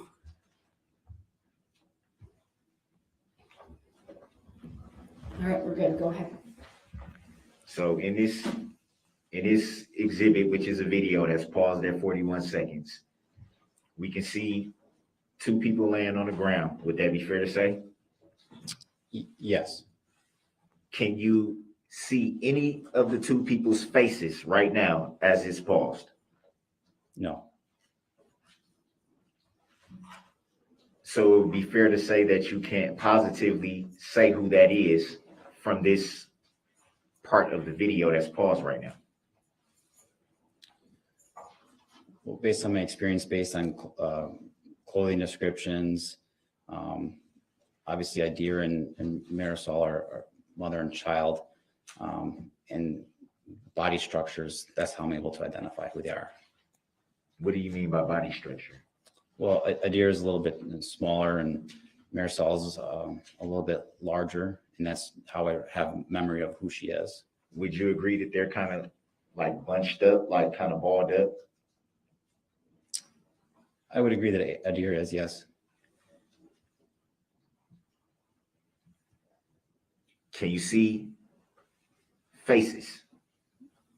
No, sir.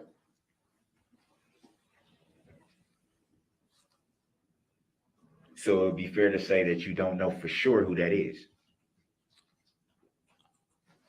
I'm pretty confident that's Marisol and Idea. Pretty confident? I'm very confident. So why not be very confident the first time the question was asked? Grounds. Let's go to 58 seconds and pause.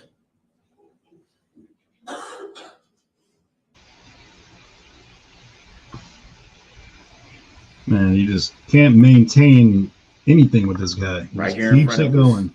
we see three people kneeled down. We see someone with a pinkish blanket Please define your covering them. version of pink. A lady with a black coat with a white kind of like top to it. Is that fair to say? Yes, sir. Can you see the face of the person laying on the ground under the pink blanket? No, sir.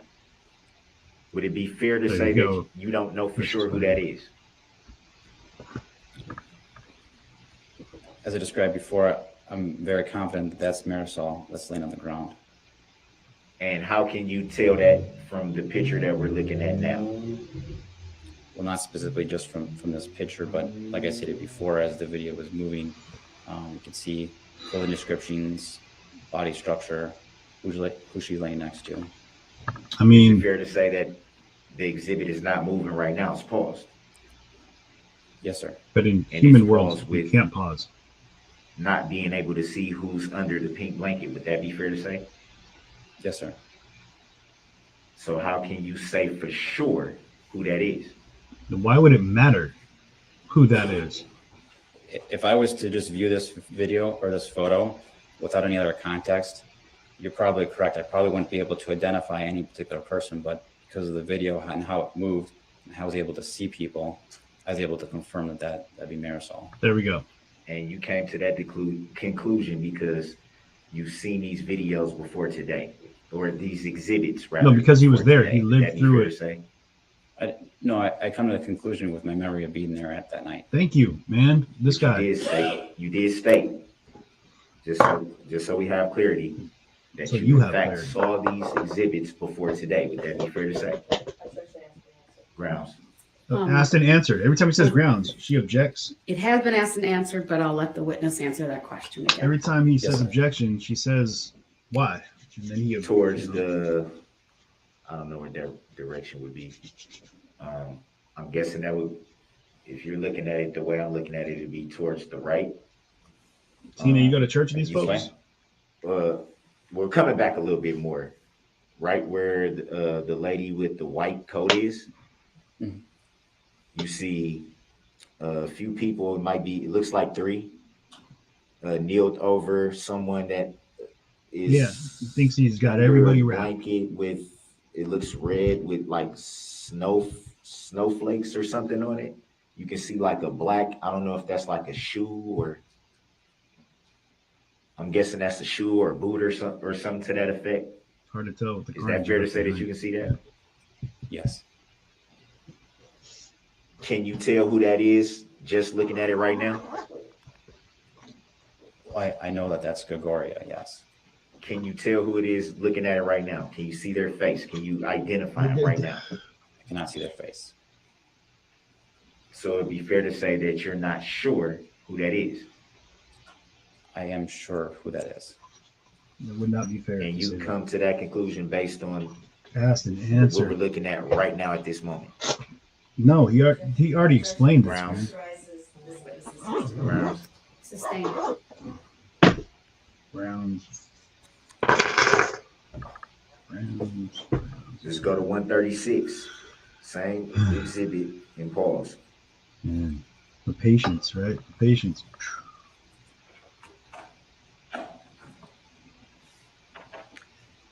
Is it fair to say we can see someone with laying on the ground and have like a bluish jacket? You can only see one arm, so the sleeve. The jacket is blue. It looks like they have like a red, something red. Feels like badgering, doesn't it? Next to, which is obviously a lady in a gray jacket, white hat. A guy in a red, looks like a hoodie, and someone else to their right, I would say, in a jacket and a cap with looks like a baseball cap. Would it be fair to say that you can see that? Yes. And the person that's laying on the ground, can you see their face? No, sir. So would it be fair to say that you don't know for sure who that is? I'm sure I know who that is. Based on what we're looking at now, you can tell who that is. Just move on, dude. Like, the Based on my judges recollection of the incident that night, Time to- I know who that is. Based on what we're looking at right now on the screen, can you tell who that is? You Yes, can sir. see their face. I know who that is. I cannot see their face. So it'd be fair to say from this picture, you're not sure who that is. Grounds. This is testimony. Sustained. To the right of the screen, right here. Can't tell how many people is kneeled down right there, but it's obvious that they're attending to somebody. Would that be fair to say? Yes. Can you see who that is that they're attending to in any way? Not from this vantage point, no. So it'd be fair to say that you don't know who that is that they're attending to, correct? I know who they're attending to. And you can tell that by what we're looking at right now? No, because he. Oh my. Grounds. Dude, come on. Testimony. Grounds. Witness testified as this video was going through, who he believed each person was. Who he believed. But we're looking right now. Mr. Brooks, let me rule on the objection. Yeah. Let her rule me. Sorry, Your Honor. Thank you. Overruled, he may answer. Can you repeat the question, please? Right. Can the you question tell made no from what we're sense. looking at right now? Can you tell who that is that they're attending to? You cannot see that is Jason Petchoff behind them, but that is who is laying on the ground right there. And you can tell that by what we're looking at right now. You can see who that is.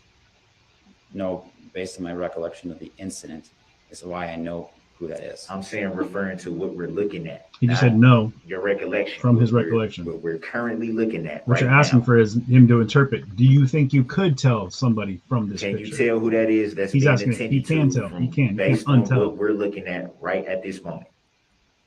You cannot see who the individual is. Can we go to 2 minutes and 30 seconds? And Like pause. Mitchie, you want to say? If he wasn't there, no, he wouldn't know by the picture, but he was there, so he knows, and he can't unknow what he erase knows. that circling arrow. It's Judge, yeah, Bobby, yeah. Hey, good to see you, by the way, Bobby. Okay. For real. Time to use the mommy hammer. Right in front of Yeah. us, we can see is a group of people standing over someone who appears to be laying on the ground. Would that be fair to say? Yes, sir. It looks like they have Tell me you wouldn't all be the Scooby-Doo most blanket argumentative over them. Would that be fair to say? witness. Yes, sir.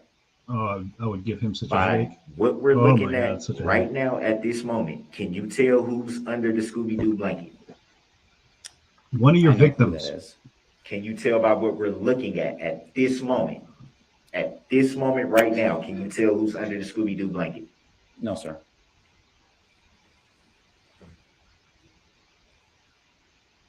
Can we go to 241? and Whether or pause? not he can identify who's under the blanket by looking at a picture of said blanket doesn't change the fact they're under said blanket because you hit them with your car. Would it be fair to say Are that we- right now It's we're crazy looking this is at, even going what on right appears now. to be could Yeah, be Judge, wake up. police officer, some kind of law enforcement, could be security guard or anything, but some type of law enforcement. We see someone, it looks like a woman who you can't see the top of her Stay head, woke. but you can see like her You chin don't know if and she her identifies bottom as a lip woman. has a black jacket. And right in between those, the law enforcement and the woman, you can see that someone's laying on the ground, and you see 3 people attending to them. Would that be fair to say? Yes, sir. Can you tell by what we're looking at right now? Can you say exactly who that is? 100% confident because I'm in that photo. And is Can you that prove that you you're in that photo? standing over the front of him? I'm standing over my son. Or not standing, I'm sorry, I didn't mean to cut you off. Kneeling. Yeah, right. Danny, Kneeling in over the top of who's on the ground. request for dismissal because the witness can identify the Yes, person. my that's son in is the blanket. crying because he just got struck by a vehicle and I'm trying to console him. That wasn't the question. I don't give a damn what your question is, man. That's you kneeling over with the hat, and it looks like a grayish. I don't know if that would be a hoodie, but like looks like it's some like bluish black to the sleeve. Would that be you? I'm wearing a gray sweatshirt. My son is wearing the blue jacket. I could be mixed up. I apologize for that. You should apologize So for a it's lot safe more to than say- being mixed up, man. By what you just said, you were 100%. You were adamant, 100% that you knew who that was. Mhm. Would that be fair to say? Yes, sir. But you didn't have that same enthusiasm for everybody else that we were just looking at. Would that be fair to say? Objection, this characterizes this witness's testimony. Grounds. Sustained. It's characterized this witness's testimony. Stop saying It's grounds also and listen to why she. argumentative. It's also argumentative. Thank you.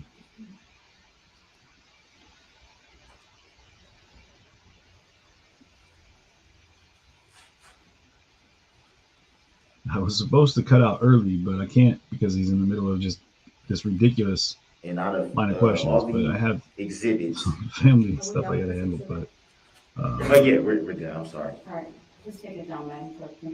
Go ahead.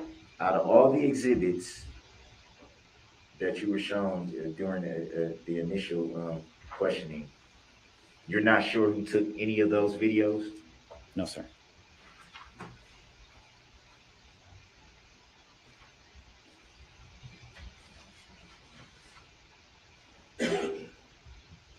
there was quite a few exhibits that were shown. Would that be fair to say? Yes.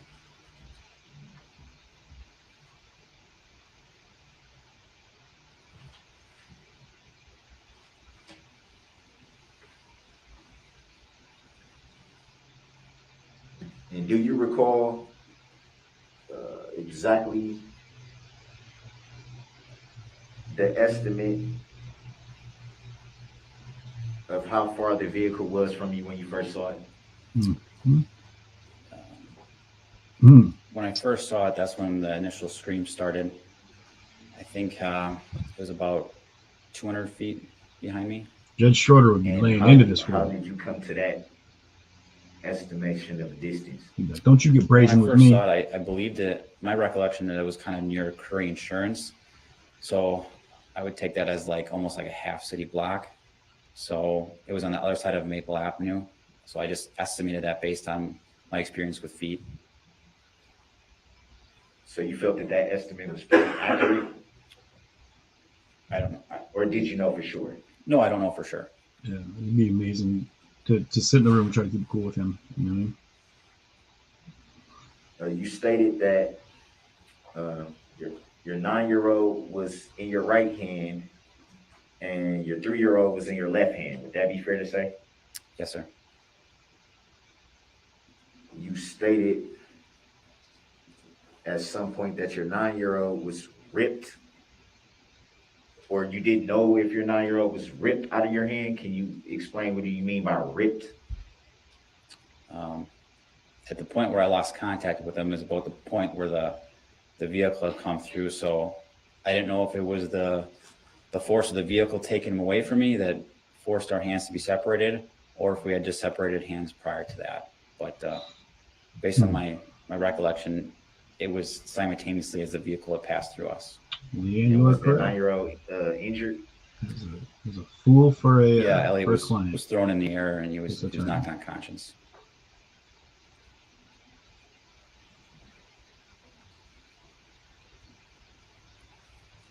And what happened with your 3-year-old that was in your left hand? I threw him with my left hand towards the curb. He did not get struck.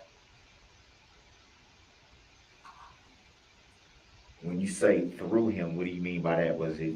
I was holding on to it. Sorry. Quick toss, or was it like a harsh push, or define thrown? I picked him. I was holding on to him with my left hand. I grabbed him off the air and threw him as far as I possibly could because I knew that he was going to get hit by a car. Do you recall if he was hurt in the throat? Grounds. Overruled. He may answer. I didn't actually see him that night because I stayed with my other son at the hospital. But as far as my recollection, I don't think he was injured from that, no. Other than that, was he injured in any way? No.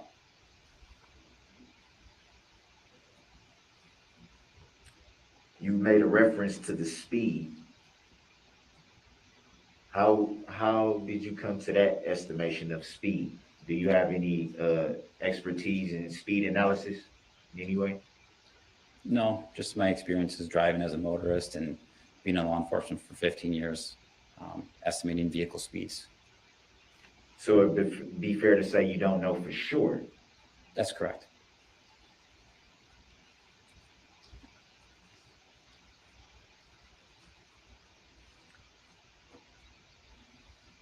And I assume that you were interviewed by other officers at some point. Would that be fair to say? Yes, sir. Do you recall if it was that night or if it was in the following days? Well, the night of the incident, I informed my department that I had been involved in the incident. So I reported it that night verbally, but a statement was later given to the department in a more formal matter.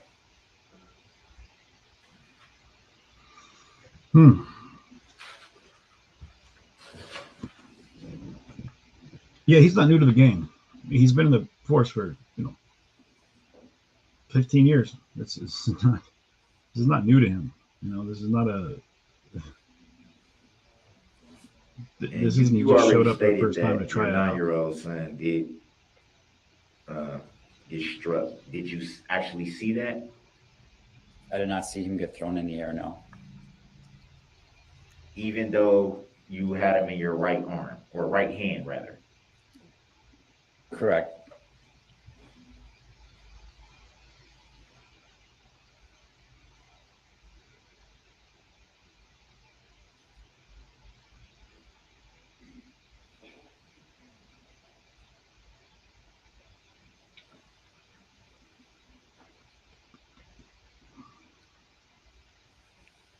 Did you see where the vehicle went after it passed you?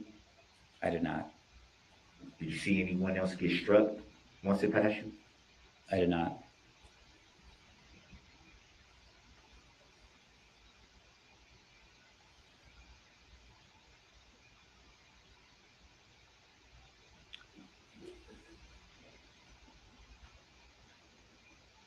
In a summary of your report,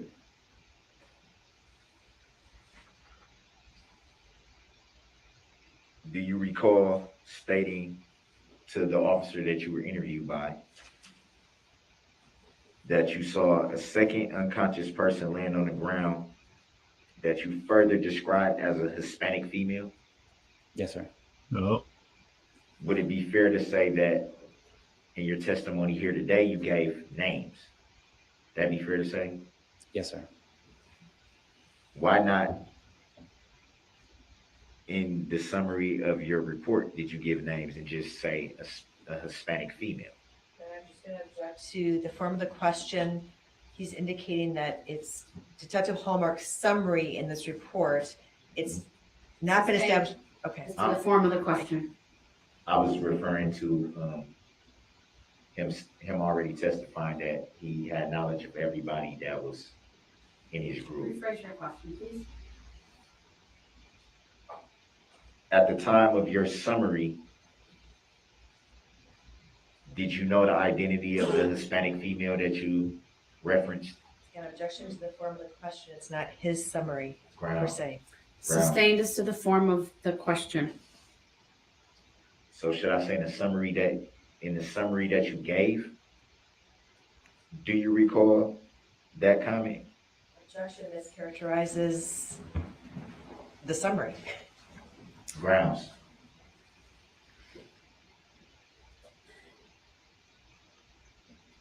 Sustained as to the form of the question, please rephrase. In the summary that was given by the officer that you gave the report to, do you recall that statement?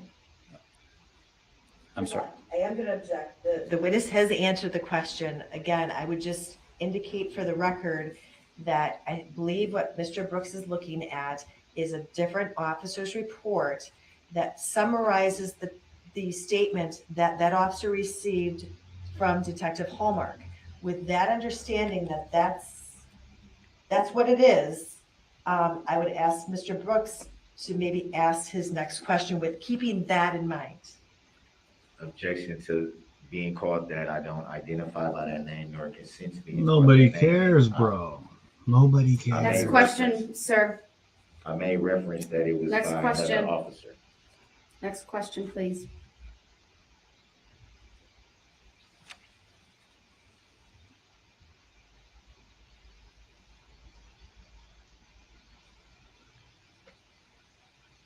You made reference to your son being attended to by two men.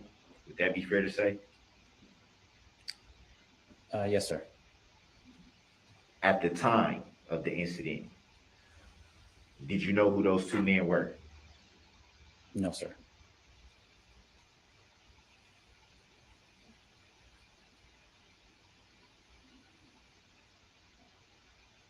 And when did you learn of the identity of those two men? It was a couple days after the incident. I learned the identity of one individual that was attending to my son. Do you know if they, or do you recall them giving you any additional information that you didn't have that night? Yes. Do you recall if they were active participants in the parade or just spectators? Did they give you that information at any time? This individual was a spectator.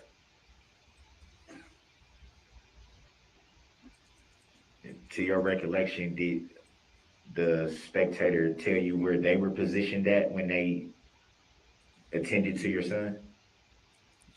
Yes.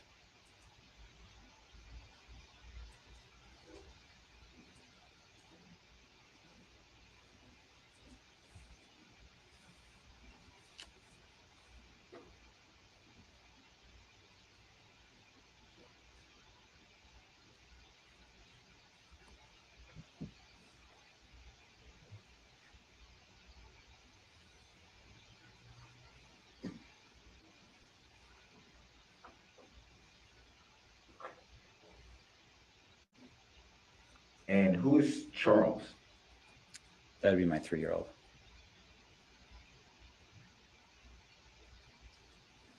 And Benjamin? That'd be my 7-year-old.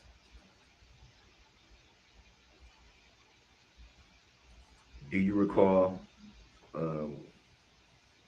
what happened with Benjamin when you saw the vehicle approaching? Yeah, he was run over by the vehicle on his left leg.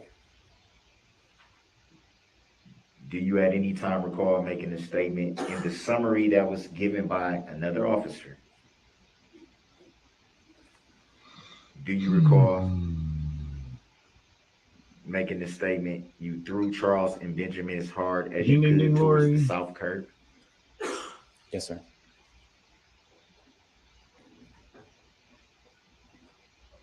If you already stated that you threw your 3-year-old, which you just said was Charles, and you also just acknowledged that you threw Benjamin. Objection as to the characterization. He acknowledged that the summary that Mr. Brooks is reading said that he threw Benjamin. He's like, you know, a good parent wouldn't throw their kid, right? They wouldn't do that. That's not how good parents treat their children. Sustained as to the form of the question. Said the man who raped a 15-year-old little girl and got her pregnant. Well, I'll just leave it at that. Please, Mr. Brooks, tell us how you treat children. That's what I want to know. So did you throw Benjamin as hard as you could to the south curb, or did you see Benjamin struck by the vehicle? So when the vehicle was coming and I threw Charlie, I knew that Ben was in front of us. So it was the same motion with my left arm to get Benjamin and Charlie out of the way. Obviously, I didn't get Benjamin completely out of the way of the vehicle. Any idea why that was not in the summary? I don't recall. Brown? He answered it. He said, I don't know. His answer may stand.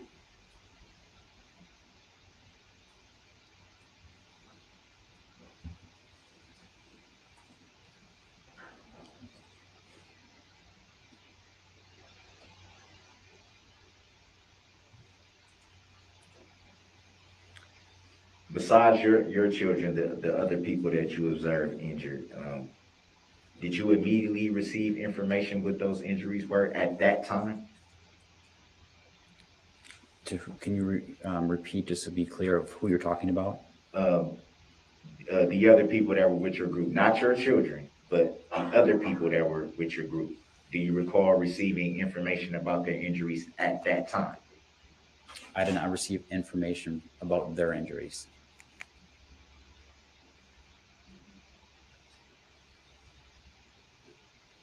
So it would be fair to say you knew that they were hurt, but you didn't know the severity of it. Exactly. Is that a yes? Yes, sir.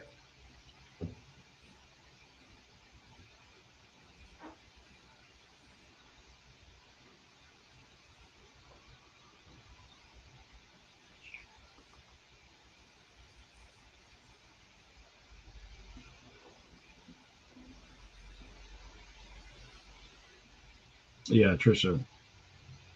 Yeah, Lucas Hallmark here, detective. And besides your He's been on the children, stand who for else like an hour. was with you when you went attended the parade that evening? Well, there was 45 of us that were walking together.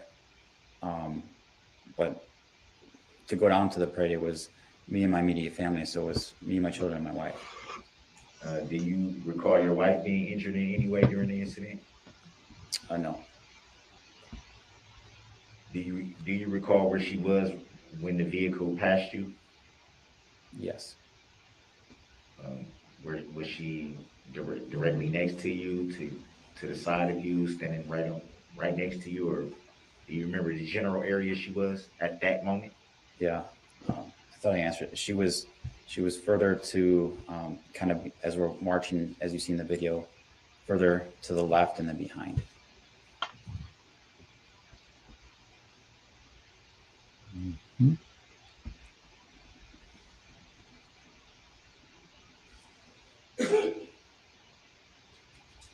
And she didn't report any injuries of any kind. She was, I believe she was 6 months pregnant at the time. Making my ear. So she went and got checked up just to make sure she wasn't injured, and no, she wasn't injured at all. 6 months pregnant. That's crazy. No further questions. Any redirect? Real brief. Sir, the identifications that you made in the exhibits that were shown to you on direct examination, are you 100% confident in those identifications? Yes, ma'am. Hearsay. Overruled. You may answer. Yes, ma'am. What is that based on? My recollection of the incident. Thank you. Nothing further. All right. Thank you, sir. You may sit down.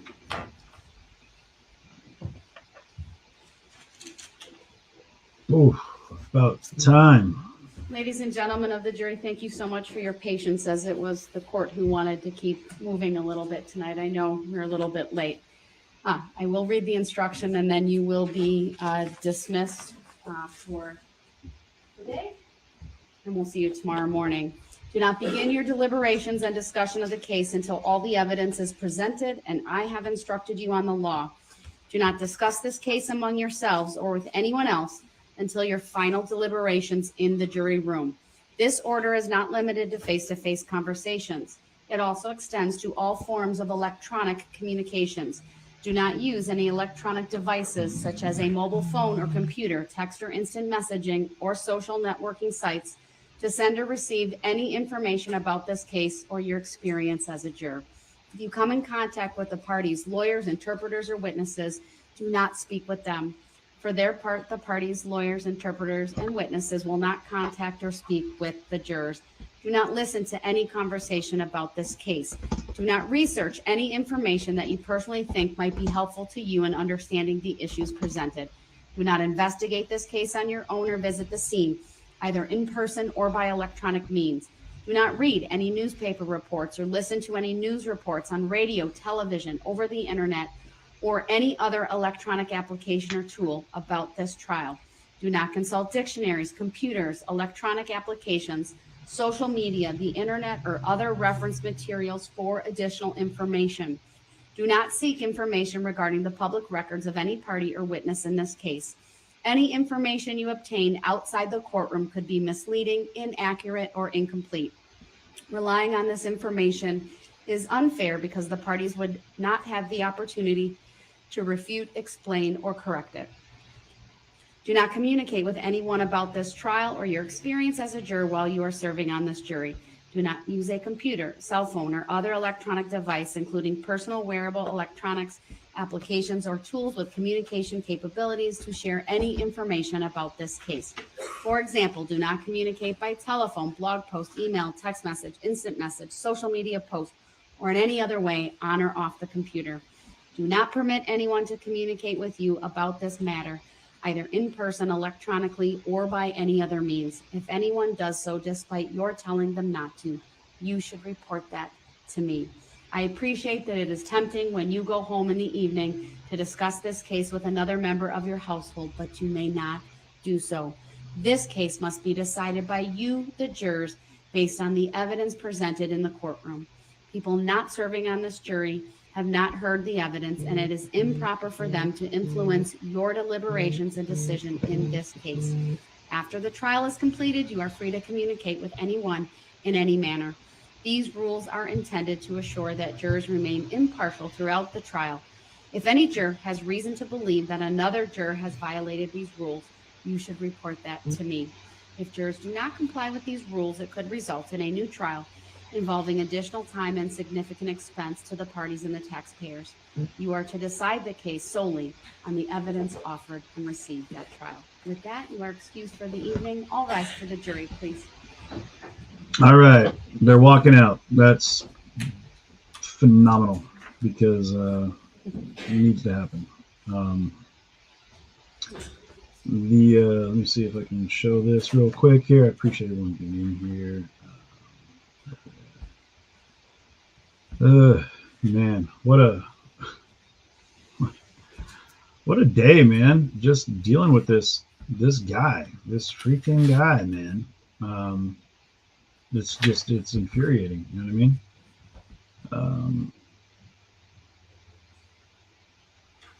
The questions, the ridiculousness of it all is it's almost too much. You know I what just mean? have a couple of housekeeping matters. Please be seated. That is too much. My recollection, there's been a couple of exhibits that were annotated and captured that I don't know were specifically moved in. I'd ask the parties to look at that and let me know if there's any requests as it relates to that. I also want to provide the parties with a copy of an incident report. This relates to an incident last week from the 6th, where I told the parties, or I asked the Sheriff's Department to provide me with a report regarding the incident with Mr. Brooks and being removed from the courtroom. And I believe he may have even filed like a use of force form or something like that. But I wanted to have it noted in the record. And so that incident report has been filed with me. I have a redacted report so that the Sheriff's Department is in compliance with that. The parties are getting an unredacted report. The unredacted will be kept on file but sealed, and then the unredacted will be and the redacted will be what's available for the public should anyone request that. So that's one thing that's coming. Then, just as a courtesy, even though I'm not required to do this, sir, I did follow up on your inmate communication form with our clerk of court, Monica Paz. She has, I have the response here, and I'm going to provide that for you so that it's notated on the record. And so there's a cover letter, and then there's some documents pursuant to your request. I'll get that to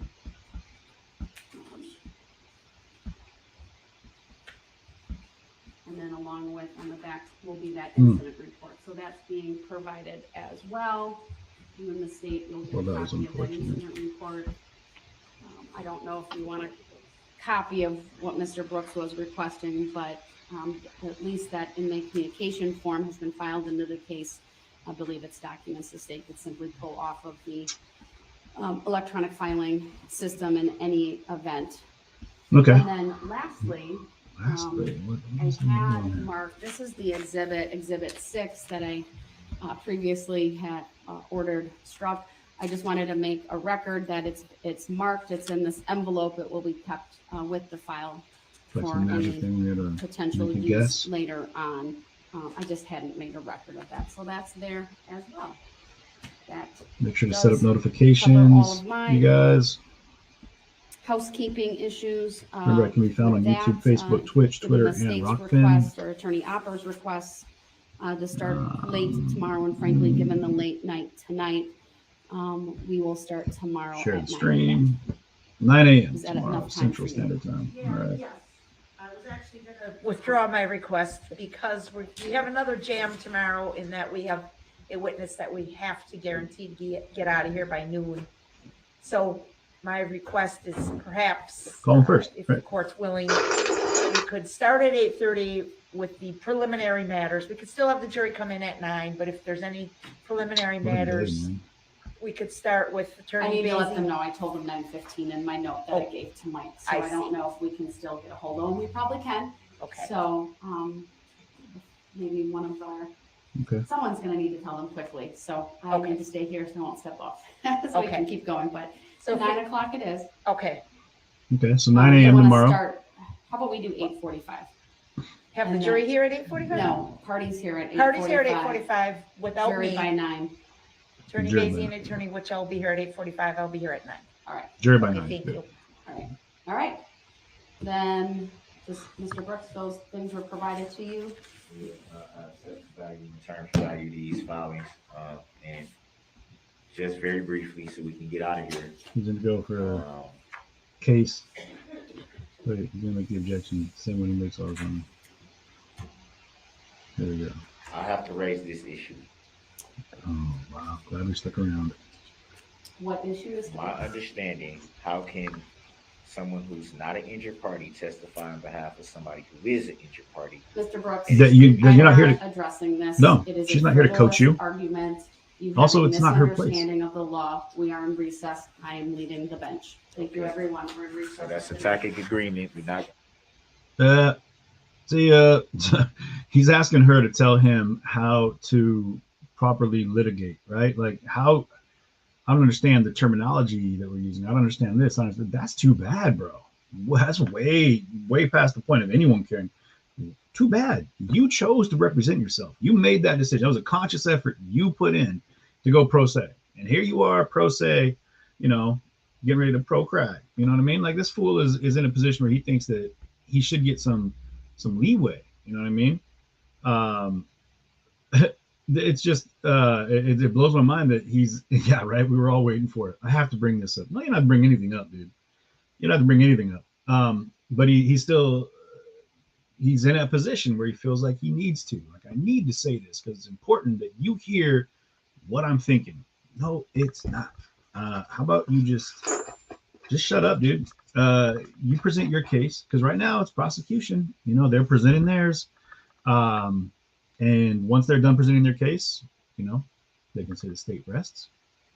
There you go. Prosecution rests, however you want to do it.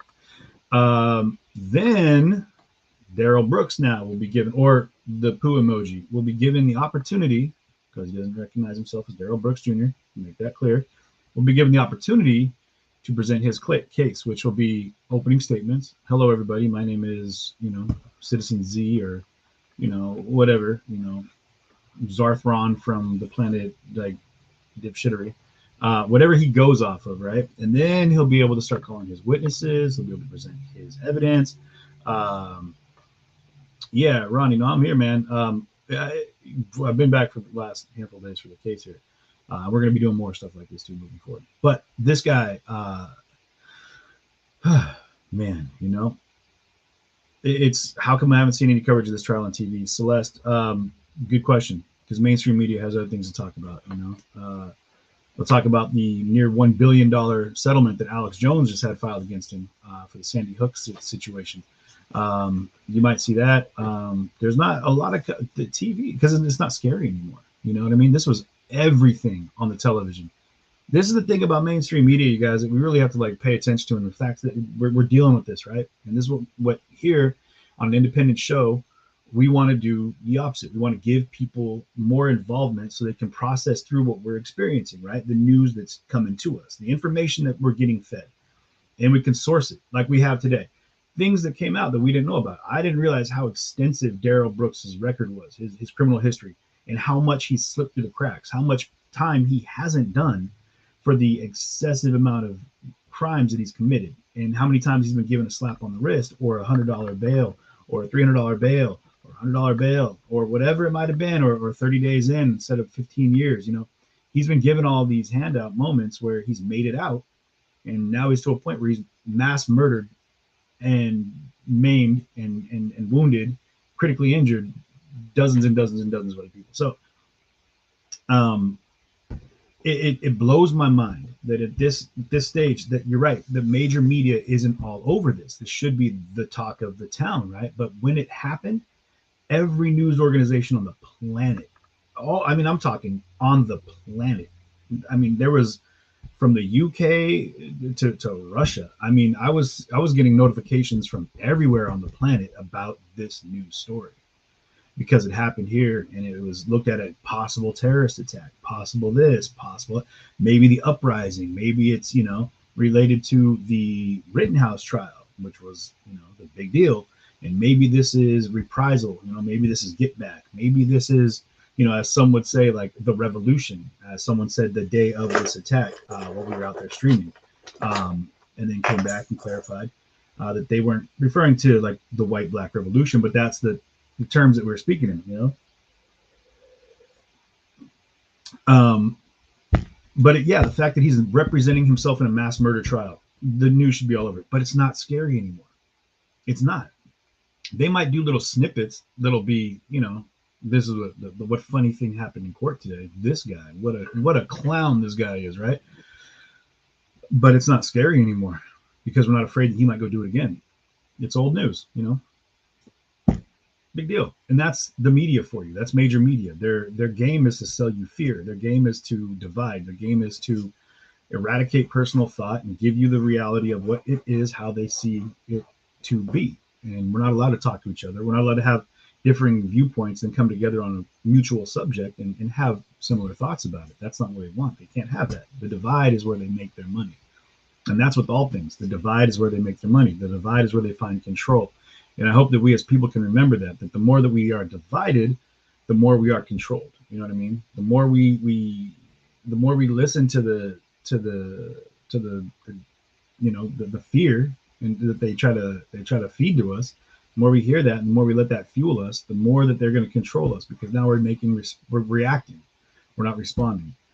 And that's a big deal. You know what I mean? Like, it's a big deal to understand that in the world that we exist, in your life, I would hope that people take this to heart.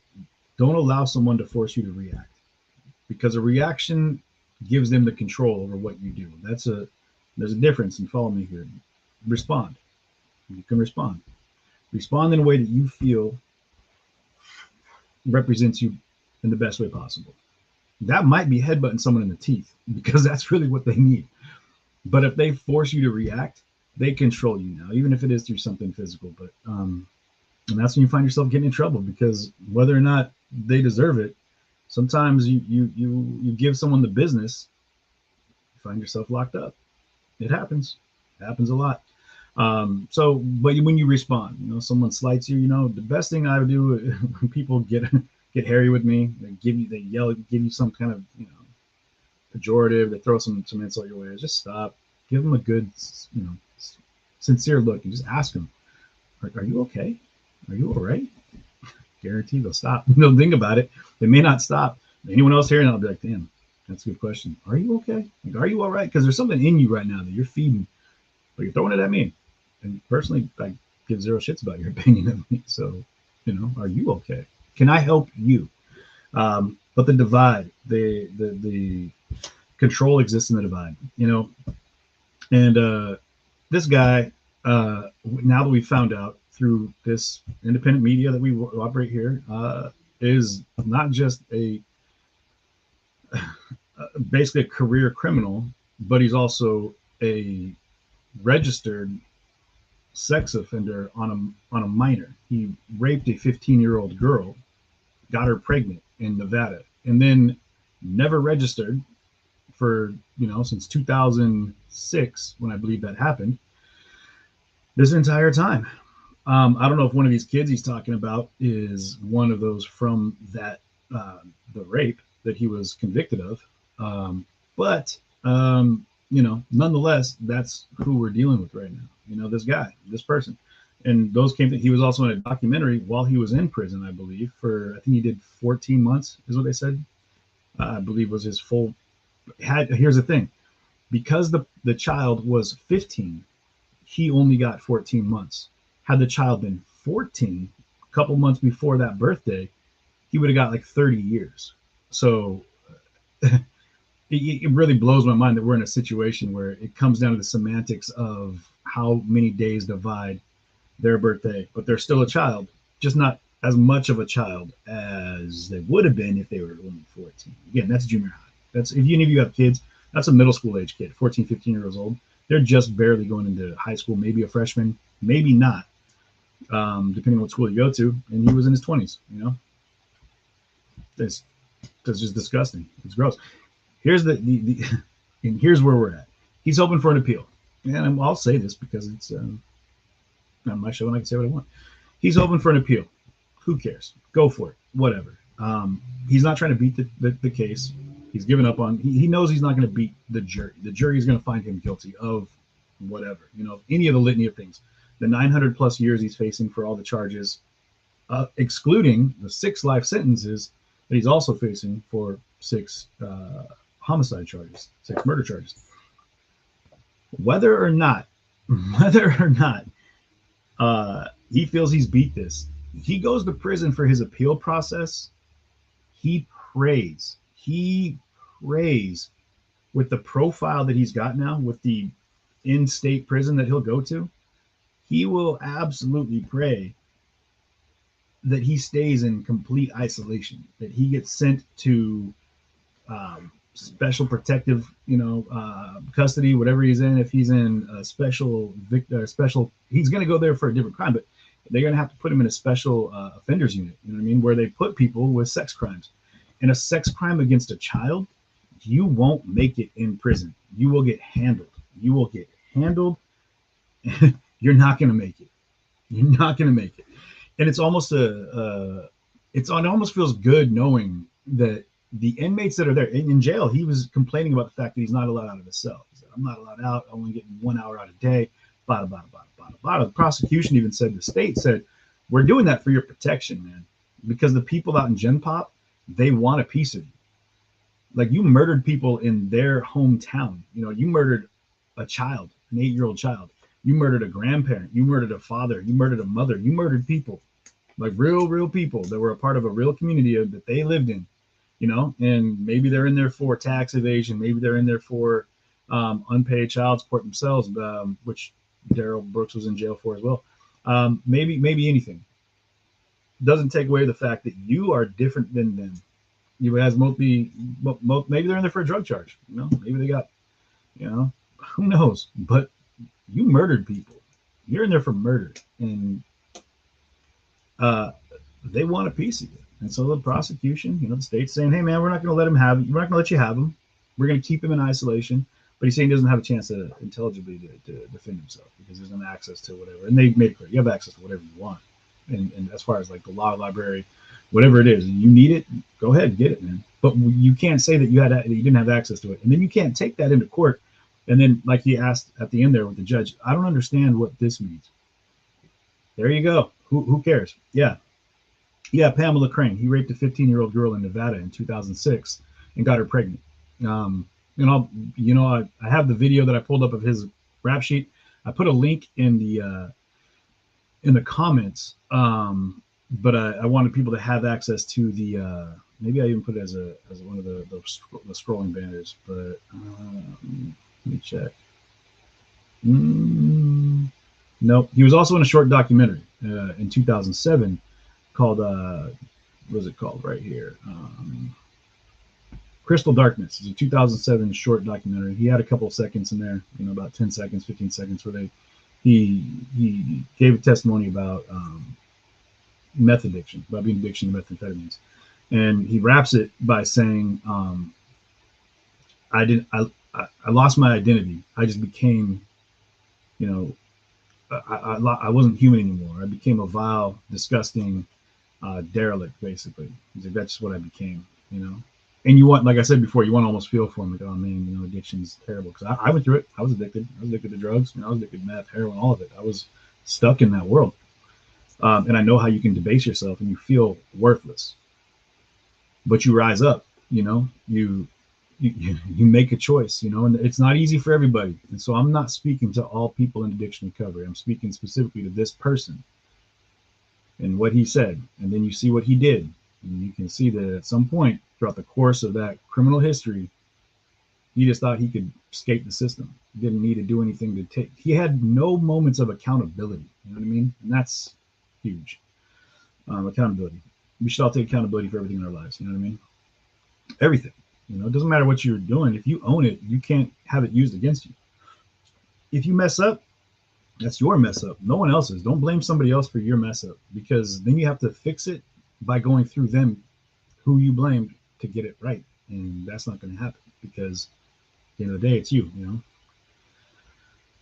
Oh, geez, Denise, you're killing me here. You're killing me. The where was that at? So yeah, it's a matter of owning your life, you know, and for the good, the bad, you know, and man, it's yeah. Sorry, something's popped up.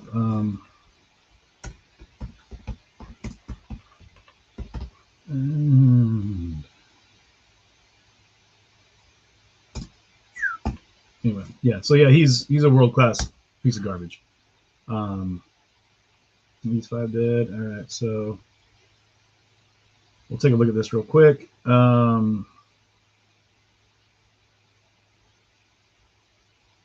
Okay, well, hey, we're gonna jump over to this one real quick because it's happening right now. So, no, Shelly, they're not. He's on his own trip. You know, he's in his own place right now where he's he's not saying anything about it. But in Raleigh, North Carolina, I'm gonna go ahead and show you guys this. There's an active shooter, and we're gonna go ahead and have this from here. So hopefully you guys can see this. I don't know if you'll be able to see what I'm seeing here, but if not, I apologize. But it says breaking news: at least 5 are dead, including a police officer in North Carolina shooting, and that's let's see what they have to say here. A gunman has opened fire in a neighborhood in Raleigh, North Carolina, killing at least 5 people and injuring several others, according to local media. An off-duty police officer among those killed, and the suspect is not in custody. The incident began just before 5:30 p.m. on Thursday, when officers were called for an active shooter in the area of Neuse River Greenway in East Raleigh. The exact circumstances of the shooting were not immediately clear. According to initial reports, multiple people have been shot at multiple locations in East Raleigh. Aerial footage showed. Let's take a look at the aerial footage real quick. How about that?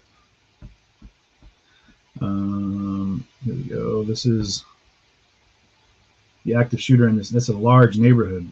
Wow, that's a really large neighborhood for an active shooter to be loose in, because there's really, I mean, plenty of room for him to. A lot of people in that area. Jeez. See if they have any described as a white teenage male, several priority calls here. Let's see. I'm not seeing a. There's multiple people are dead. Officer shot. Source officer is the area of Neuse River Greenway. So if you happen to be out there, man, be careful. Because this person is still at large, apparently.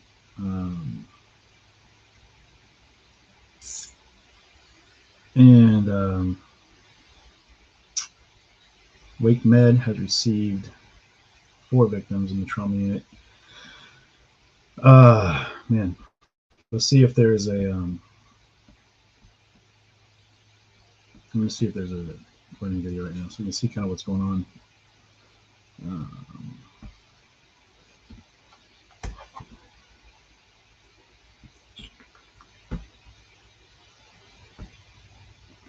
So you got to be fast, so I don't want you guys to hop off and lose the interest here in what we're doing, but I feel like I need to show you this real quick. So let's check on what's going on with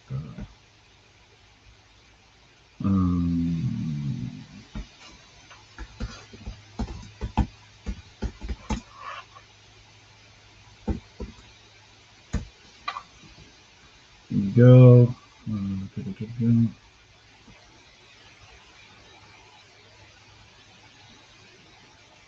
This is all. Yeah, this is.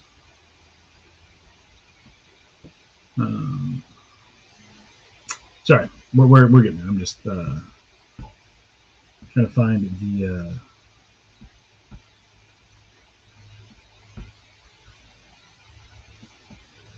If it's popping up yet, but I'm not seeing anything in the news just yet. So, yeah. That's what's going on. So.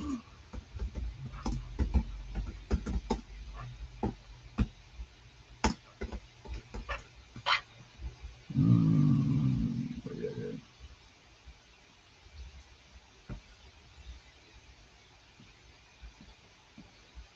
So let's just scroll through this together here.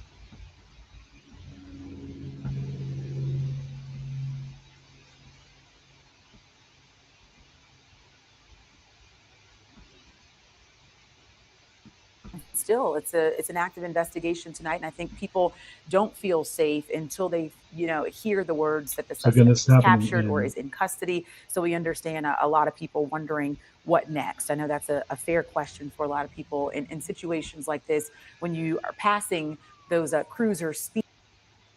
More police arriving now back into the Hedingham area, the Eagle Trace neighborhood, where we saw people being allowed back in. Josh Chapin is just telling us that, according to his source information, they have this person barricaded in a barn right now. If we can get Josh back on the air here with us and connect with Josh and understand to a greater degree what he's learning, that would be great. But that would help us understand why we've seen all of this police activity in East Raleigh. Again, what we saw here just moments ago, live on Eyewitness News, it was Newbern Avenue and Rogers Lane where we saw several highway patrol vehicles streaming into that neighborhood. It could be a highway patrol special response team who would be equipped to respond to this kind of situation with their tactical gear and their tactical knowledge and a strategy for dealing with someone who is barricaded. Again, the information from Josh is from his sources that this gunman has been found and he's barricaded in a barn. So that would suggest that we don't know exactly where that is. That's part of the problem. And that's probably why the RPD was telling people in certain neighborhoods to remain inside and why in other neighborhoods they are being allowed back in. Yeah, they did tweet out, as you read earlier, it's still an active investigation. Sections of the Hedingham neighborhood remain closed, and residents should follow the directions of law enforcement officials on those scenes. So again, as you mentioned, Steve, we're seeing law enforcement re-enter that neighborhood. That was the original scene there, the Eagle Trace neighborhood.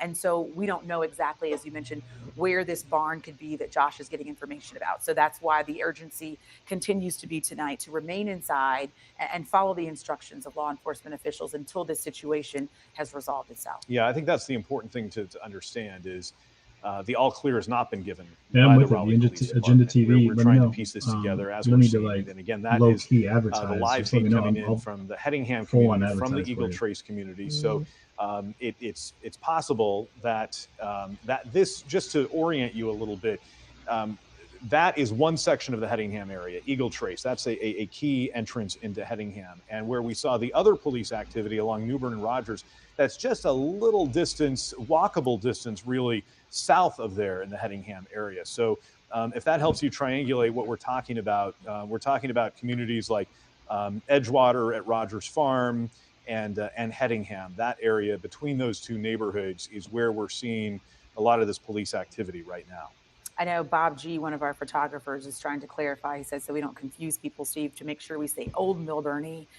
It's very different from Millbury, so people will understand where this is all taking place. That was Shelley, one of the thank you so much. locations where Josh Chapin was reporting in that area, Newbern and Rogers near Old Millburny Road. So we want to make sure, we're not frightening people in their neighborhoods. But Shelley, I'm trying to add you here. Right. Yeah, this is, as Josh described, it's where he was standing, where that live feed is coming in is right in front of the sheets, essentially, on Newbern Avenue, if that helps place the area for you, to give you a more better idea exactly what we're talking about. So again, the latest information we have coming in right now is that this gunman, that law enforcement believes they may have this gunman barricaded in a barn in that part of East Raleigh. So again, it's obviously work being kept away.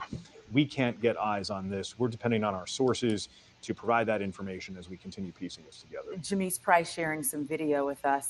It's not on air yet, but she went back into that Eagle Trace neighborhood, and you can see a lot of brake lights. So it seems that a lot of people, again, are going to be in that space of being stuck outside their homes at this hour while this investigation continues, and law enforcement trying to find exactly where they're trying to get in and make their arrest or do what they need to do in regards to this investigation. So it's going to be a busy night until this is resolved, and a lot of people are still out and about on the roads with questions and wondering what's happening. So this is a situation that's been unfolding since about 5:15 this afternoon, and it's continued well into the night.